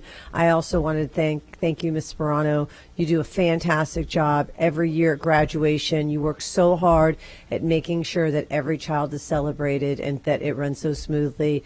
And since I've been here all these 4 years, you do an excellent job. It's one of my favorite times of the year, and I just want to thank you for all you do with that. Thank you, Member Combs. Member Rendon? Thank you, Madam Chair. Jennifer, thank you so much for putting this together. I do know it takes a lot of work, and not only just that, but throughout these entire graduations, it takes a lot of prep and a lot of organization to put all of us and put us where we need to be. So thank you so very much. I do want to go on the record and say that I am against both Newsom and Sumner being so late in the evening with the massive amount of people that we're going to have to exit after dark at 9 o'clock at night. We're looking at 9,000 people leaving the fairgrounds at the same time after hours. After speaking with some law enforcement and recognizing that we could have a smaller school leaving at the same time, getting out a little earlier, and at that hour may not even be dark yet if we're out around 8 or 8:30, and knowing that we've got 800, 850 students on top of 10 tickets per student, we're looking at 9,500 people leaving at 9 p.m. at night, and that's a lot. All going out one aisle, one lane onto Martin Luther King is quite a bit of traffic. So I do want to officially go on record that last year it ran extremely smoothly with both of those large schools coming in at 8 o'clock and the other graduation starting at 9. I would prefer have done that way. I recognize that it's not always possible for various reasons, but I do want to go on the record to say that that is a concern of mine because that's a lot of people leaving that parking lot at a late hour in the evening with so many students and parents. So because at the end of the day, we're going to be 2 hours, plus they get their diplomas, plus we're all getting into cars. So I do want to, and I consulted with a couple of law enforcement. I said, okay, does it really make that much of a difference, right? Does it really make it? And they're like, yeah, that many people leaving, and we really have one lane going one way on Martin Luther King, on 301. It's a lot to get out of that parking lot quickly, and at dark with 900 students coming out, 9,000 people. So it is, I wish we would have done it differently like we did last year. It ran very smoothly at 8 o'clock in the morning with that volume of people, and we pushed it back a little bit. So I do want to go on the record of that since one of the two schools is in my area, but I make this comment about both of them. They are large schools with a lot of people. So thank you. And I'm personally excited because my daughter will be graduating and it'll be my last one. So, but yeah.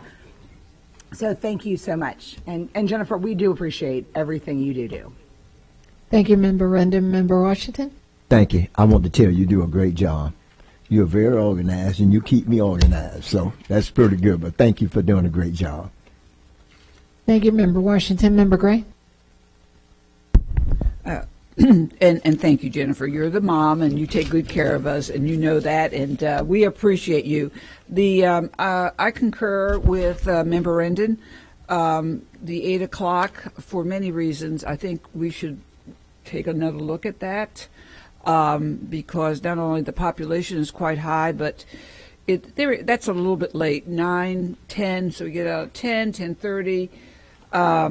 And I have to think perhaps we can relook at it. I know we used to do 7 o'clock. But that's at 6:30. The 8 is the a.m. The latest graduation is 6:30 p.m. Oh, okay, then. Okay, well then, just erase what I just said because because once you get beyond my bedtime, then it's not gonna. At least I can't go, but that's within my my comfort zone. So thanks. Thank you, Member Gray. Member Combs? I mean, the only thing I want to say about that is that people want a rotation. People don't necessarily always want early in the morning. And I also think about, like, there's big schools like Alonzo High School. That's 3,000 students as well. So I think, people leave concerts from there all the time late at night. I don't think necessarily parents would like to know if they're in the high school that they're always going to have 8 o'clock in the morning. Because me personally, my child graduated from a large high school, and I was happy to have it in the afternoon, right? So I think the rotation is right. I think it's fair. It's run smoothly.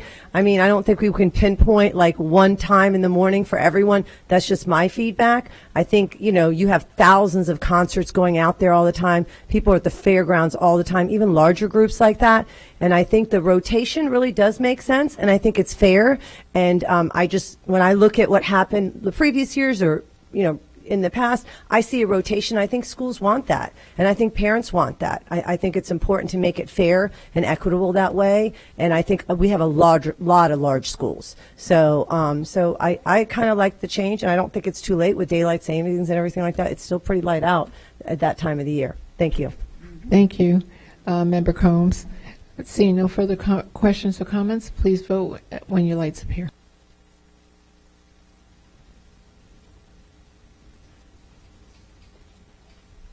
And it passes unanimously. The next item is item 602, budget amendments for the period ending June 30th, 2024. Roe Johnson, Chief Financial Officer, will highlight this item. Good evening, everyone. We highlighted this item as part of our presentation, but we're ready to take any questions about the final budget. I need a motion and a second to approve item C602. I have a motion by Member Washington and a second by Member Gray. Member Vaughn and Member Gray pulled this item. Do you have any questions or comments? Member Vaughn?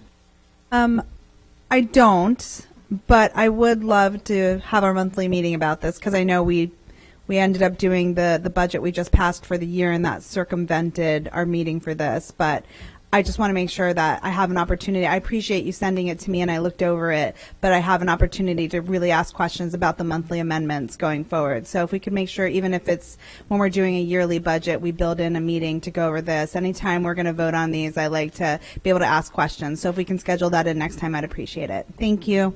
Thank you, Member Vaughn. Member Gray?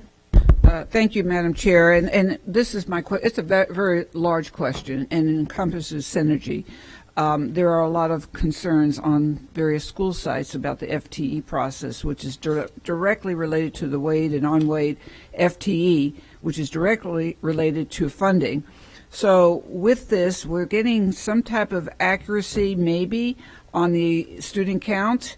How will we handle perhaps inaccurate information as it relates to weighted and unweighted FTE?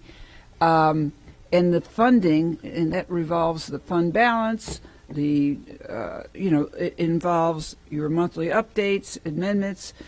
Can we be sure that there is accuracy in that number, and therefore the amount of money that we have from FTE? I'm going to let Dr. Tom Weeks speak to That's that, correct. the accuracy of the data. Thank you, ma'am. So one of the things I do want to assure the board is that we are very close to our base enrollment number for the district. We're within 100 students or so from where we project that being as our accurate final number, at this point in time. We do have some concerns as it relates to funding from a CTE perspective, from an ESE perspective. These are all areas that we are working through with the vendor and working through with our internal constituents to ensure that we align with the requirements for not only, the district, for the state, for the federal government in these specific areas so that we can provide the most accurate numbers. We're working with the vendor. We're working internally. We're going to make sure that the process gets as best as it can be as we move forward. And we'll continue to improve the accuracy. And this is very important for obvious reasons. The ESE is the compliance issue, and the FTE, of course, is funding, and so is the Cheney Hall with nutrition. Those are all funding services that will affect our overall budget. So I think that's a priority, and I'm keeping my eye on it as an individual school board member, that we have this as an accurate number of students, and that, and Member Rowe, sorry, Ms. Johnson, that you, in fact, can also cross-reference with the updates on the corrections, if need be, that Dr. Weeks is saying. And I think, how many, we have 130, let's just say, 130 problems or concerns, but you've solved 80 of them, right, in Synergy? We've been working steadily through the issues list, and yes, we've pared it down considerably in the past 2 weeks. Again, we'll continue to work with the vendor, press the vendor to make sure that their product meets our needs, and we'll continue to work internally with constituents throughout the district as well as IT personnel, and incorporate other members such as Ms. Johnson's team, so that we can ensure that all the numbers are aligned, and again, get them as accurate as we possibly can. Yeah, make no mistake, our teachers, many of them are doing the old-fashioned paper method for FTE. I mean, that's what's happening. So, you know, and again, I'm not going to make the biggest deal out of it right now, but let's definitely put that on priority, and I think you already have, the nutrition, the FTE, and the ESE as a priority to straighten out. Okay, thank you very much. Thank you, Member Gray. Member Combs? Thank you, Chair Perez. I actually was going to have this in my closing comments to talk about Synergy, but now that I have you, I'd rather talk about this right here.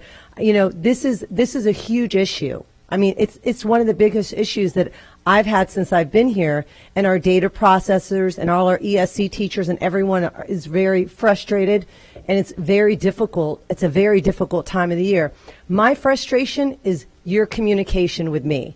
You not communicating with the board. I mean, last week I sent you an email and I had to contact, you know, the cabinet. I'm not hearing information from you. You need to be updating us regularly. People on school sites are struggling, and it's so difficult for data processors, ESC specialists. I'm hearing from ESC teachers who just want to walk out of this district because of that. And I'm feeling very frustrated because we've put so much money into this program.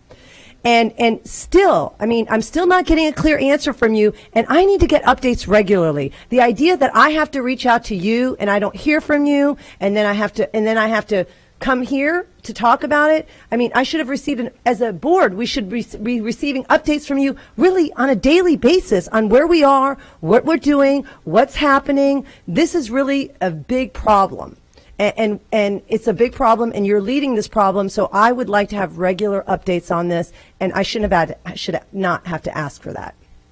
Ms. Combs, we'll ensure that the board receives those updates, Mr. Farkas, Mr. Weeks, if we can ensure that happens. But no doubt, what has otherwise been a very successful start to the school year, Synergy has been the big hiccup for this school year, and it's caused tremendous frustrations. We were at a principals meeting yesterday, and it's very evident the frustrations they're having with Synergy. Just for the record to note that that Synergy was purchased in October of 2019. We had a 3-year window to launch Synergy. 2022 we didn't launch it. 23 we didn't launch it. Here we've got a product that we, like as you mentioned, that we spent money on. It was time to go in 24.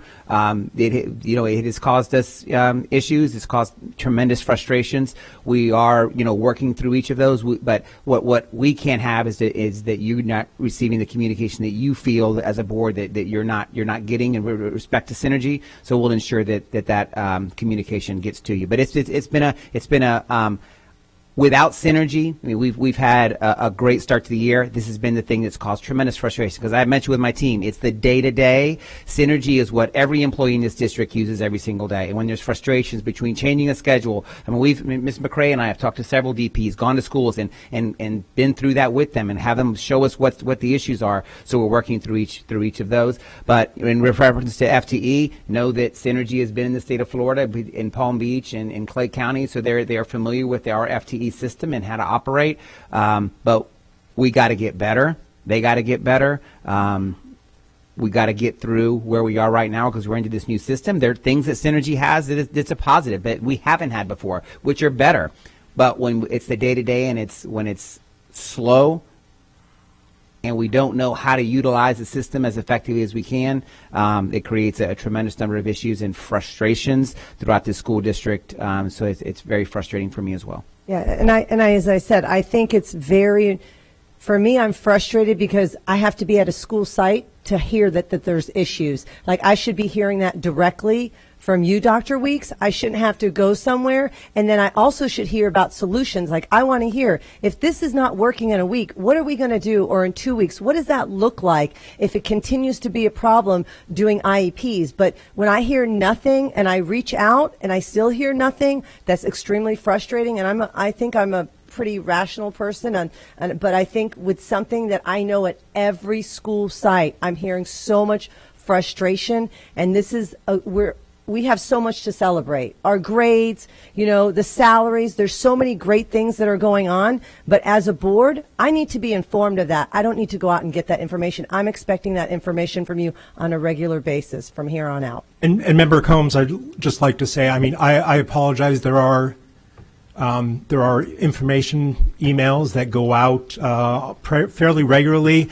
I did not realize that the board did not see those, so I will ensure that a lot. But I don't want to get an email that every teacher is getting. I want to get an email as a board member who's getting informed on where we are, where we're going. What's the solution? What does it look like every week? How have we gotten better? And if we're not getting better, what's the plan to solve it? Like, do we have to go back to a hybrid model? Do we have to change something? Like, we can't continue on this way. Like, if there's something that we have to go back, and maybe we have to go back to do something with the ESC for this year or until December to resolve it. But we can't expect our ESC teachers who are working so hard, who have so little, to be expected to spend hours and hours trying to complete an IEP.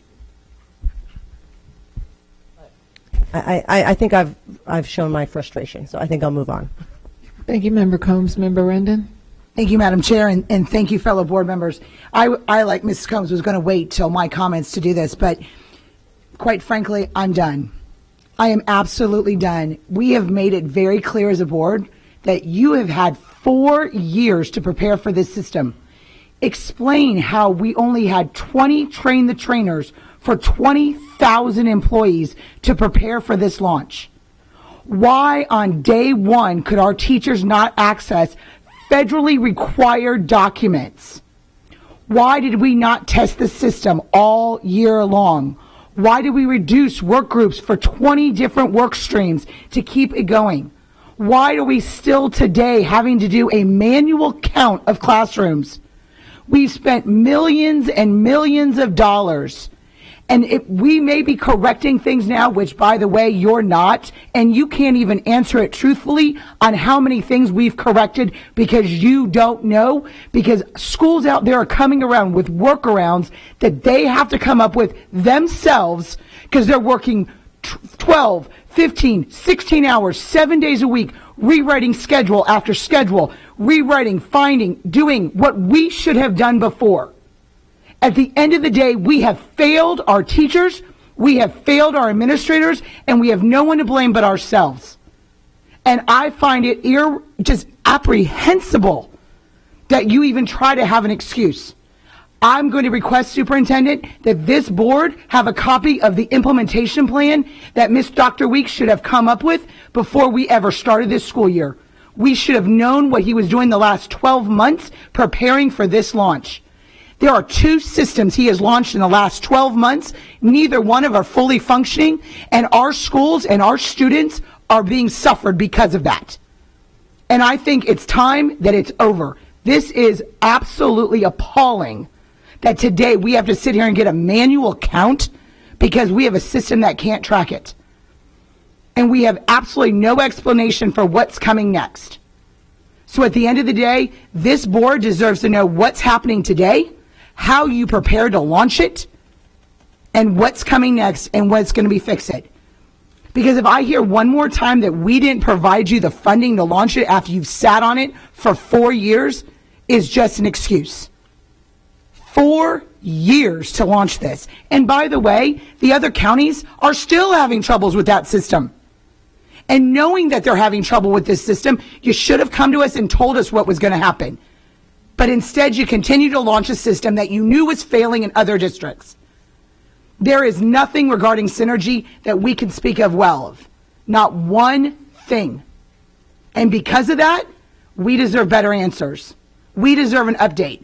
And we should never have to ask for it. We should be given a status every single day because our students are suffering, our teachers are suffering, and our administration is suffering. And I'm not going to make an excuse for this district because I believe we do nothing but owe them an apology for not preparing for this year.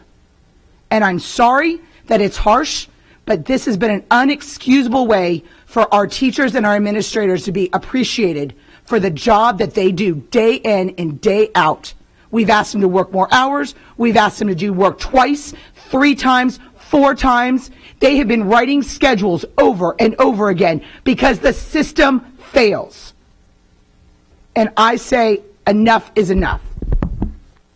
Thank you, Member Rendon. Member Washington? Thank you, Madam Chair. Synergy is a pain in the butt because I've had a lot of calls. We spoke earlier today. So what solution are we going to do? Because people are upset. And we can't have our teachers and our employees upset. So we got to have a solution. So I can tell the board at a high level how we're operating today to address some of this, but I can provide greater levels of detail to each of the board members if they would appreciate that. So we are working with EduPoint, the vendor, to ensure that they meet all of the requirements that we provided them, to ensure that they meet all the contractual obligations that we have paid for over the past 5 years. And as a correction, I just want to say this has been 5 years in the making, Member Rendon, not 4. So it has been considerably longer.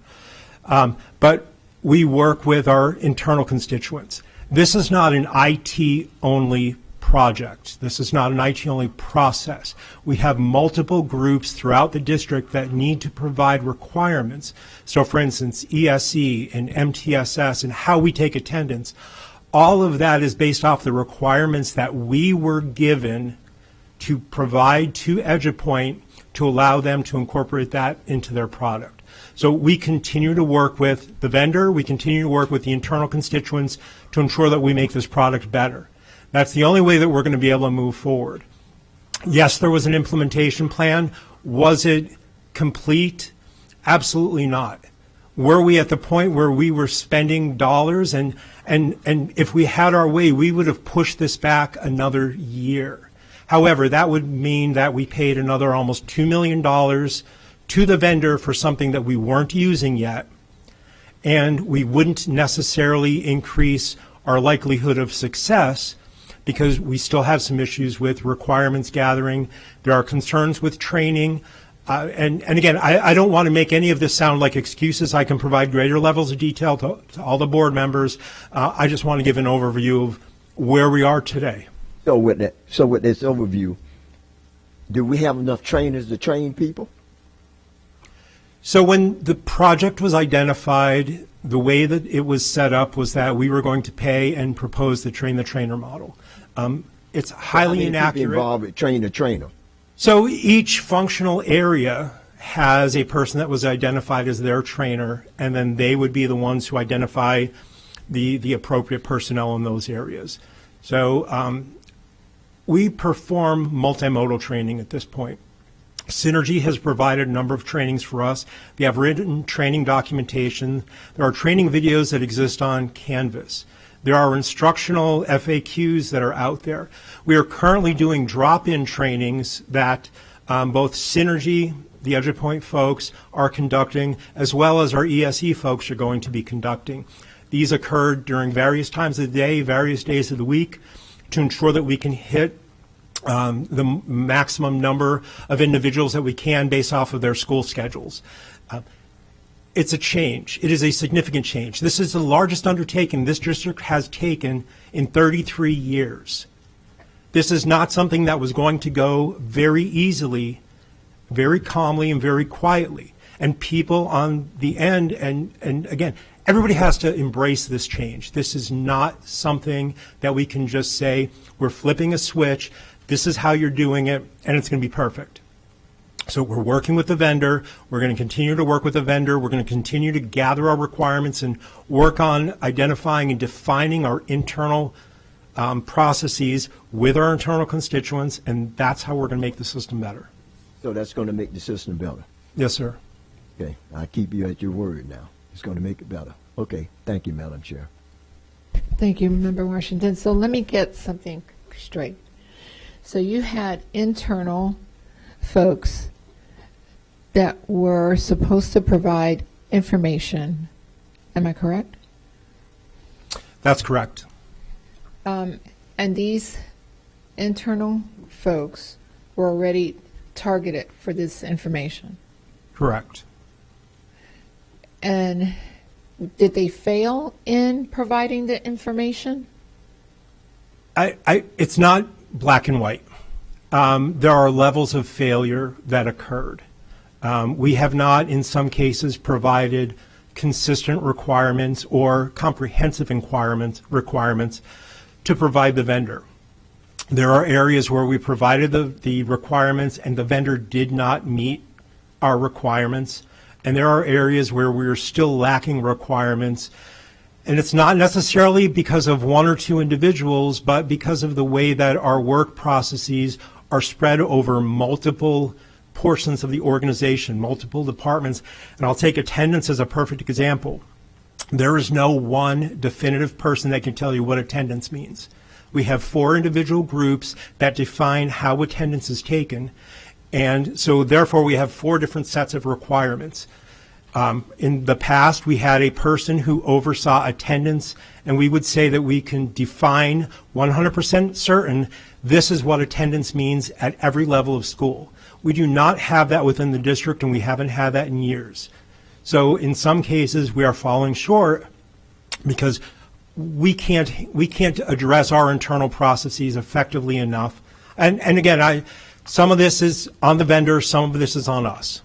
You know, I'm not going to sugarcoat it. It's a mixture. So, Ms. Superintendent, this is a problem in multiple areas of this district. One area is doing, let's take attendance for instance, one way, another area is doing attendance another way, and another area is doing attendance another way. And that's how we continue to fail our students in this district, because we don't have one set of standards that we follow, say for instance, for attendance. Well, for attendance, there is one set of standards we follow. So but they're doing it multiple different ways. I'm just giving an example. Okay. But just as an example. And this happens. So on the first day of school, excuse me, board members, for using what I'm going to say, it was a shit show. Just saying. I was receiving calls. People didn't know where they were going. Nobody knew, you know, it was horrible. But myself, like other board members have said, didn't receive any phone calls. We got no information. 4 weeks into the school now, nothing. I can't tell you I've received, hey, this is my action plan. This was, we're here on the first day of school. The second day of school, we did this. Week number 2, we did this. This is where we're going.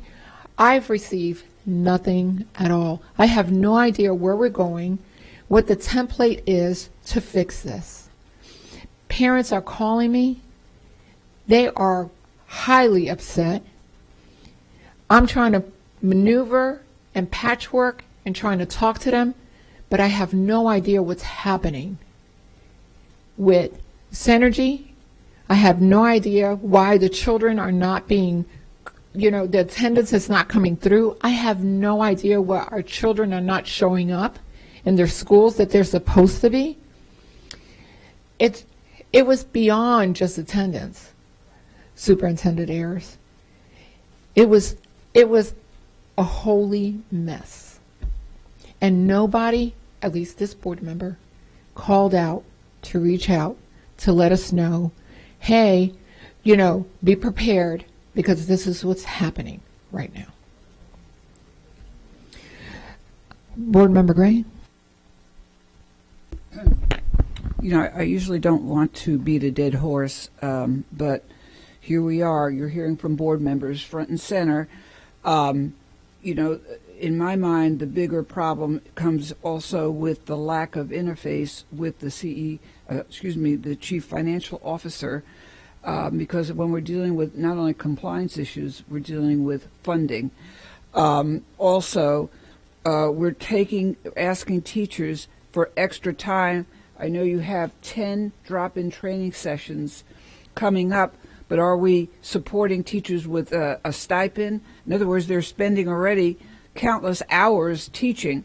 That's another big problem. But what I think, and I'm looking for a solution, and Superintendent Van Ayers and board members, I would love to entertain, and Dr. Weeks, you are one person, and we're all kind of aiming our arrows at you.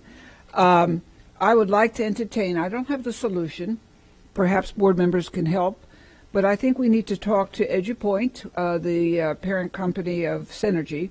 I think we need to direct those questions because now we have to own this. I don't know whether there's a reverse or there's a hybrid or, there probably is not. But we have to, now the board members have to own it.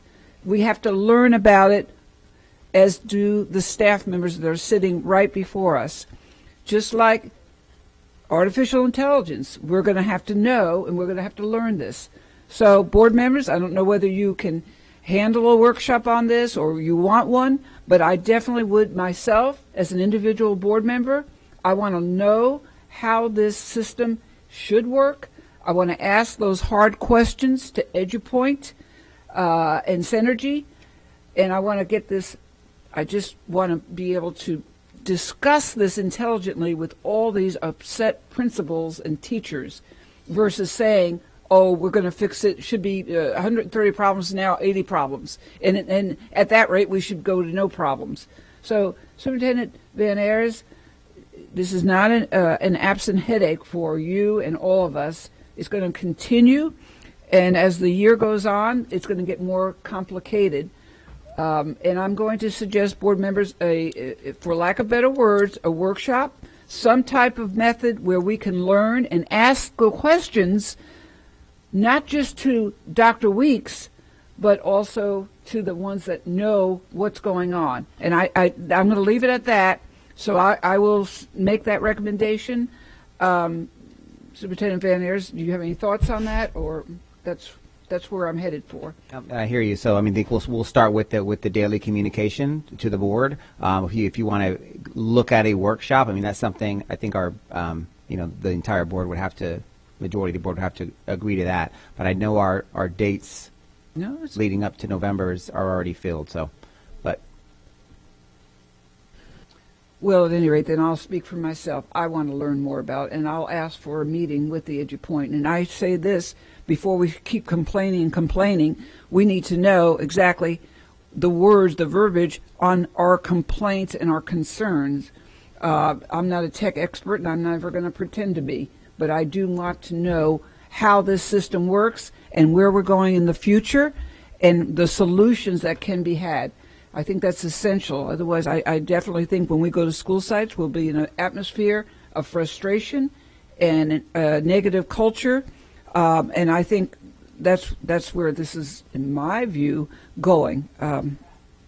Thank you. Thank you, Member Gray. Member Vaughn? Well, goodness. Okay.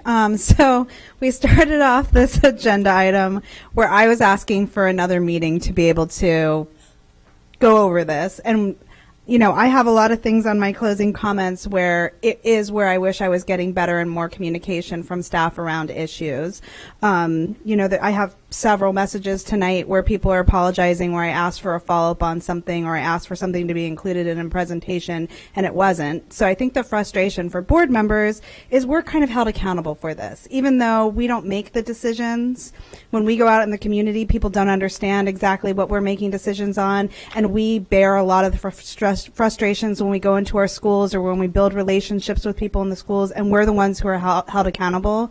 So the frustration that you're feeling from board members, because it's easier for us when we have the knowledge to be able to communicate it instead of being blindsided by it, is the frustration that we get when we walk into a school or when we deal with a parent or when we deal with with someone in the education system. What you're feeling right now is what we feel several times a day, quite often. And so I think what I'm hearing from this, even starting with the original agenda item, is, we just need, if there's delays, if there are hiccups, if we understand that, it's easier for us to communicate that to people in the schools. And so, if there is an issue with ESE continually, like, I don't know what happened with that meeting. Parents spoke tonight. I asked several times when parents were here, please provide me an immediate follow-up of this meeting, of anything that comes out of it. And tonight we're all kind of looking at each other like, did that meeting happen? Why are the people, what came out of the ABA? Was the policy changed and updated? Again, we're held responsible for that in public comment, right? So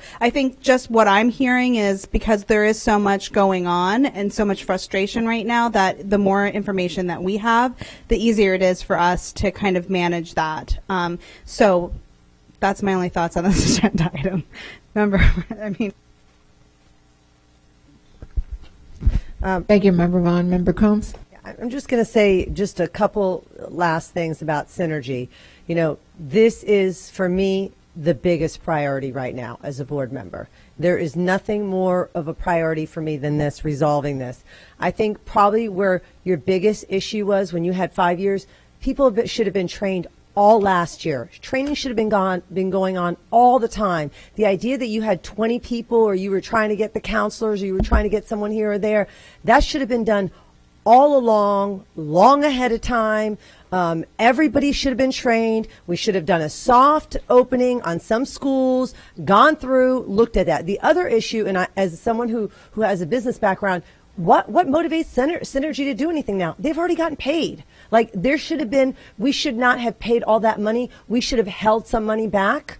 Because what motivates a company now to help us once we've given them all that money? I think it's a big issue. And so this needs to be resolved. We can't wait for a workshop. People can't wait working 18-hour days for that. This needs to be resolved. This needs to be your priority. I don't care if you have to work 24 hours a day. You need to figure this out. If it's a hybrid or whatever, you need to go on school sites, figure out what's going on, and really put the energy into that. This is so important. This is the most important thing right now, because not only are we not getting accurate FTE counts, but more importantly, it's taking hours for people. I saw someone the other day, there were 500 people ahead of them in a queue. And then someone also sent me a screenshot last night where they were trying to download a form for 1.5 hours and it wasn't being downloaded. Okay, these are huge issues, and this needs to be a priority. And honestly, when you talk, I feel like you speak in circles. Like, I'm not getting a direct answer from you. I'm not getting a direct timeline. I'm also not getting a lot of accountability from it. So I need you to really focus on this and work on this, and really, you dropped the ball, because the training should have been done well ahead of time. You had years for this, and that's all I'm going to say on that. So I'm looking for solutions, because when you're at the school site, all of us in here, we're not at school sites. Some of us haven't been at school sites for many years, and we forget that's where none of us are important. The most important thing is what's happening at the school. The principal, the data processor, the students, that is the most important thing. If we all disappeared, guess what? The schools would still run, but they need to be run effectively and efficiently, and you drop the ball, and you need to make sure that we get daily updates and that you resolve this issue, and if not, you find a plan. We can't wait for a workshop. People can't wait for a month or two. It needs to be resolved immediately. And if that means going back to something, or doing a hybrid, or dropping it, or looking at Synergy and saying they did not do what we needed to do, and we need to maybe file a lawsuit, whatever we need to do, Synergy needs to be accountable for this as well. Because if their product is not what it promised to be, then that's a big issue as well. But if they've already gotten paid, what motivates them to work with us? So Member Combs, I will say that, yes, I dropped the ball when it comes to the communications piece. I apologize to the board. I should have been more effective in communicating the issues that we had since day one. My concern was trying to ensure that we are working and expending every resource possible to address the most critical issues. One of the things that I'm doing right now that I will say is I have tasked the team to prioritize all of the items based off of any budgetary related impact as well as any regulatory related impact. Those items have to get addressed first and foremost. When it comes to working with EduPoint, we are exploring every avenue to ensure that EduPoint provides the product that we paid for and continue to pay for. And their motivation is the $2 million a year, basically, that we will pay in maintenance. So that's their motivation to keep us happy. Plus, we are their largest account.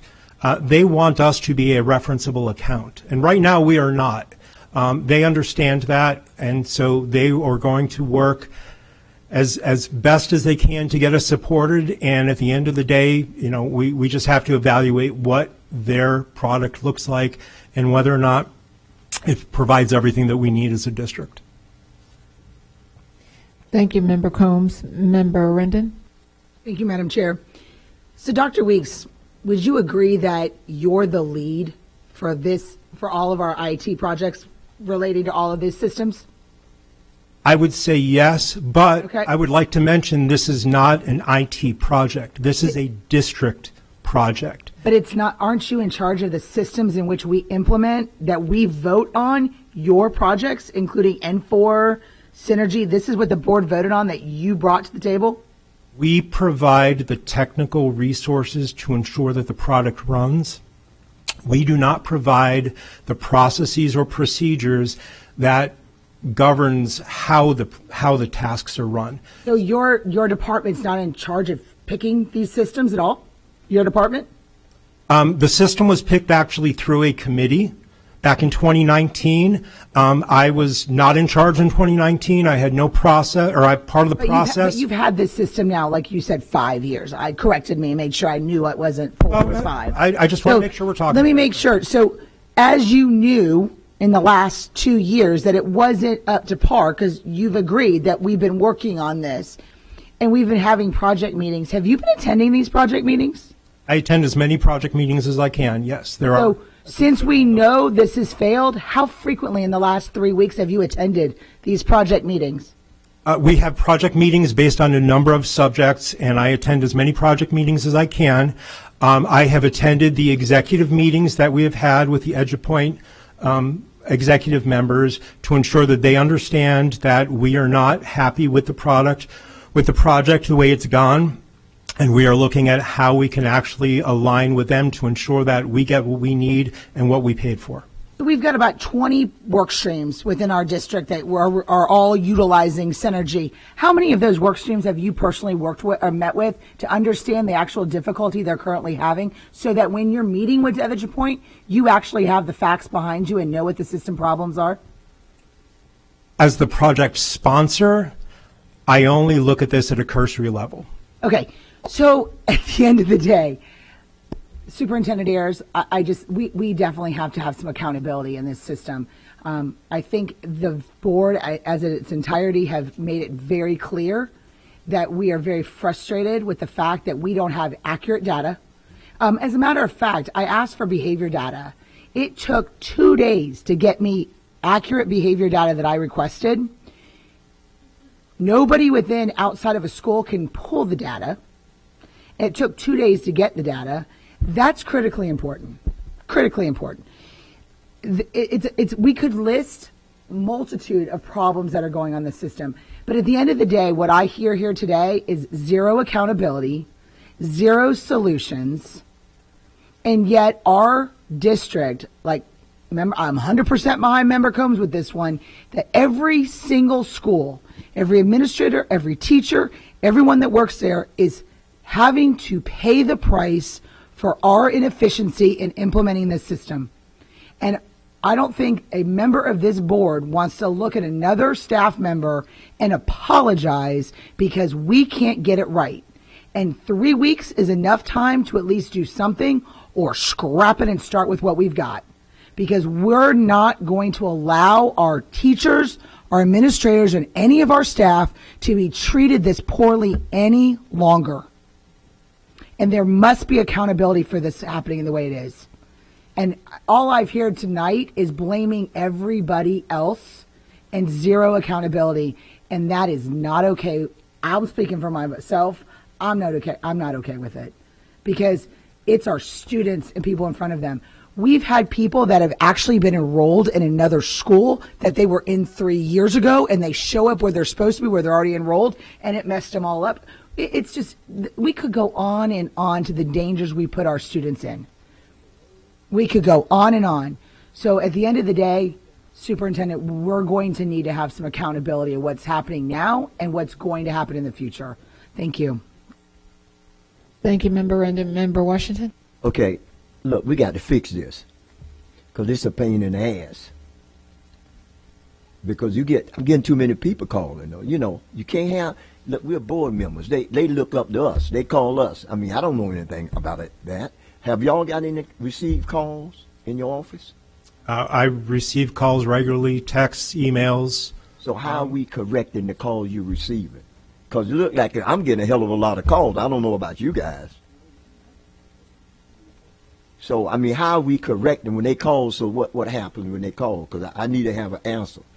Because I don't have an answer. Depending on what the request is or the concern is, that's really how we respond to it. So, for instance, taking attendance.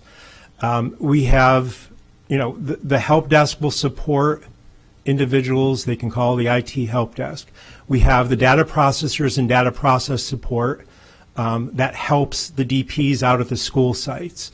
And I will say this, and Member Rendon, I take accountability for this. Yes, this did happen under my watch. However, this is not something that I started or have controlled completely from the inception.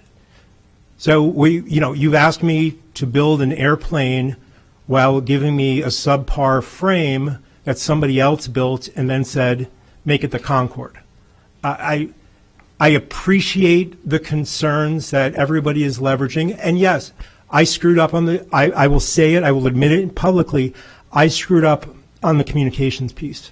Well, and that is on me. Dr. Weeks, you've never told me or a member of this board that you couldn't build the Concorde.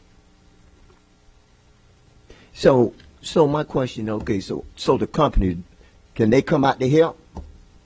So we have EduPoint right now. EduPoint, whoever it is. I mean, can they come out to help? We have EduPoint helping. So, for instance, when we were looking at the first week of school, the enrollment piece, we had individuals from their team working around the clock. As Ms. Johnson can attest to, and a number of others, we worked straight through the weekend. There were calls at a various number of times, emails going back and forth, showing what progress was made, what progress wasn't made. This isn't something that we're taking lightly. This is something that both we and the vendor are working on. We can't have people calling like that. I mean, we can't have the employees calling like that. We just can't. I mean, because this is kind of ridiculous. Like I said earlier today when we were talking. I mean, we can't have this. Some things in life you can have and some you can't, and this is one damn one we can't. We can't have it. A lot of people upset. So we got to come up with some solution how we don't solve this problem. Yeah, and Madam Chair, I'll note that at the end of the day, we got to solve the problem. This is an agenda item about a budget amendment. The board, it's appropriate to have the conversation because it's related to that. But just if you note the time and you still have some of the agenda to go through, unless there are other board comments, you might want to call for the vote and move on. And I think the superintendent's heard what you needed him to hear. Thank you, Member Washington. Seeing no further comments or complaints or aggravation, please vote when your lights appear.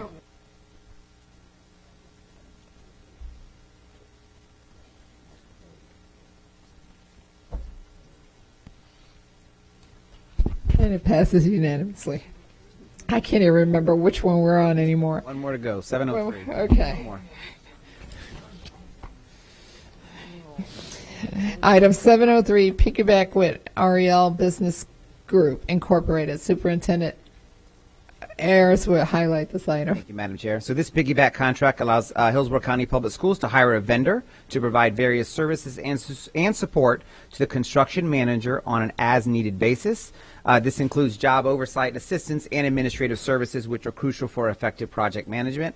Ariel Business Group will support the Office of Supplier Diversity and the construction manager by soliciting, supporting, and advocating for local minority businesses for construction projects. This partnership aims to engage with 20% local minority businesses, aligning with the OSD goals.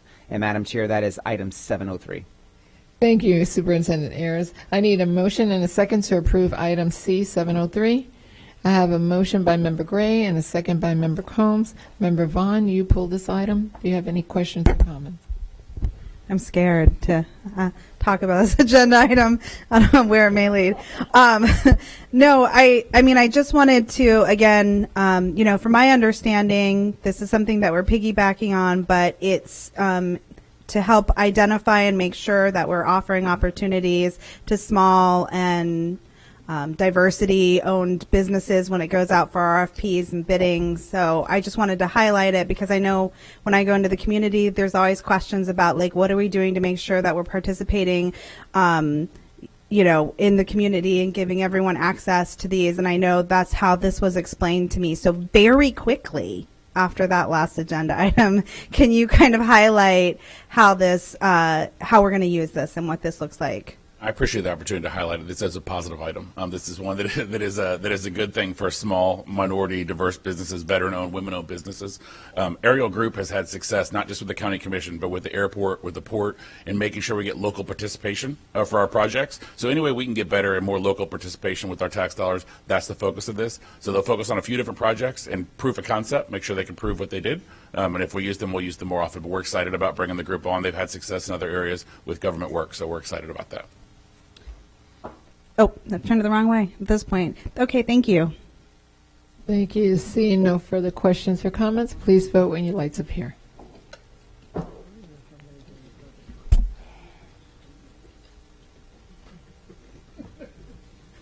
And it passes unanimously. Now we will move into the superintendent's comments. Superintendent? Thank you, Madam Chair. My comments will be brief. A lot of my comments were around, number one, our enrollment numbers. We are seeing an increase in enrollment from a 15-day count of last year to this year.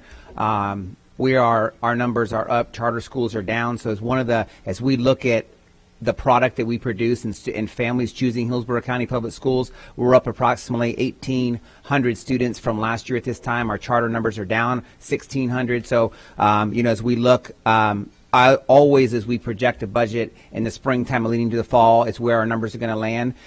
When we have numbers that prove that we are that number one choice and continue to be for our families, that's a positive sign. The other update was around Synergy, and we'll keep providing those updates to the board on a regular basis, and we'll continue to problem solve till these frustrations are gone. Those are my comments.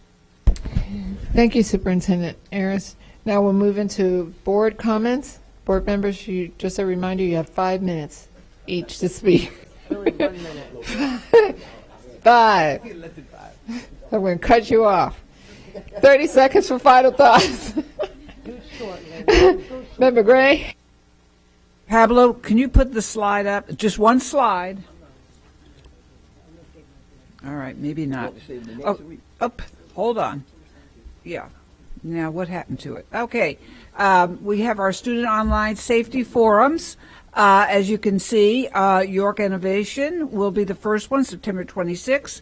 Then we're at Wilson, January at Adom, and February at Turner Bartels, and April 24th at Carrollwood. We are going to have the entire district aware, hopefully, of the student online, the human trafficking safety strategies to help their students, for parents to help their children to become safe while they're doing their social media online.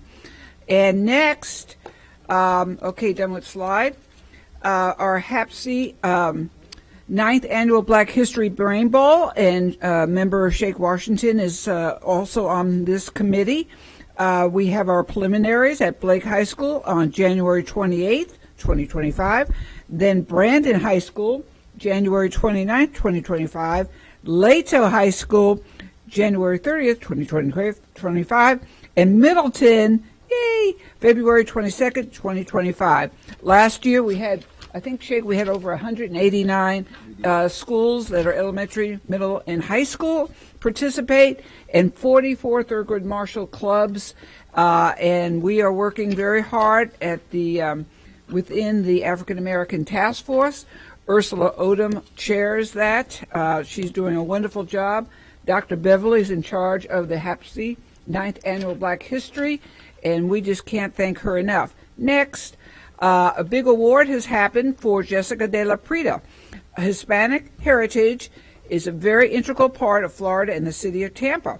So, in honor of National Hispanic Heritage Month, the Mayor Jane Castor and the Spanish Broadcasting System recognize Jessica De La Prida to have contributed to shaping our city through business, government, and public safety, national defense, and education throughout the Hispanic communities, Cuban communities, Venezuelan communities, Nicaraguan communities, Colombia, Spanish, and Puerto Rico as well.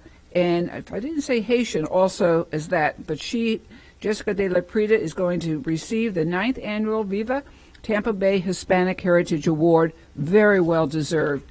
Next, we have a Florida Teacher of the Year, Jamie. This comes from Dana Fortenberry from Turkey Creek, class 1972. The idea was to give this particular person, Jamie Suarez, she was named the 2025 Teacher of the Year for the entire state of Florida. And this is all relating back to the wonderful area called Turkey Creek Middle School. And we are very, very proud of Jamie Suarez. And she is a K-8 math teacher. So I wanted to make sure that was a shout out. And I think that's all I'm going to shout out because they're going to shout at me if I don't stop talking. All right, done. Thank you, Member Gray. Member Washington? Okay, let's go with August 10th. Go Milton 90. So,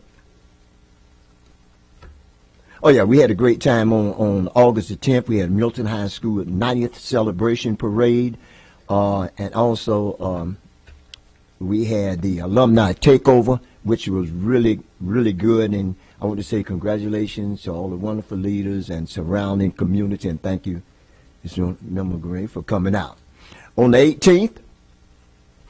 18th, you can see me and Mrs. Rendon. We were at the soccer game. What a great soccer. We had about 5,000 people there, and I think Chris Farkas was there, your son and daughter. Yeah, we had about 5. It was filled. We had a great time. It was a family atmosphere, and we just had a great time to see all the families together out there at the soccer game. August the 31st, we had this weekend I had at Burnett. I went to and donated some clothes. They had the Wolf Den, aka Community Clothes Supply Closet. They're on the way having a closet for students who don't have clothes, and families will be coming out. We have a lot, and that was just one day. Wow. Yeah, so we have a lot going on there. And then the last one, September the 30th, we had Thank You First, South Florida Missionary Baptist Brotherhood Ministry, for donating $250 to 2 teachers at Core Elementary School. Thank you also, Ms. Hahn, for letting me come to your school and donate some money. We had Grace Mazzini, a 5th grade maths and science teacher, and we had Tracy Ingram, a 4th grade ELA teacher. So that's it. Thank you so much. Thank you, Member Washington. Member Rendon? Thank you, Madam Chair. Just want to thank Chair Perez and I celebrated with Pepin Academy for their 25th anniversary of their Pepin Academies here in the Hillsborough area. They were a groundbreaking moment here in Hillsborough County. You know, in 25 years ago, many institutions in the state of Florida were just being closed, and things were changing. And so to be innovative the way they were and to put a schools in Hillsborough County to be able to address the needs of our special needs community is so incredibly special. So both Chair Perez and I were there to celebrate with them, and we want to thank the Pepin Foundation for their work that they do on an ongoing basis, not only with their academies, but throughout our entire community. So that was huge. We spoke a lot about the things that were going wrong tonight and the frustration we have, but I want to give a huge shout out to our administrators, our teachers, our school staff, because they have gone above and beyond this school year so far. And as a board member, I cannot thank them enough. I'm sure my fellow board members feel the same way that they are. We are just so incredibly proud of what you have done, the workarounds you've created, the ways in which you are collaborating amongst each other with your cohorts at other schools to come up with solutions to the problems. You are just doing above and beyond. And to our academic staff and our other district staff that are helping them along this way, our regional superintendents, our superintendents, so many people are jumping in to help in this process. And so I just want to make sure we said thank you, because no matter what's been going on with that, they put a smiling face on.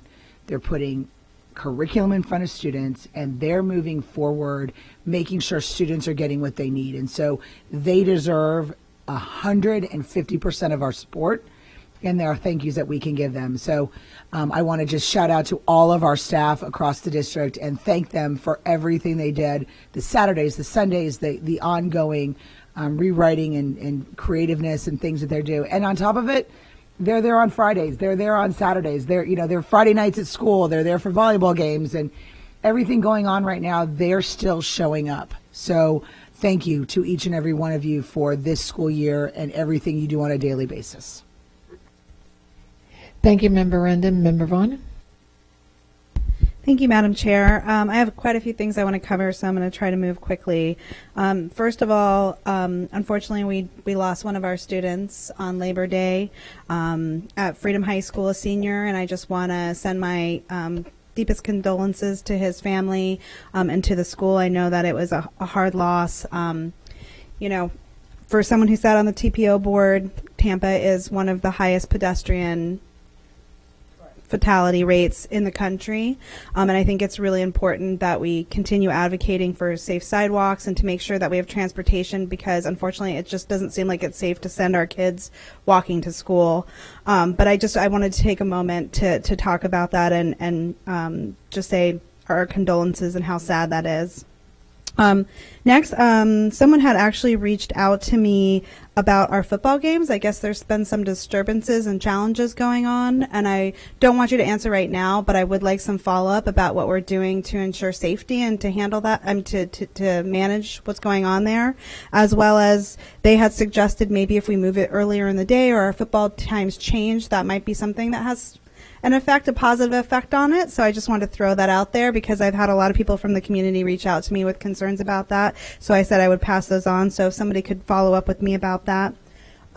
Also, Black Brain Bowl, thank you for always highlighting that and working so hard on that. Member Gray, I did want to point out that last year some of my schools did not participate, and it's because they did not have a teacher who was willing to put in the time and sponsor. But I remember when we were talking, Ms. McCrae, you said that a parent could actually do that as well. So I just wanted to highlight that in case you're at a school and you want to make sure that your school is able to participate in the Black Brain Bowl. And unfortunately, if we don't have a teacher who's able to sponsor that parents are able to sponsor that club. So I did want to highlight that because I think that might actually give us more participation. I know I would have loved to do that last year as well.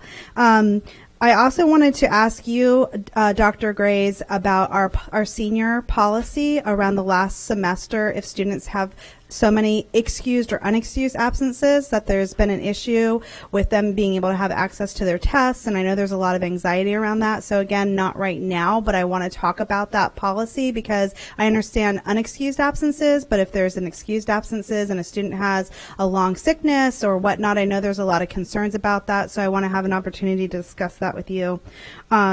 Also, I just want to kind of bring up to my fellow board members, one thing I'm going to discuss again as we go forward is bringing our subbing our subs back to Hillsborough County. I've had a lot of issues recently with people telling me their experiences with Kelly staffing, and I'm just concerned about it. And again, as someone who's worked both for Kelly and in-house, I had such a great experience working for our own district. And when we're talking about ESE or different things where we're having to have our subs fill in, I think if we're able to provide that training and make sure it's done with fidelity, we'll see difference in our classroom. So that's something I'm going to be talking a lot about. I know I mentioned that to you, Superintendent Ayers.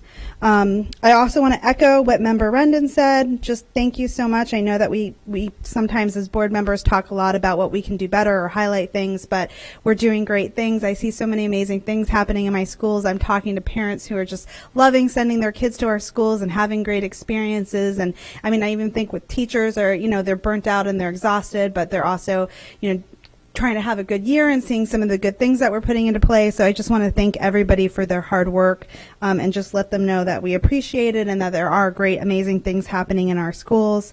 And also to you, Superintendent Ayers, I just want to say thank you for your leadership when it came to the millage. I know that was a really challenging experience, and I'm very disappointed to see that there are other municipalities who are still using it as an opportunity to attack the school board and to attack you personally, which I find to be extremely disappointing. So I just want to say thank you for that. I know it's been very hard to kind of do what's right for students when there are other people who are using that as an excuse to kind of tear us or tear you down. So I want to thank you for that. And say, I'm just excited about this school year. I'm glad to still be here. That's it. Thanks. Thank you, Member Vaughn. Member Hahn? Thank you, Chair Perez. I'm glad Member Rendon brought up the Pepin 25th anniversary. I wasn't able to go, but I did record an online video. It's a very special school, has a very special place in my heart and in the history of my career. I sat on their board a long time ago and ran a summer program in math and reading for them through USF College of Ed for many, many years, and just love the work that they do in our community. So happy anniversary. Hopefully 25 more years, we'll be saying that again. I just wanted to give some Read on Mayan updates because reading was happening this summer. Read on Mayan had a summer community-wide campaign, #JustTwoBooks. And Superintendent Ayers was part of a really fun video to kick that off at the beginning of summer. And so they just really wanted kids to read at least 2 books. And I'm happy to say that the number of books accessed was in August 182,015 books. Books completed 40,180, and time spent reading just under 18,000 hours, 17,999. So, hooray! Thank you, Mayan, for helping us with Summer Slide and encouraging kids to read and offering access to books in English and Spanish. They also had the street team out this summer. They visited all the SLP sites, all the host sites, the YMCA camps, public library locations, for a total of 99 visits. So the street team goes out. It's fantastic. We haven't been able to really see this in action. It's fun. They go out. They do a lot of reading games with kids, and they give out prizes, and they get kids really excited about reading and books, and it's a great program. So it's something to visit over the summer months at some of your sites. So back to school with Mayan, they have updated curriculum alignments for elementary social studies. There are now district-wide assignments created, and it's shared with all teachers. And there's a new Mayan feature this year that where students have the ability to record their answers verbally when working on an assignment, which, as some of us know, kind of working in that ESE arena, that's a game changer for a lot of kids to be able to demonstrate their knowledge when they can say it instead of write it because of some of their exceptionalities, which create a barrier to expressing what they know. So I really like that feature. And Mayan has moved to a single sign-on, which hopefully will make it a little easier for parents to access the library and the books. So thank you to Mayan and to all of the wonderful community partners who invest in Mayan so kids have access to books all year round. Thank you. Thank you, Member Hahn. Member Combs? Just a couple things. This October 3rd, Pablo, will be our third annual Hispanic Heritage Community Celebration that will be held in Leto. And we're really excited. Last year, I mean, literally there were thousands of people there. I want to really thank Marcos Murillo, who helped so much, Melissa Morgado, and the whole team of the Hispanic community. We're very excited. We're going to even have more vendors, more people this year. This will be Thursday, October 3rd. And so we're very excited about the celebration to celebrate in Town and Country. And thank you to Larissa McCoy, principal at Leto, who's hosting that, because it is a very big event. And I hope many of you will be able to attend that. Then finally, we're talking about 40% of our students who are Hispanic, and really making sure when you look at Town and Country in that area, when we were looking at a couple years ago, are we going to have to close Morgan Woods? Well, you're seeing hundreds of students going into Town and Country. I mean, lots of schools have 500 or more students. The population has really increased, and every school in District 1 is A, B, or C. That Hispanic population, the families are working so hard to make sure to live that American dream and make sure that the students are doing well, and it's very exciting to see. And I really am very excited about the Parent Community Center, and I think it's going to be great. These are people who are already working at ROSAC. There's no additional funding. There's nothing extra. It's just making sure that people are out there in the community, are district people to support families to make sure that students are successful. So I wanted to share this really quick clip from Spectrum News. Okay, here we go. Local school districts just wrapped up their first week of classes. But school leaders say it could take a while for students to adjust, especially those who just moved here. It's part of the reason why they're working to open a family and community center in Town and Country. Spectrum Bay News 9's Elizabeth Gutierrez gives us a sneak peek of the center and the impact it will have on families. This started 20 years ago. A project years in the making.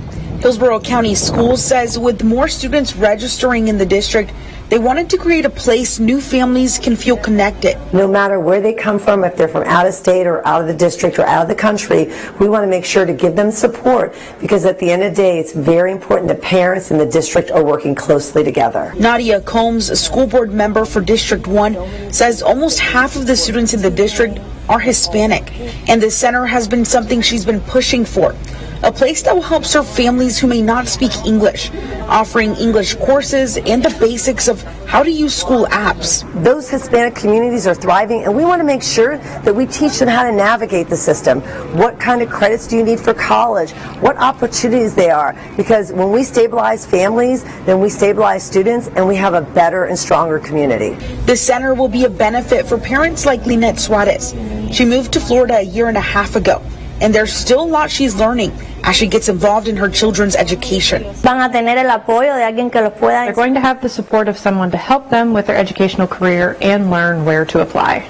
The space will offer school registrations, physicals, transcripts, tutoring for students, exceptional student education support, and much more. Lynette says the school system is different in Latin American countries, so having this support is important. There's a lot of Hispanic students in the school system, and we as parents need to be involved in our child's studies to learn with them. Educating the future leaders of America. The school district says they want to continue opening the doors for more students and their families. In Tampa, Elizabeth Gutierrez, Spectrum News. Thank you, Elizabeth. The center is expected to open in 3 weeks, and then it will be open every day for families. The center is located at 5630 North Lois Avenue in Tampa.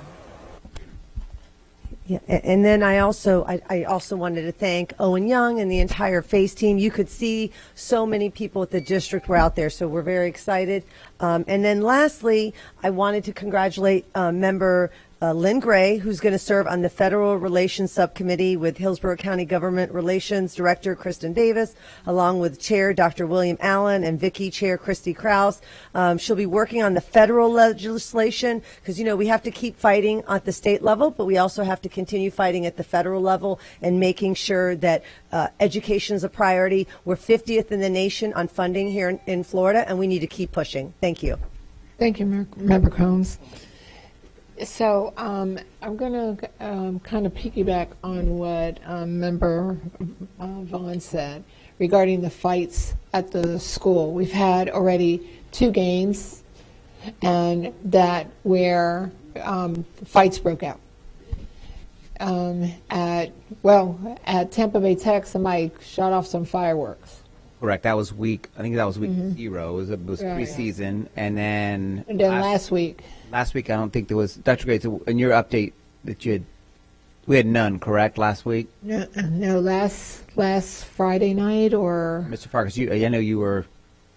I can't remember whichever. Yeah, we did have a small altercation, but it was between members of the same school, not opposing schools. But yeah, there was a small altercation at a game this past Friday. All right. So I know that there was some suggestions rolling around with regard to having students just with IDs, with IDs coming to the games, or only the students whose schools are participating in the games come, to the games, or the possibility of moving until this stuff is fixed, having the games on Saturday mornings. Great. I'm just going to respond to back if you don't mind doing part of that. We did meet Dr. Grays and Rob Nelson and Gary were also there too with Chief Newman and in the athletics department. There's pros and cons with each one of those. We want to make sure kids are safe. That's our number one priority. There's a process right now for what we call a spotlight game. So if it's a rivalry game or you're expecting things in the neighborhood, things like that, to add security is the first part. The other thing I would say is that each school has the ability to track ticket sales. Making sure that we know that we can limit those or cap that based from a safety and security standpoint to do that as well. I would say the one thing that it sounds like a good idea, and I don't mean to be condescending by any stretch, of having it on a Saturday. When you're the only game in town, you don't get just your kids. You get kids from all the schools that come to that game. So sometimes unintended consequences of pulling a game off and doing it on a Saturday is you get actually more kids because that's the only game that's there. But we will continue to look, and Dr. Grays and Ms. McCrae, myself, Mr. Robinson, and Chief Newman, all the people that are involved, we need to keep doing that. I mean, there's always been football games on Friday nights are always been a challenge from when I was in school to when I was the high school principal. There's no question. But there's a little bit more attention about it. And unfortunately, when there's attention on things, sometimes it exacerbates that situation. So we want to make sure that we continue to put security in that part of it too and look at all options on doing that. So we've asked high school principals, APAs, to make sure they share with us, they hear things so that we can make sure we provide that support on that too. I know it's a long answer to a short question, but it is something that we're trying to do all we can to help monitor. Right. They're just trying to avoid, especially with what happened yesterday, looking at the long range issues to make sure that nothing like that happens here in Tampa, just saying. And also I wanted to thank Dr. Whalen and the principal from Leto High School. We had, Ms. McCoy, but we had a young lady, a student who had graduated, and she didn't get her diploma on time, and we were able to deliver that diploma to her at home, and we did it on a Friday, and she was so excited. She was ecstatic. That's mom and the student there, but she was just elated. But I want to thank you. I want to thank you for Dr. Whalen for going out of your way to making sure that this was taken care of, and the student got her diploma.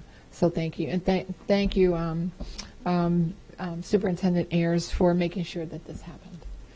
And that's some of the good stuff that happens. And I want to thank you for, your leadership here. I know that we have hiccups, but we also have amazing things that happen. We wouldn't be the 7th largest in the nation and the 3rd largest in the state of Florida if we didn't have incredible staff and leadership and teachers. So I think we hold your feet to the fire because we want to continue being incredible and amazing Hillsborough County. So, and that's why we do what we do and say what we say to make sure that we help you grow.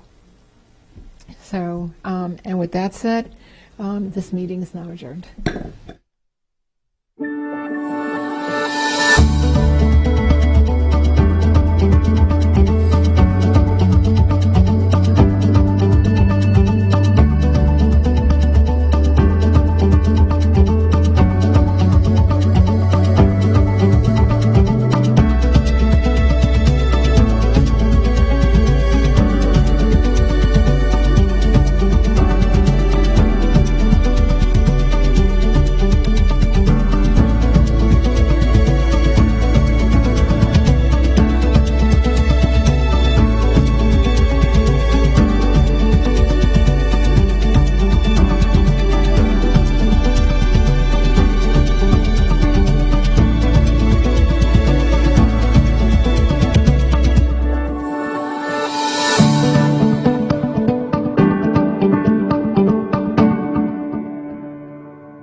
Friend of mine, an excellent teacher, and better yet, a great role model for our community, Clay Varnum, who was our head football coach.